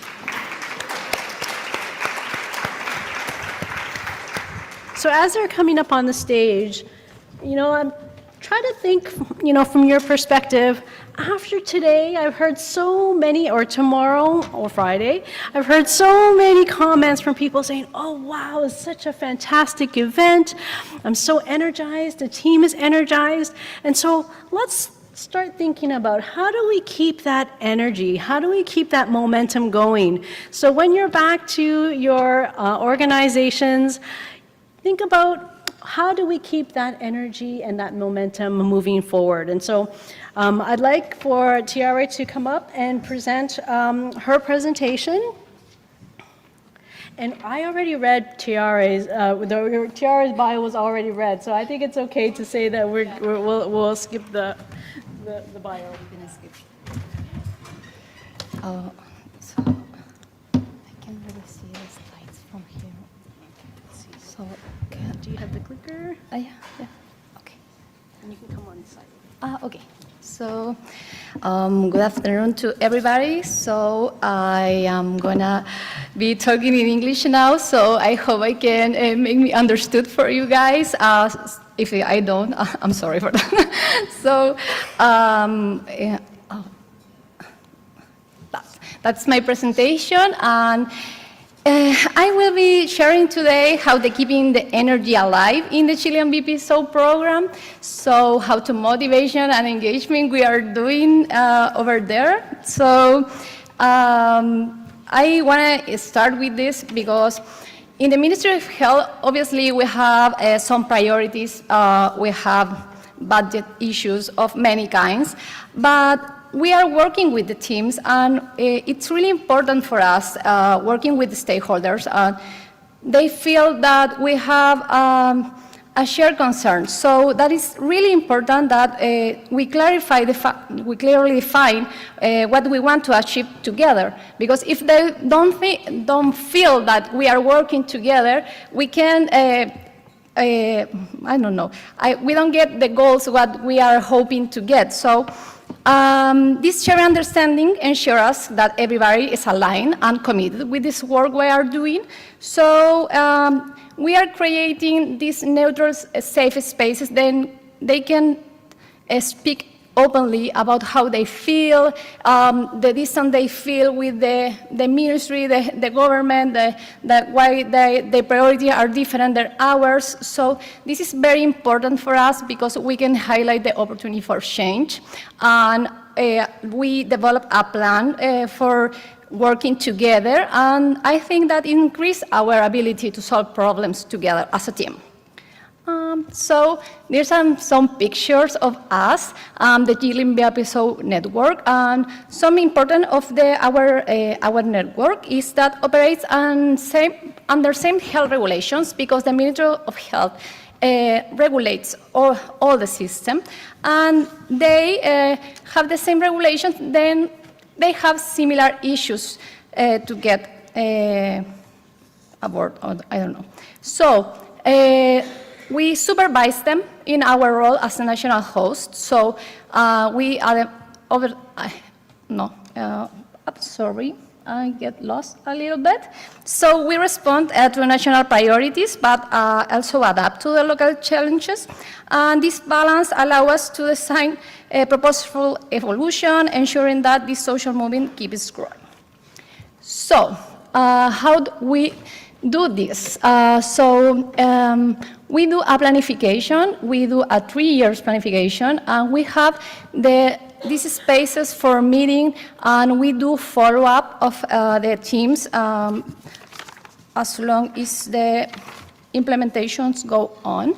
And this has certain key characteristics that is very important for us, and I think this characteristic in particular has provided us a certain credibility with the teams. The first one is regularity. The meetings are consistent, creating trust and predictability. Their punctuality. So we start and end on time, respecting everyone's schedule and time. Preparation. Participants come ready, making sessions more productive, and of course collaboration. We work together to solve problems, share experience, and co-create solutions. So, okay. So something I already talked about is how framing is very important for us. So we also use framing and reframing to create a shared vision, and the language is very important for us. What we want to communicate, what the emotions we want to evocate in the person to move to an action is very important. So that's why we are using so much the storytelling and the teams for communicate this message and get the action going. So this is very important for us, and I think the action can help us to overcome some fears that people have, and this is something that we are really working in this moment, and I think it's a pretty good job until now. And what else we do for keeping the energy going? We gave the opportunity to commit to the champions, to the teams, and what we do, we create opportunities to engage with international recognized experts, because we know that some people look up some experts when you are working on a specific area, like, I don't know, vascular access. We have the opportunity this year actually to a session with Gillian Ray-Barrell, the leader of the Avatar Group, and we have this spectacular meeting, and the teams really can commit again with the implementation that they have in their centers. So I think create opportunities to share, to speak about this, the guidelines, and meet this kind of expert. It really help us to commit or recommit to the cause, and take action. And you can see here, we are proud of our champions, of our sites, and they are very active. They always are creating so many things to do. And actually, they are really, really on social media very much. They love social media, so they are sharing a lot. This is one of, not all of it, but some examples of different sites we have along the country. So I think this is really help us to keeping the moment alive. So I'm sorry, but this is really great job they are doing, so I'm really proud of that. I hope you can understand what I said, and thank you so much for your attention.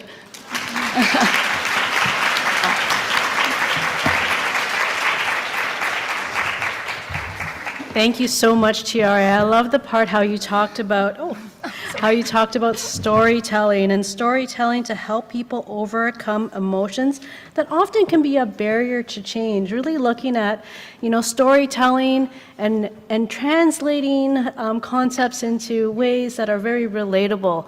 And so thank you for that. Next, I want to introduce our next speaker. Okay, I want to introduce our next speaker, who is Melissa Gregory. Melissa Gregory is the Nursing Program Coordinator at the John Noble Home in Brantford. Melissa began working at the home as a PSW before furthering her education and working as an RPN on the units and finally being promoted to nursing leader. As she also teaches PSWs at the local community college, Melissa has a passion for learning, teaching, and innovative changes based on best practice evidence. Let's welcome Melissa.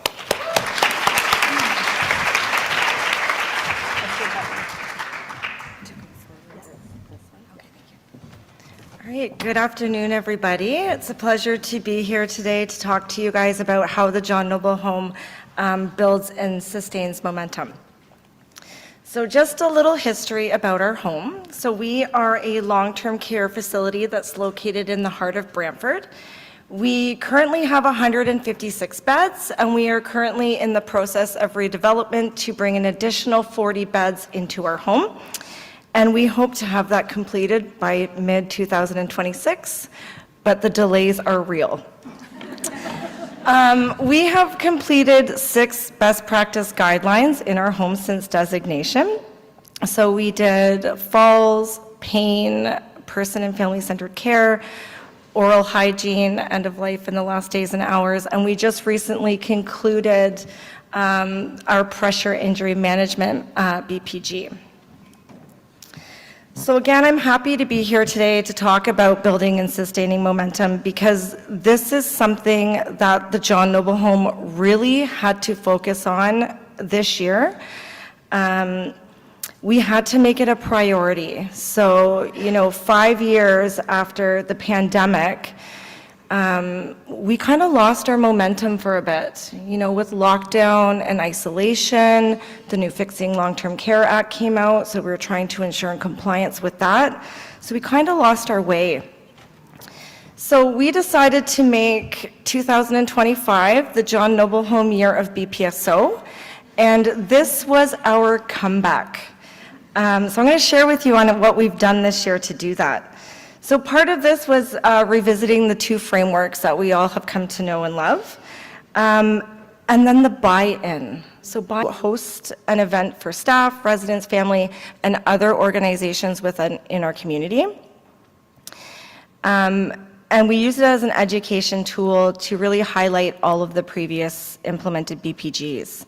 So we had a poster viewing gallery, where again, we used all our symposium posters and created some new ones. And then they could go to each station and learn about the implementation practices that we have already put forth.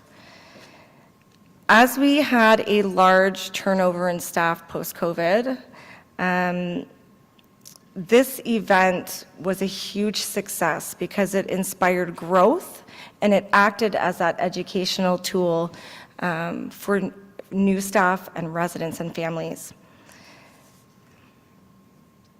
Inclusivity. So finally for us at the John Noble Home, BPSO inclusivity has been and continues to be crucial in building and sustaining momentum. We include BPSO in everyday processes and work at the John Noble Home. And it's to keep that BPSO spirit alive. So some of the things that we do is we add the BPSO as a topic to our PSW and nurse practice meetings that we have every month. We have BPSO as a standing item agenda on all of our mandatory program meetings. We have regular discussions about our BPSO work at our Health Professional Advisory Committee meetings every quarter. And because we are municipally run, we regularly discuss our BPSO work with our Committee of Management and our city councilors. And then even today, so today at the John Noble Home is our mandatory annual lifts and transfer training. And we even included that in today's event as well. So we just finished our pressure injury best practice guideline. And this year we have a bed set up and it's a station to educate on pressure injuries, prevention, and repositioning techniques. And they'll all sign off on that. So in closing, us at the John Noble Home, we have truly experienced how to build and maintain that momentum. And we see this every day through the BPSO spirit, through energy, through change, and through that BPSO commitment. Thank you.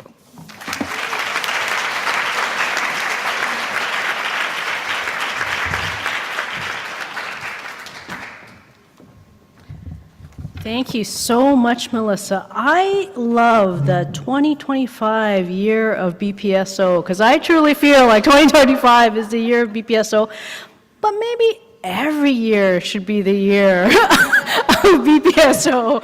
May Tao is like clapping and down here. But I'm particularly really loved, Melissa, how you talked about talking with staff, understanding their interests and passion, and really utilizing that to engage them and get them to become champions. And I think a lot of what we do as part of social movement is about connection. It's about people and relationships. So thank you for bringing that today. Okay, we are going to move forward to our next presentation. So I'm going to introduce Wendy Campbell. Wendy Campbell is passionate about clinical practice excellence and healthcare innovation and improvement. Wendy Campbell is the manager of interprofessional scholarly development at Trillium Health Partners. In this role, she engages point-of-care providers in advancing scholarly practice and applying principles of improvement science and evaluation design to achieve high-quality, safe patient, and exceptional patient experiences. As a physiotherapist with a master's in adult education focused on workplace learning and change, Wendy has experience and expertise in systems thinking, program design, implementation science, change management, and evaluation methodologies. Over a number of years, Wendy has shared her work through several scholarly outputs. So let's welcome Wendy.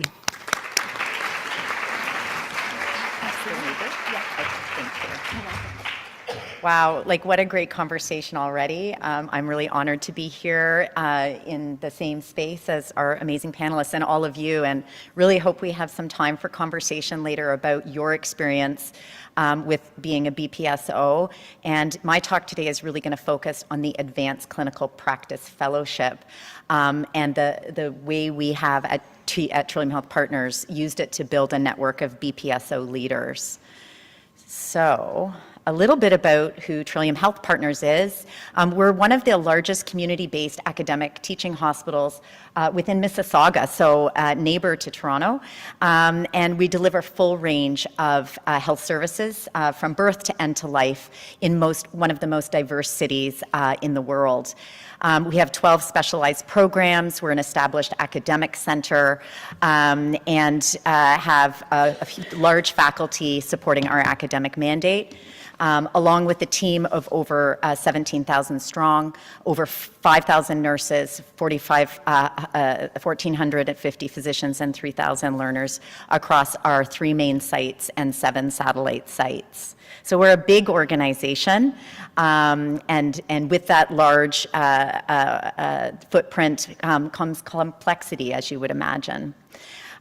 So the challenge, although we are a strong organization, we've been a BPSO for 10 years, we're celebrating this year. Yeah, we're really proud of that. So despite, all of the good things that are happening at THP, like you in a complex health system, there are challenges. And so one of the challenges we face is a system that needs to learn on every level.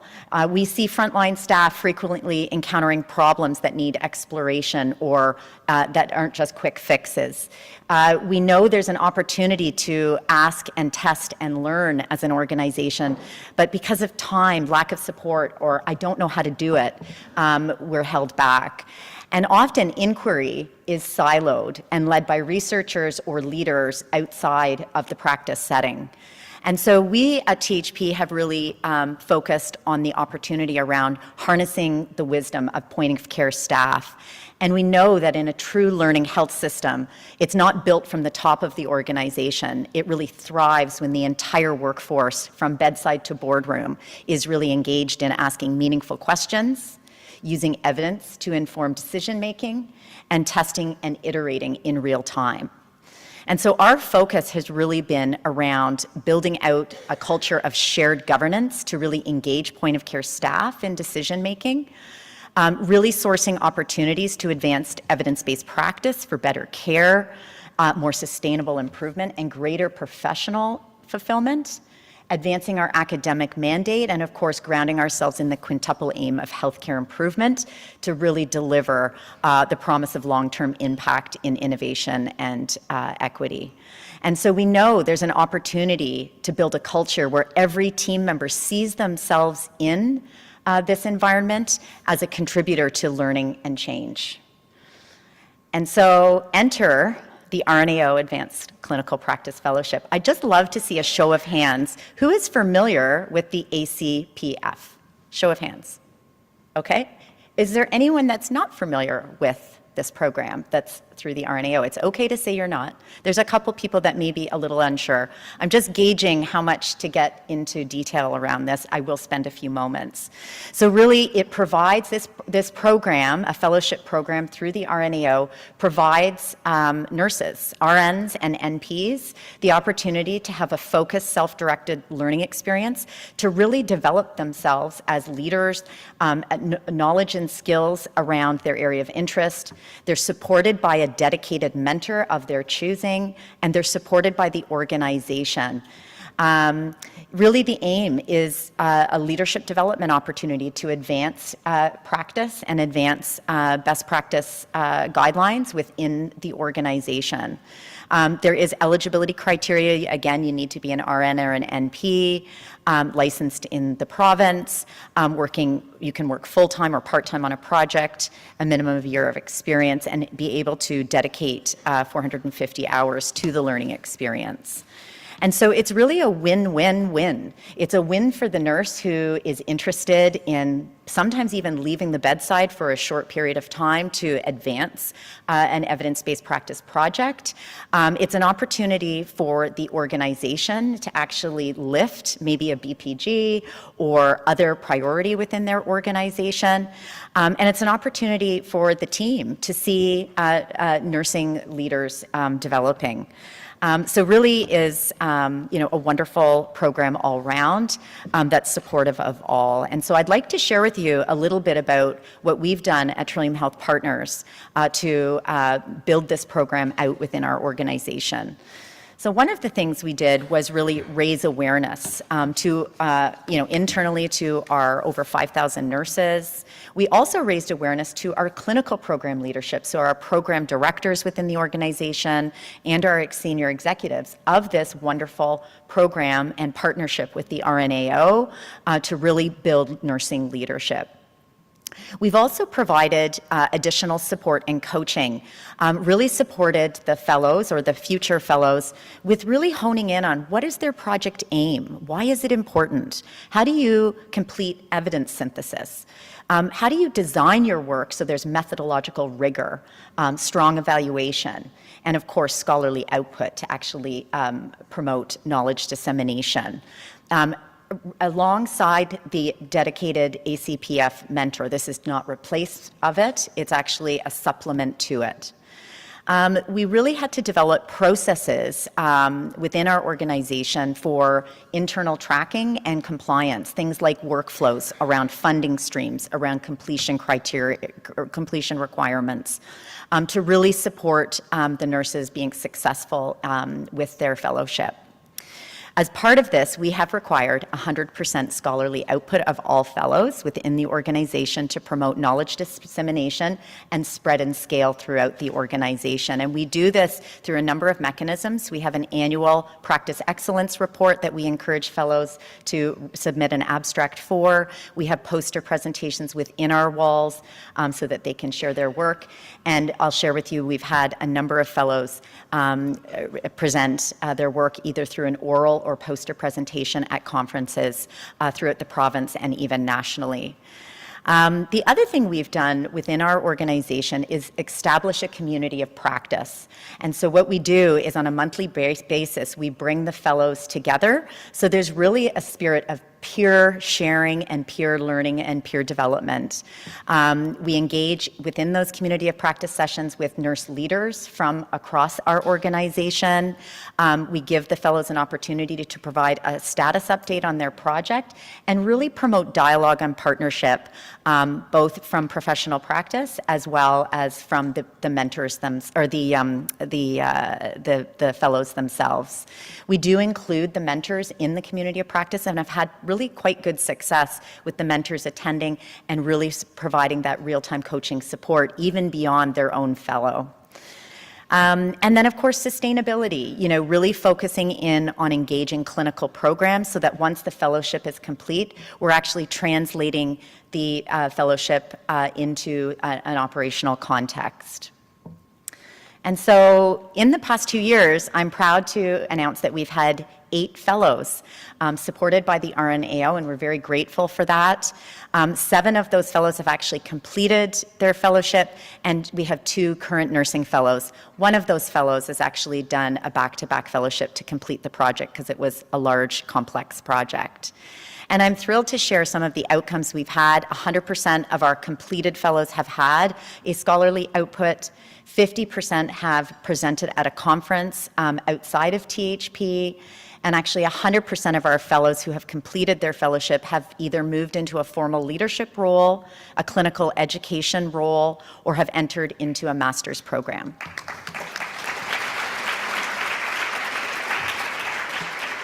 We're really proud of that, and I think it's an attestation to the RNAO program that it is possible to really nurture these nurses, provide a career laddering opportunity, and really help nurses achieve their goals and advance their careers. So what's ahead for us? We're not stopping here.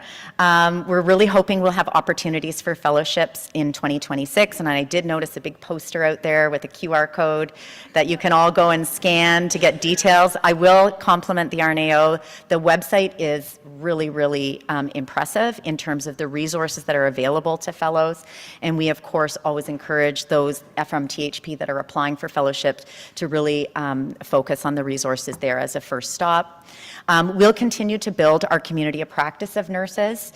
We encourage both current fellows and past fellows to join our community of practice to really build that nursing leadership excellence. We will continue to look for opportunities for dissemination activities for fellows. You know, there's nothing that bothers me more than to have some wonderful, like a wonderful project that's so impressive that a nurse has run and then nobody knows about it. So I'm really passionate around how do we spread and scale these wonderful ideas.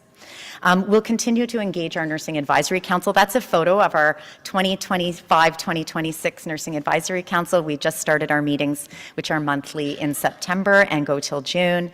And this is a group of emerging leaders. They have applied and been selected to be part of our Nursing Advisory Council. So a group of our up-and-coming, and hope that many of them will be interested in this wonderful program. And then we'll continue to focus on integrating BPSO into our governance structure. And I would say that for the Advanced Clinical Practice Fellowship Program, but just generally beyond, I think through our coaching conversations with the RNAO, that's a really good opportunity. And so that's something that we'll be focusing on this year again. I think that's it for me. I really would like to acknowledge Erica D'Souza, who's been a wonderful support to us through the RNAO and the rest of the RNAO team.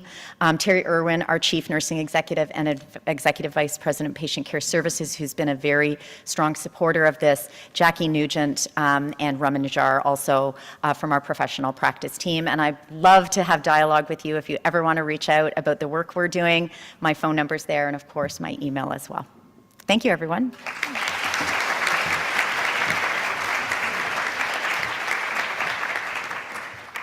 Thank you, Wendy, for that presentation. I really loved how you described ACPF as an opportunity.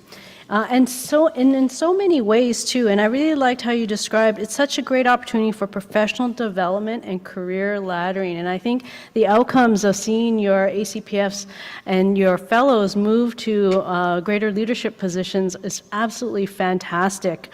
But also the part about that you support them throughout the whole process. And I think that's one of the biggest success factors, is that it is a bit of an arduous process sometimes to get an application together, to submit it, get the feedback back. But I think that's the really important part, is a lot of the investment you put into supporting your fellows. So thank you for that. So we have, I believe, a few minutes to take some, I just also want to do a little plug, since I'm already here and I have the mic, that tomorrow we are going to have a session about ACPF as one of our knowledge nuggets. And so if you are interested in learning more in terms of the process, we are going to have a session tomorrow afternoon at 1 o'clock. And Erica D'Souza, who Wendy mentioned, as well as Sabrina Morelli, one of our coaches, will be delivering that workshop. And we have a lot of other workshops as well. So have a look at the program. So we have some time for questions. And so are there anybody with questions? Let's get our mics up and see who has any questions. Oh, there's a question over here. My question. Can you hear me? Oh, you got to turn. Okay, perfect. My question is for Wendy. For the people that you engaged with the program, did they come to you with what they're interested in, or did you have a program that you wanted in mind that you like to improve on? I don't know. Are these working, or should I just talk really loud? Oh, they're working. They're working. Yeah, Yep. Okay. Yeah. Great question. A little bit of both. Often nurses are saying, "I've got this idea. What do you think?" And we just have a lot of thought partnership around, like, how does it relate to the BPGs? How does it relate to organizational priorities? Because we find we have the most success when we anchor it to either the BPGs, which are part of our organizational priority, or something outside even that lines up. And then that program director support. Part of the program is you're getting support from RNAO, but you have to have support from the program as well. And so, a great example is one of our oncology nurses right now is in a fellowship, and she identified a gap around adolescents and youth young adults in cancer care. And our organization really didn't have a program. People were traveling all the way down to Princess Margaret. And so that was a great example of where the program wanted some work, and this nurse was very passionate about this project, and actually secured a mentor from Princess Margaret outside of our walls as her mentor. So I think a bit of both. I think you need the nurse to be engaged, willing, excited, and you need the organizational partnership as well. Yeah. I have a question as well. It's also for Wendy about the fellowship program. Yep. I'm Jill. I'm one of the educators in nursing practice at the Children's Hospital of Eastern Ontario. We also have a really robust fellowship program that was kind of behind closed doors, like you said, and not talked about. So we really took it upon ourselves to really engage in supporting fellowships this session. We actually had 5 fellows apply and get accepted. My question is about institutional support behind that. Because the fellowship program does commit money to the fellowship program, but we've been finding that leveraging executive support to complement the rest of that funding support to support the fellows has been difficult. And do you support your fellows for every fellowship application period, or do you focus on one big application period to support all of the fellows as well? Oh, great questions. And I'm not sure we do it right, but you're making me think now. So I think the first question was around organizational support and that executive sponsorship.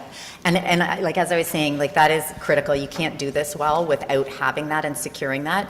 And so that's where, if the fellow's coming with an idea, they need to, like, one of the first things I say is you need to talk to your one-up leader, and then you and your one-up leader need to go talk to your leader, who is going to have access to program budget to actually support this work or not.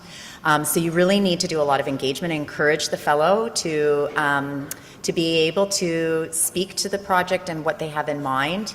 And so we do a little bit of coaching even with that, because a lot of time the nurses are a little, maybe they haven't done that before. And so we'll help talk them through how they would talk with their 2-up leaders around their area of interest. And then the second question, we do support them end to end. Obviously, you know, this is their fellowship, they're holding the pen, but we do provide feedback, thought partnership, advisory, you know, even as they're looking to apply, and we've never bundled it. You know, I know this year I think there's 2 entrance points. Last year there was 3, and it's just been very kind of iterative. You know, if someone's interested, we advertise it internally and say, contact Wendy, and if they're interested, then we usually set up a call just to hear what they're interested in. And because I sit in the organization in a bit of a strategic role, I'm able to do a lot of connecting points. Oh, you should go and talk to someone in our clinical systems and informatics team, for example, because they would be a gatekeeper to the kind of type of work you want to do. So yeah, hopefully that helps. But I'm interested, yeah, maybe bundling would be an interesting concept. Any other questions? We've got a few more minutes left before the end of our session.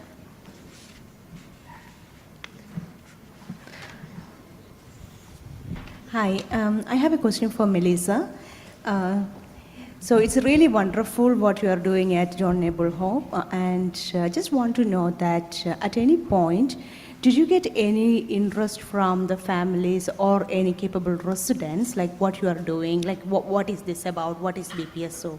And if you do, what are the strategies or how you are actually making sure that their interest is heard and, you know, getting them involved in it, if you do?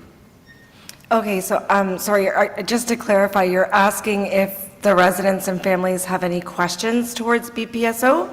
Yeah, and also, are they ever showing any kind of interest in participating in your activities or? Oh, okay, absolutely. Sorry. So, yeah, at first when we like the first resident council meeting or the first family council meeting, there were some questions, right? Like, what is BPSO? We created a slideshow to showcase the RNAO, the BPSO program, and we already came prepared with previous implemented BPGs that we had done, so we could actually show our history with RNAO and BPSO together. There was I can recall one family council meeting that was actually a rough family council meeting. It was a doozy, and I didn't think I was going to make it out of there alive. But it was with the end-of-life BPG, and when we took on that BPG, we started looking at different palliative tools, right? And then you start kind of going down rabbit holes, and we're looking at goals of care discussions, and we found that $1 million question. Everybody know what that question is? If your loved one was to die in the next 12 months, or 6 months, sorry, would you be surprised? That did not go well. That did not go well with our family council. And I found it was a great opportunity to connect with them. I know that, we talked about admission process and end of life at admissions yesterday. And I know that that's something upon admission that families don't like to like with our home, right? So we have found that they don't want to have those discussions on admission. Our admission days are pretty heavy. So I had to kind of, sit with them. I don't like calling it beyond their level, but talking to them, and giving them concepts or ideals behind why we do the things we do. So as an example to what I just stated with the $1 million question, or the surprise question, I talked about why do we throw baby showers? Why do we throw baby showers? We throw a baby shower to prepare for the birth of a baby, to celebrate the birth of a baby. So then when we were talking about goals of care discussions and end-of-life discussions, it's about being prepared. You only die once, right? Being prepared, making that death a beautiful death. So kind of, really sitting and making the time for the families when they have those questions. I did survive that meeting, and they actually it was very different tone by the end of it. So actually, I know that we set meetings for family council, resident council, but just making sure that you have that time to sit with them in case they do have questions. Since the initial meeting, we bring this to family council, resident council, almost every other meeting that they have. So it's gone over very well. We also recruit family members and residents into our mandatory program committees. So we have residents and family members sitting in those committees, which also helps as well. Fantastic. Oh, go ahead, Michael. Thank you. Can you hear me? Oh, you Yes. can? Okay. I have a question for anyone on the panel. Whoever would like to answer it, please go for it. So we're from academia here, Jameis Robbins and Lindsay Yon, my colleagues from Confederation College, and the three of us teach in the practical nursing program at Confederation in Thunder Bay and have done so for many years. And we're about to embark upon developing an idea to apply for an advanced clinical practice fellowship. And we've all been bedside nurses, and we can probably think of 100 ideas on what we would do at the bedside, but now we're in the classroom, and we're wondering what you might think would be ideas that you'd like to see academics consider, and also think about that we're training and educating the people that you're about to hire. If that might be something that you can answer, it may be like a whole thesis question, I don't know, but feel free to take a stab at it, whoever would like to. And shout out to all the RPNs in the room and the personal support workers, the students and RNs and NPs.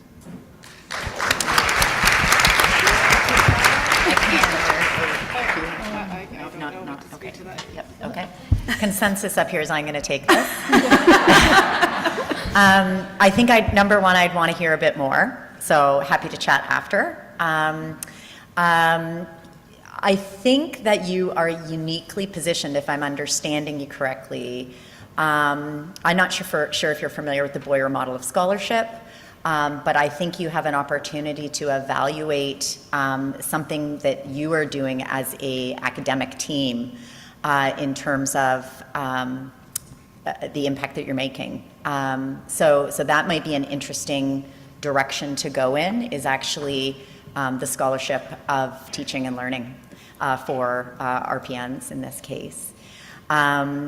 But I also would go to your students. You know, again, we really are grounded in a shared governance model, and so the nothing about me without me, and you know, what would be something that would be of interest to the students, I think would be a really interesting concept. And maybe even past students, like would you be able to get an understanding, and you probably already do have an understanding of when those students are going into kind of their consolidation placement, what are they missing? Right? And maybe even some work around studying the student experience and optimizing that student experience might be something interesting, I think. Mm-hmm. Perfect, thanks. Those are some great ideas, and I saw Jameis was frantically writing, so they're good. One of the things that I also thought of, we have many of our students that go into long-term care as their final placement. And they have an idea in their mind of what long-term care might be, and often it is to give medications to a large volume of people.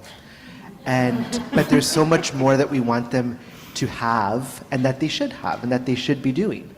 Leading on the units, for example. Leading best practice, leading evidence, and just having those tools, and that's something that has been of interest of mine. I started in long-term care, and I feel like I'll finish in long-term care at some point, whether or not as a worker or. But yeah, those are great ideas. Surveying the students, and see, it would be fun to have them give us an assignment. We've been giving them an assignment, so it would be fun. Our passion is practical nursing. Our passion is that bedside piece, and I think that we could do a lot with that. So thank you so much, all Wonderful. of you. Thank you, Michael. We have time for one more question, right behind you, Sue. Hi, this question is actually for Confederation College. Just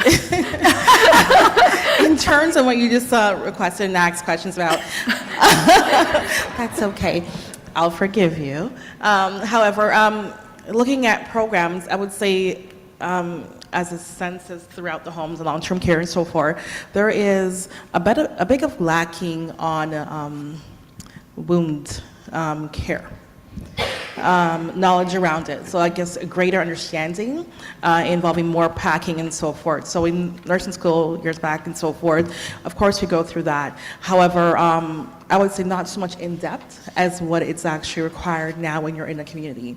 As you go through different homes and different admissions from different areas of life, people come in with a lot of different things. I've had people come in with wounds that are, I could fit a whole fist into.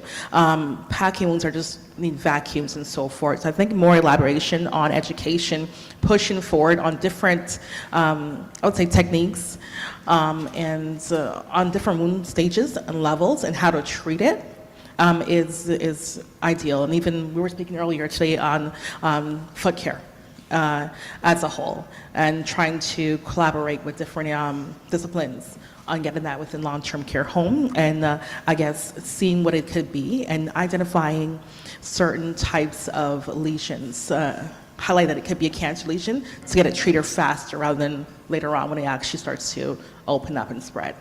So that may be something to consider as well. Yeah. Thank you You're welcome. so much. I think these are fantastic opportunities for networking, which leads me to our next segment, which is our break. But before we break, I just want to thank Tiare, Melissa, and Wendy for 3 wonderful presentations. Come see me after. I have a mug for you, okay? So we are going to be going from 2:30 to 3:15. Great opportunity to grab a coffee. We still have all of our posters out there. Great opportunity to network, so you can connect with Michael and others. And you will be going into different breakout rooms. So check your programs, and then you can go to your respective rooms. Okay, thank you, everyone.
Good afternoon.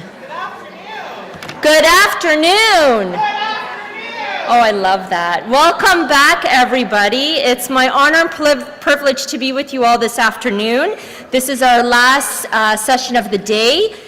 In this knowledge break, we have several presentations taking place. The first is going to be from Sharita Chambers and Saharish Jindani.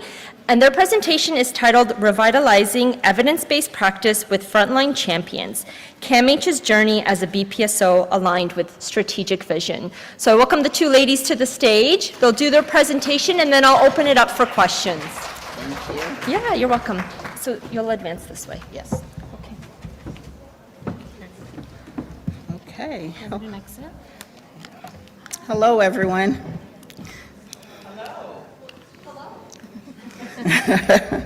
It's our pleasure to be sharing our BPSO journey with you. I am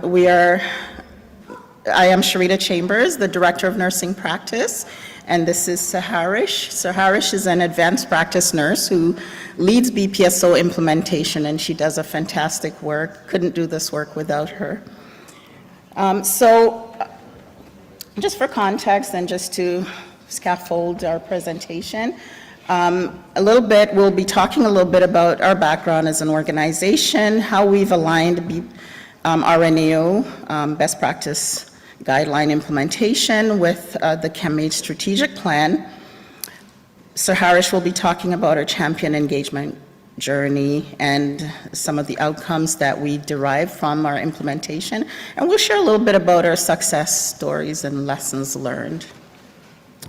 So for context, CAMH has, and I'm sure that number has probably changed now significantly, but approximately over 4,000 staff, and we have over 400 physicians who support patient care at CAMH, and our physicians include psychiatrists and medicine doctors who support medical care for our patients in the form of hospitalists at the organization. We also have about 8 nurse practitioners as well, included in the staff. We have 350 volunteers, and we see over 2,000 students per year, and those are physician learners and all the other disciplines as well. And the best part of this is the number of champions. That number doesn't truly reflect our numbers. I think we're over 300 right now, just over 300. Yay! We know that the champions are the backbone to this work, and so our ability to engage across the organization and engage our champions has been a significant success, and you'll hear a little bit more about our journey and our stories. So the community we serve, so we have 118 inpatient and outpatient programs, so not beds, programs across CAMH. We serve over 40,000, almost 45,000 patients. Over almost 41,000 patients served per year. We have, and that number is growing, over 16,000 emerge visits. So CAMH does have an emergency department. We're a regular hospital. And over 83,000 virtual care visits, and those numbers are growing. So our story, and I like to tell this story and frame it because our story, like our presentation, is really about champion work and champion engagement, but how do we derive such success? It's really important to understand how we framed our work and how this work was implemented. So in 2022, just to step back a little bit, CAMH has always been a best practice spotlight organization. We achieved that in 2014, but somehow along the way, many changes occurred and we did not maintain our best practice status, so we re-engaged. So in 2022, we signed our agreement with our NAO, but something else was happening during that time. We were getting ready for accreditation. How many of us know what it takes to get ready for accreditation? Yes.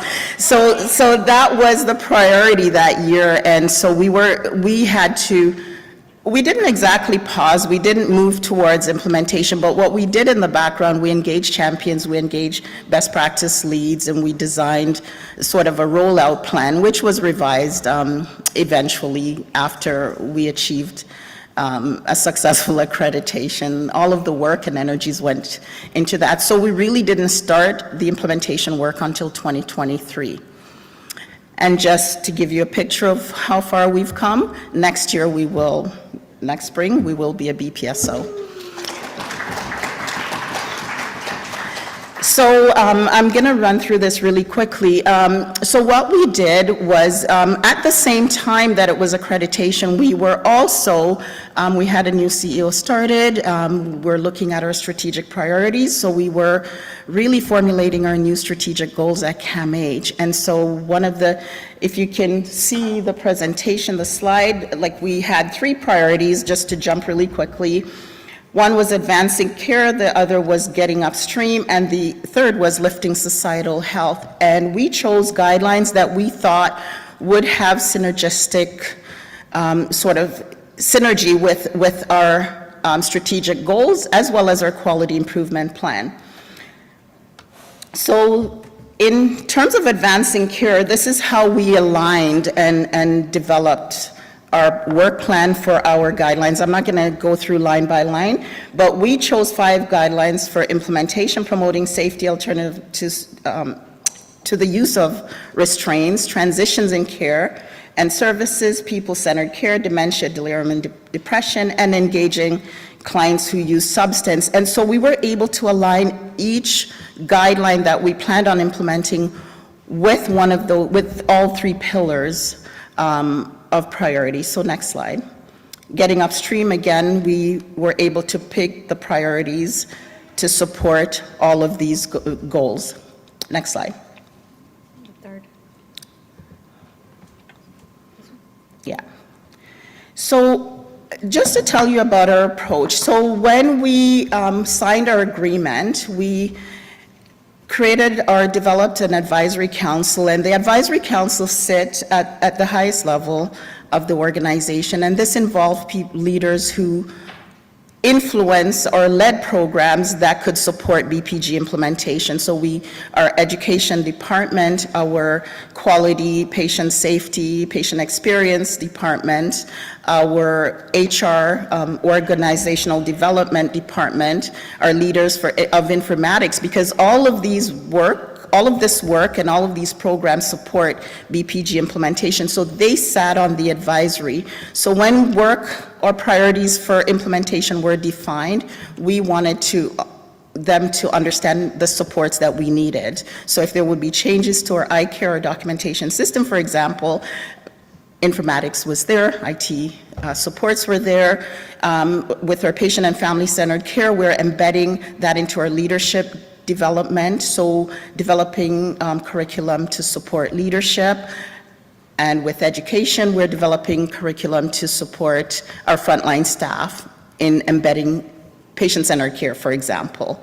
So that's the governance, sort of. And then my CNE, Dion Sinclair, and our CEO, who championed this work and ensured that this work was brought in, and at the highest level, everyone understood that it was a priority for the organization and how it was aligned with our strategic vision.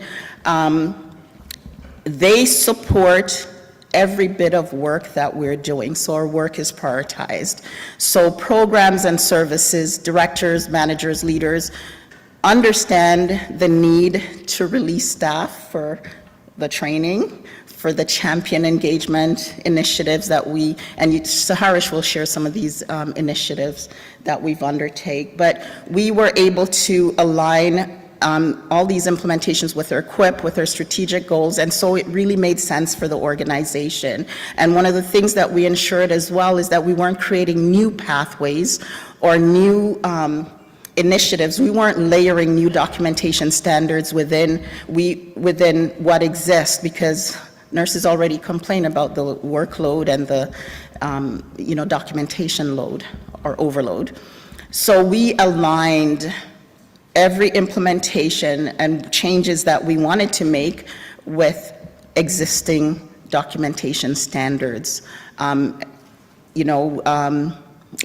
will let Saharish talk about that, but we've seen improvements in when we audit our documentation, for example, in areas where we weren't having good uptake or the quality of data was not complete, we were able to improve those significantly. We've been able to decrease our falls from 8.4% to now we're under 3% falls. Our restraints use as well to under 3%. And if you think about mental health and the need for restraints, although we, like every organization say they do restraints minimization, when we did our gap analysis, for example, we realized we could have done more work. So we were able to engage in more work and see a significant decrease in that. I won't spend more time. I will let Saharish step in because she has the meat of the presentation. Sorry. Hi, everyone. Thank you for letting us present and be here.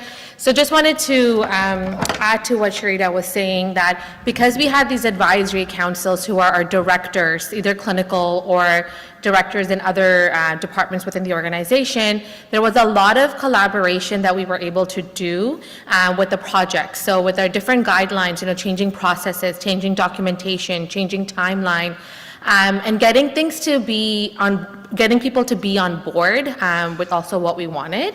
And then some of the gaps that we identified that existed as part of organization-wide gaps were discharge processes for outpatient, which is something that we're working on right now. So our pods exist for inpatient, and then there is an outpatient pods, but it's just not being utilized. So kind of seeing the gaps that already exist or things that are already in place within the organization and how we can use the stage of BPSO and BPG implementation to actually work and make things a little bit more standard.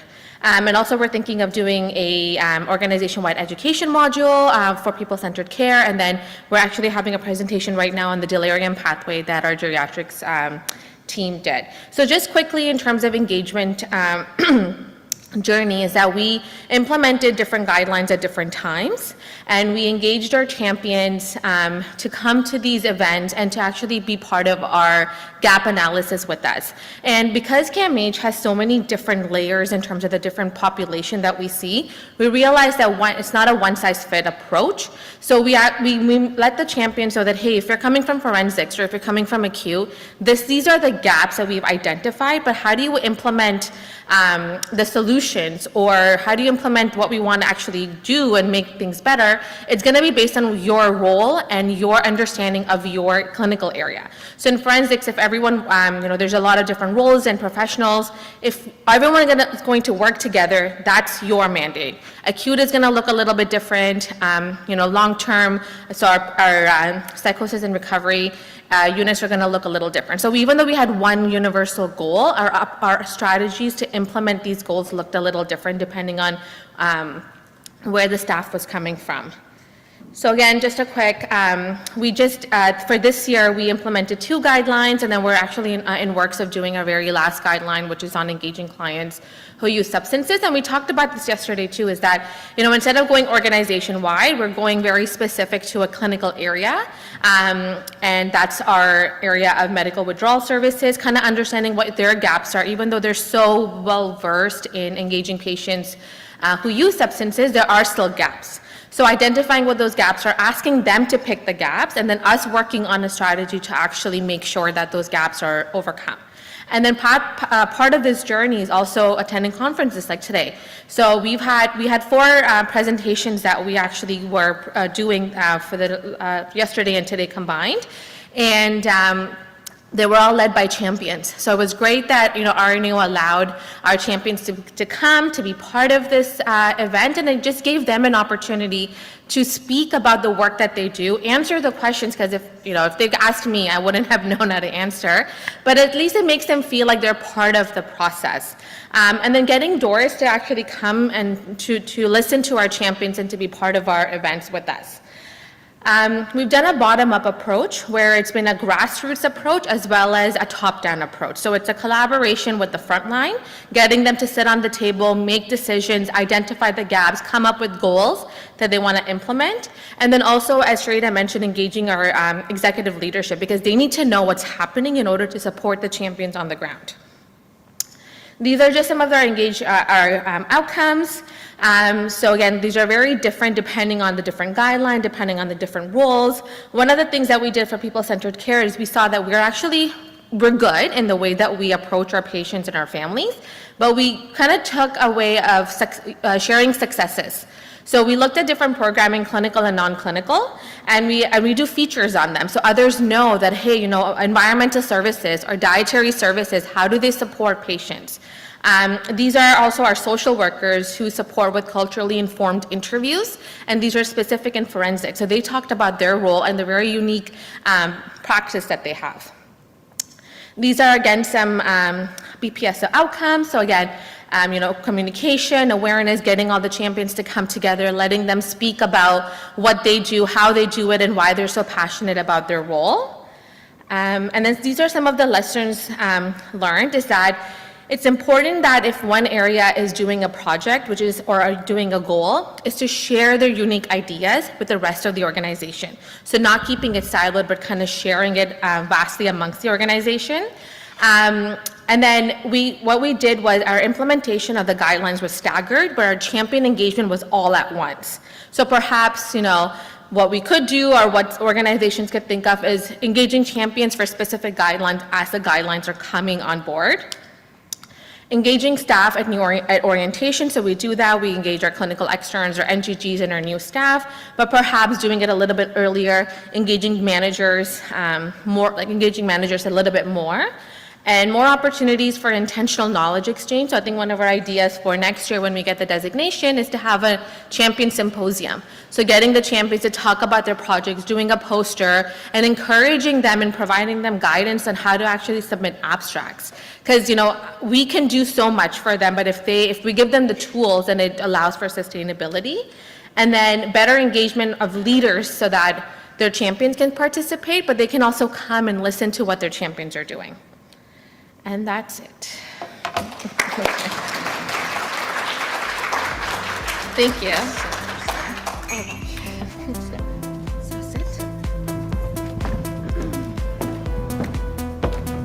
Well, thank you so much, Sharita and Saharish, for your presentation. I'm going to open it up right now for any questions that the audience has. I think it's incredible to see your engagement of champions across the organization, again, given the magnitude and recognizing the value of the different roles from program assistants to management and leaders and registered staff. So are there any questions for Sharita or Saharish? And my colleague Sue is going to get her steps in this afternoon. Hi, that was a brilliant, beautiful presentation, and the courage you are actually showing to come back and to get the, not accreditation, but the stamp designation. And so my question is, you mentioned that you have several locations and different type of services you are providing. When you bring all these directors together for your, meetings, did you ever, or how you are actually managing different priorities? Like one location's priority, when you do the gap analysis, may be different from other. So how are you actually managing different projects at the same time? I don't know if this is on. It is. Oh, perfect. Okay. So what we've done for different guidelines is actually had an organization-wide initiative. So for example, for transitions in care and services, organization-wide, we wanted to implement the discharge process for pods for outpatient. So that is something that impacts every single outpatient clinical area, and that's something that the leads with the leadership, the PPO leadership is working on. But for the local projects that each champion is involved in is then based on what they find are gaps or issues in their clinical area. So for example, in forensics, they think that supporting patients at discharge, going with them, having to see what their houses look like, what services they're going to offer, taking them for tours, that's a gap. A gap is maybe, having things such as items that they can have on the unit versus items that they cannot. So forensic is very varied across all their different clinical areas. So local projects were based on what the champions wanted, and because it's what they wanted, then they were able to implement it and talk to their managers, talk to their leadership, and then we support them in either checking in, meeting with them, meeting with the managers, and being like, hey, this is what your champions want to do, how can we best support, connecting them with resources. But organization-wide, because it's going to impact everybody, that's something that we take on from a more larger strategic priorities, and then we engage with different clinical areas to be like, what are your gaps, how can we support, and we make so it's two different pathways that we had identified. Thank you. I hope that answers your question. Any other questions? Thank you so much, ladies. First and foremost, miigwech. My question is when do you, within your Champions program, when or if you are engaging community partners with lived experience, so PFAC in particular, and where do they come into play in rolling out policies? Miigwech. Thank you. Okay. So for the person and family-centered care guideline, we actually had an engagement session with patients and family members to identify what they find are gaps or concerns or challenges, which then we shared with our champions when we had that engagement session. We actually also we have a survey that we do on a yearly 1.5-year basis. So the results of that survey was then also shared with our champions to let them know that, hey, this is what the patients and families are thinking. So that's one way that we engage them. The other way is that we're creating brochures, so education documents for families and patients. So there's two that are happening. One is on delirium. So for that, we created the knowledge, but we then sent it to people, for families and patients, to get their feedback, because again, they're the ones who are going to read them, so it needs to make sense to them.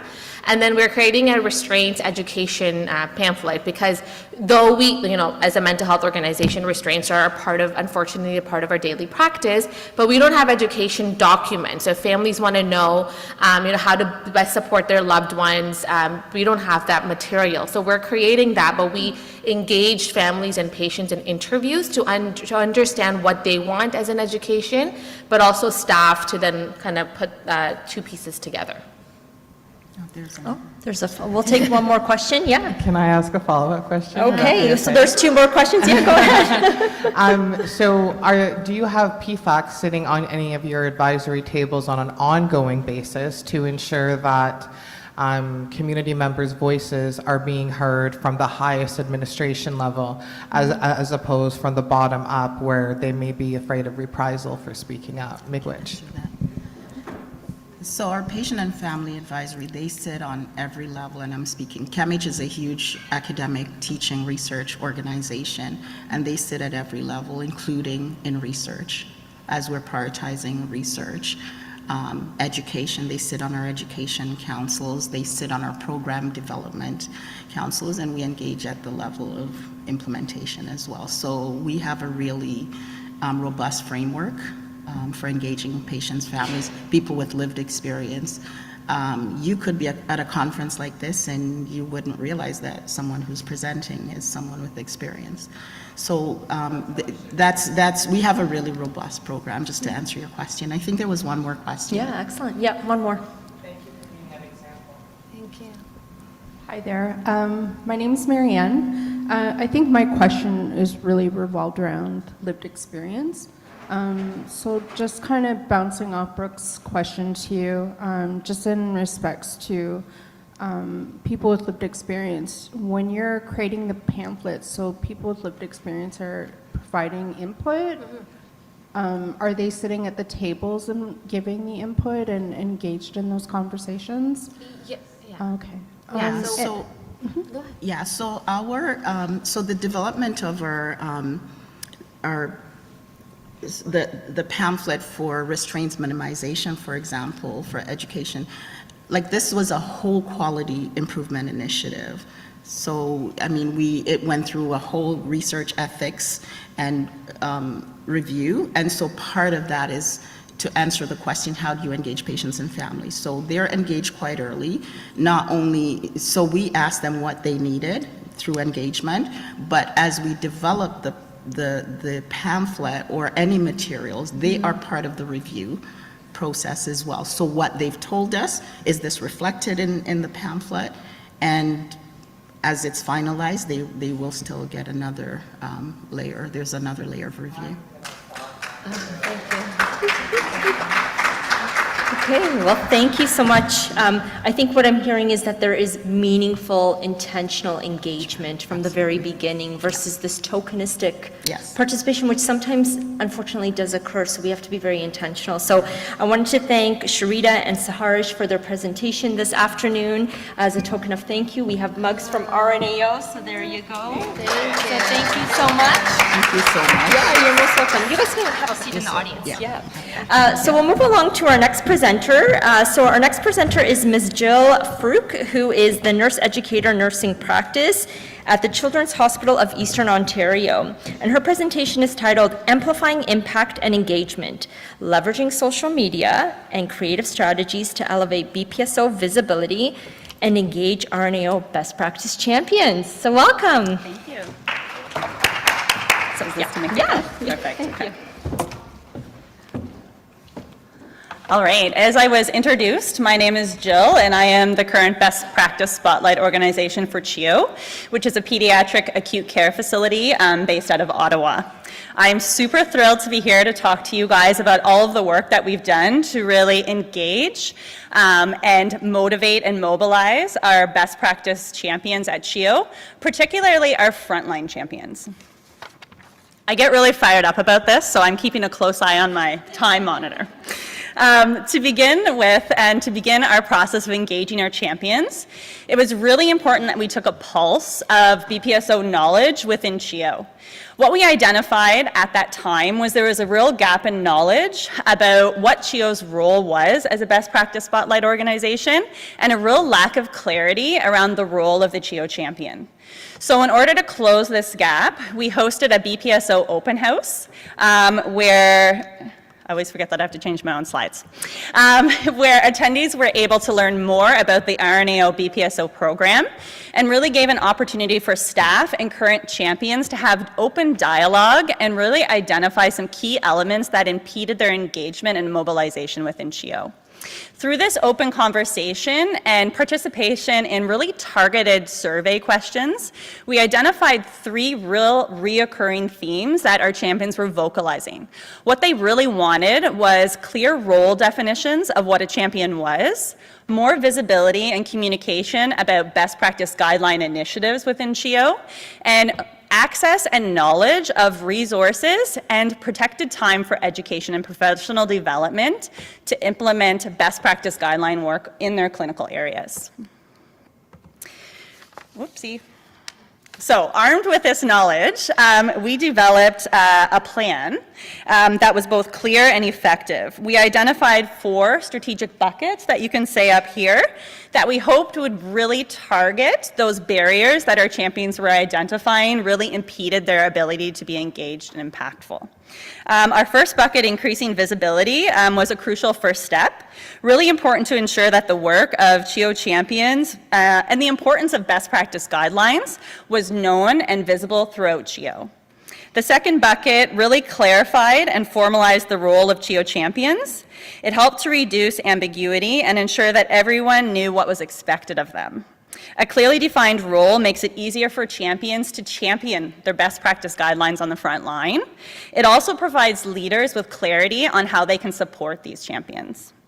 Our third bucket, resources to sustain and promote BPGs, was really about giving champions access to and knowledge of tools and materials and ongoing support and education to really be able to implement and sustain best practice guidelines in their clinical areas. And finally, education and protected time. We all know that education is vital to maintain high standards of practice. Offering protected time really allowed our champions to engage in learning and apply that learning. Finding ways to creatively protect this time allowed our champions to engage in BPG work without distraction and with support from management and leadership. So to get a little bit further into each of these buckets, our first bucket really focused on a lot of questions we were getting from our champions and staff. What is BPSO?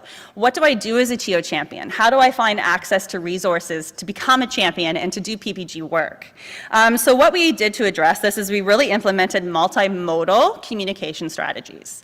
We had RNAO bulletin boards in highly trafficked areas. We had CHIOnet internal websites, monthly newsletters. We had rotating stories about champions on our televisions throughout the institution, and we had placards on all of our cafeteria tables that you could QR code scan and learn all about BPSO work. We also wanted to leverage social media. Social media is a very powerful tool. So at CHIO, we were privileged to coordinate with our communications team. Our communications team at CHIO was really instrumental to ensure that we developed an annual social media calendar that really aligned with CHIO's strategic direction. Really important to impact and align with the strategic direction of your institution. The communications team really helped to tailor our content so that we hit the right audiences, maximized our visibility, and really posted on the most effective channels. Our next bucket was really all about clearly defining role expectations for our CHIO champions. We wanted them to know exactly what they were to do to implement best practice guidelines, and more importantly, we wanted their leaders to know what they were supposed to do. So those leaders could help to remove barriers that they might be finding when implementing these BPGs, and also search out professional development opportunities and education for our champions. Our third bucket was really about supporting CHIO champions in finding resources and having access to those resources. So we really focused on developing quick visit 10-minute virtual information sessions for each of our BPGs. These were 10-minute sessions held at multiple dates and multiple times to really provide the ability for our frontline scheduled shift workers to attend these sessions. The goal of these sessions was really to ensure that our CHIO champions had the knowledge, tools, and support to lead and sustain best practices in their clinical areas. And finally, our fourth bucket was education and protected time. Our final focus really addressed the need for protected time and professional development to learn about becoming involved in BPG implementation and sustainability work at CHIO. To support this, we embedded best practice guideline focused content into our existing fall and spring education calendars. So for example, this past spring, we had information or education sessions on vascular access, pain, asthma, all of our BPG related content. This really ensured that champions had access to and protected time to learn about BPGs. Another thing that we're really proud of is we implemented a best practice guideline champion lead position. This is a protected time position where champions who are seeking out more professional development and leadership opportunities have not only protected and monetized time to do that, but also have access to mentors and leaderships to really fulfill and sustain that best practice guideline work that they're passionate about. The role really ensures that champions who want to take on more responsibility within BPSO have the time, support, and recognition they need to make meaningful change at CHIO. And finally, in conclusion, I want to share the impact of our engagement strategy. You can see in the picture on the right, that is pre-strategy. So we had okay engagement, 14% of champions, not fantastic, all knowing what our percentage needs to be, and real lack of alignment with BPGs our champions were passionate about. These numbers really highlighted the need for a clear and structured approach. Without a defined strategy, we were not effectively supporting and encouraging our champions to become involved in BPG work. The picture on the left shows after our strategy, so you can see we've increased our percentage of champions to 21% with much more fulfilled alignment with all of our BPGs. Really, it shows that our strategy currently is working, and that when you have a focused and clear and concise strategy to support and engage your champions, you'll have good outcomes. So thank you very much. I think I almost made it.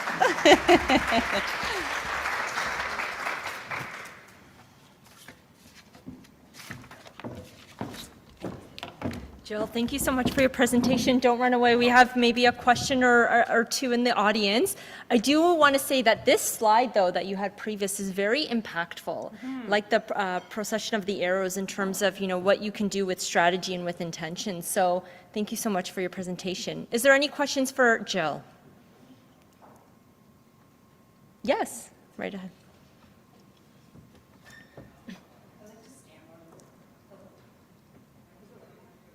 Yeah, go ahead.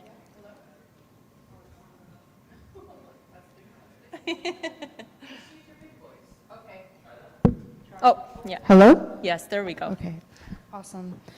So I just, I don't like having my back turned, but I am part of the one of the Ontario health teams, and I think one of my biggest questions is I wrote it down here. I said, at what point did you decide that Renault best practice champions valued Chino, like your services? At what point did you decide that you needed this to be successful?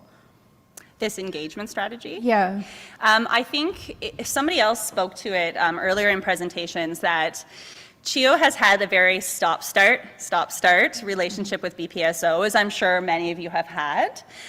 We've had new BPSO leads move into different roles, and each time that happens, we lose a lot of engagement and momentum. So when I stepped into this role, what I heard a lot of is like, yeah, I'm a champion, but I don't know what to do about it.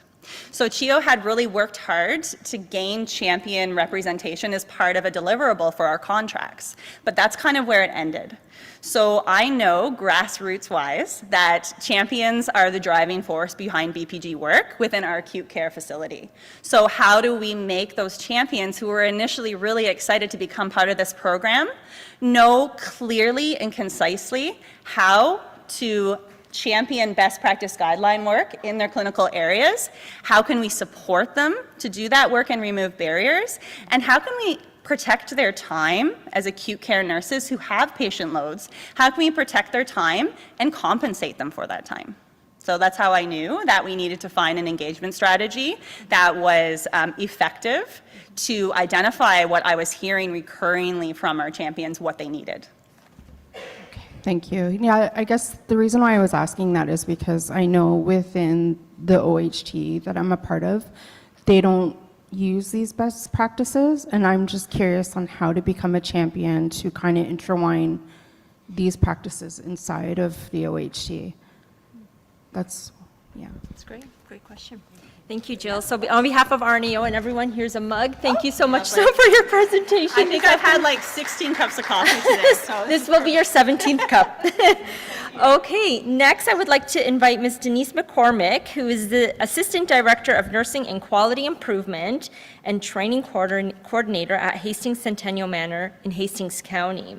Her presentation is titled Rural Long-Term Care Home BPSO Champion Engagement with Care Team. So welcome, Ms. Denise.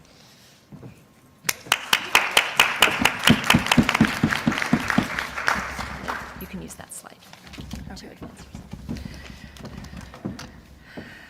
Okay. I'm very proud to be representing Hastings County. I'm going to talk a little bit about us being a rural home and how we engage our champions. We are a 110-bed long-term care home located in Bancroft. That's about 120 kilometers from Belleville and 120 kilometers from Peterborough, and we're south of Algonquin Park. So when you come up, you have to watch for moose. We have a sister home, which is beautifully located at the Bay of Quinte in Belleville. As a rural home, we struggle with staff recruitment, and we have fewer resources for specialized services, which directly affects the ability to support our team and the increased acuity levels that we're seeing admitted into the homes. To support our team members and to improve the quality of life for our residents, we realized that we needed to build capacity.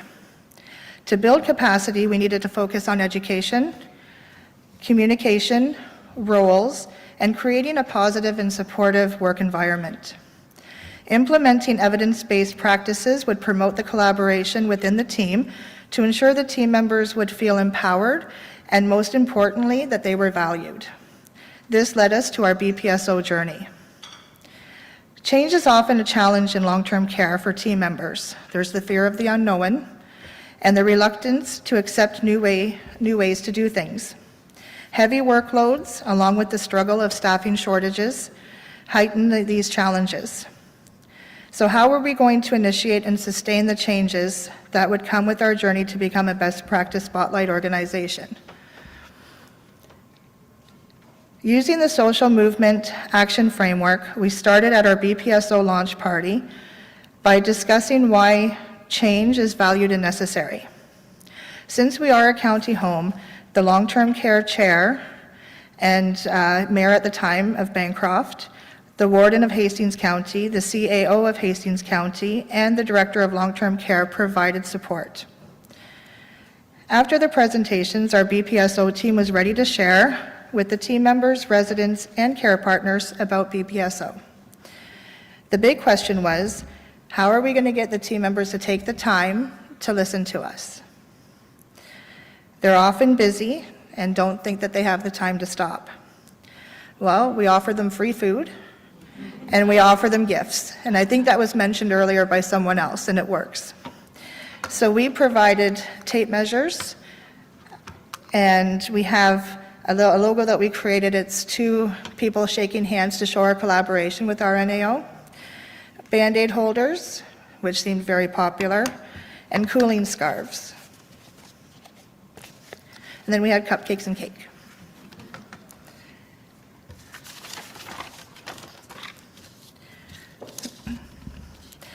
We had 45 people sign up to one or more of our BPG committees, 25 nursing team members, 10 from other departments, 7 residents, and 3 family members.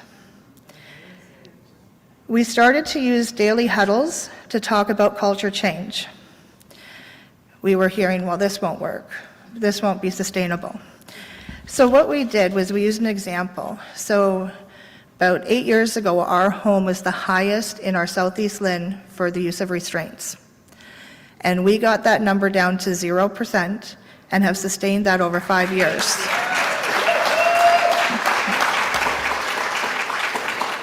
So using that example, they were able to see that, yes, it does work.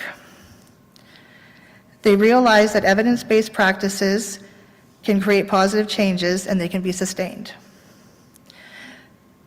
We were starting to see that team members were now receptive. But how are we going to approach it next? And that's where Tanya came in, our BPSO coach.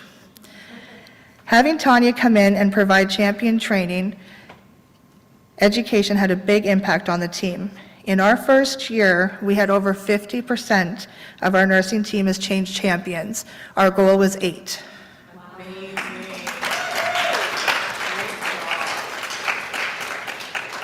Our BPSO journey was on its way. After each session, group and individual pictures of the team members are taken and placed on our BPSO journey board.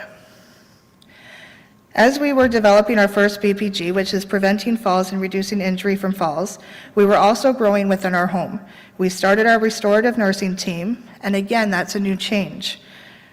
But our nursing restorative leads took the champion training and developed restorative champions. This led to our other committees to also develop champions.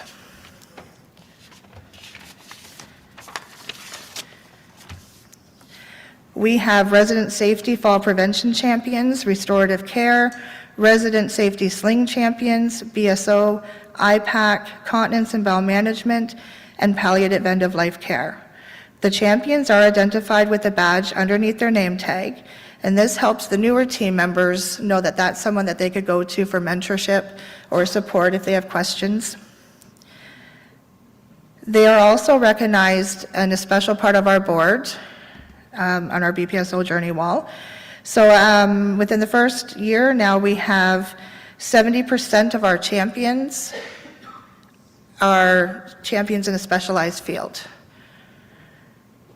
Selecting a champion takes some thought. We have selected and supported not only strong team members, but those who were reluctant. Taking the time to understand their apprehensiveness, fostering a positive work environment, and offering room for growth and development has changed those team members to become successful mentors. Being patient and clearly outlining champion expectations has aided in shifting their perspective and behavior towards change. Thank you. And I just want to point out, we do have a resident who is a champion, and I have a PSW who took the course 3 times. He kept signing up not knowing what it was. Denise, thank you so much for your presentation. Are there any questions for Denise?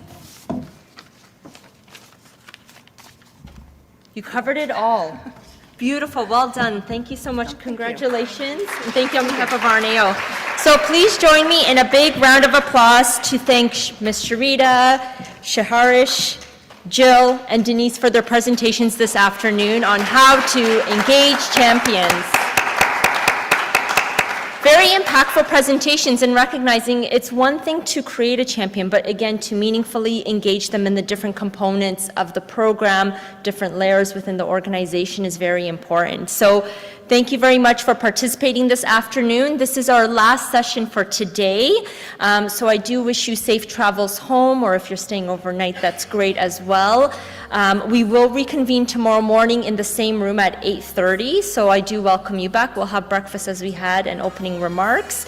For those online, thank you again for participating. Have a good night, good morning, wherever you're at, because we're at different time zones. So thank you so much to everyone for today.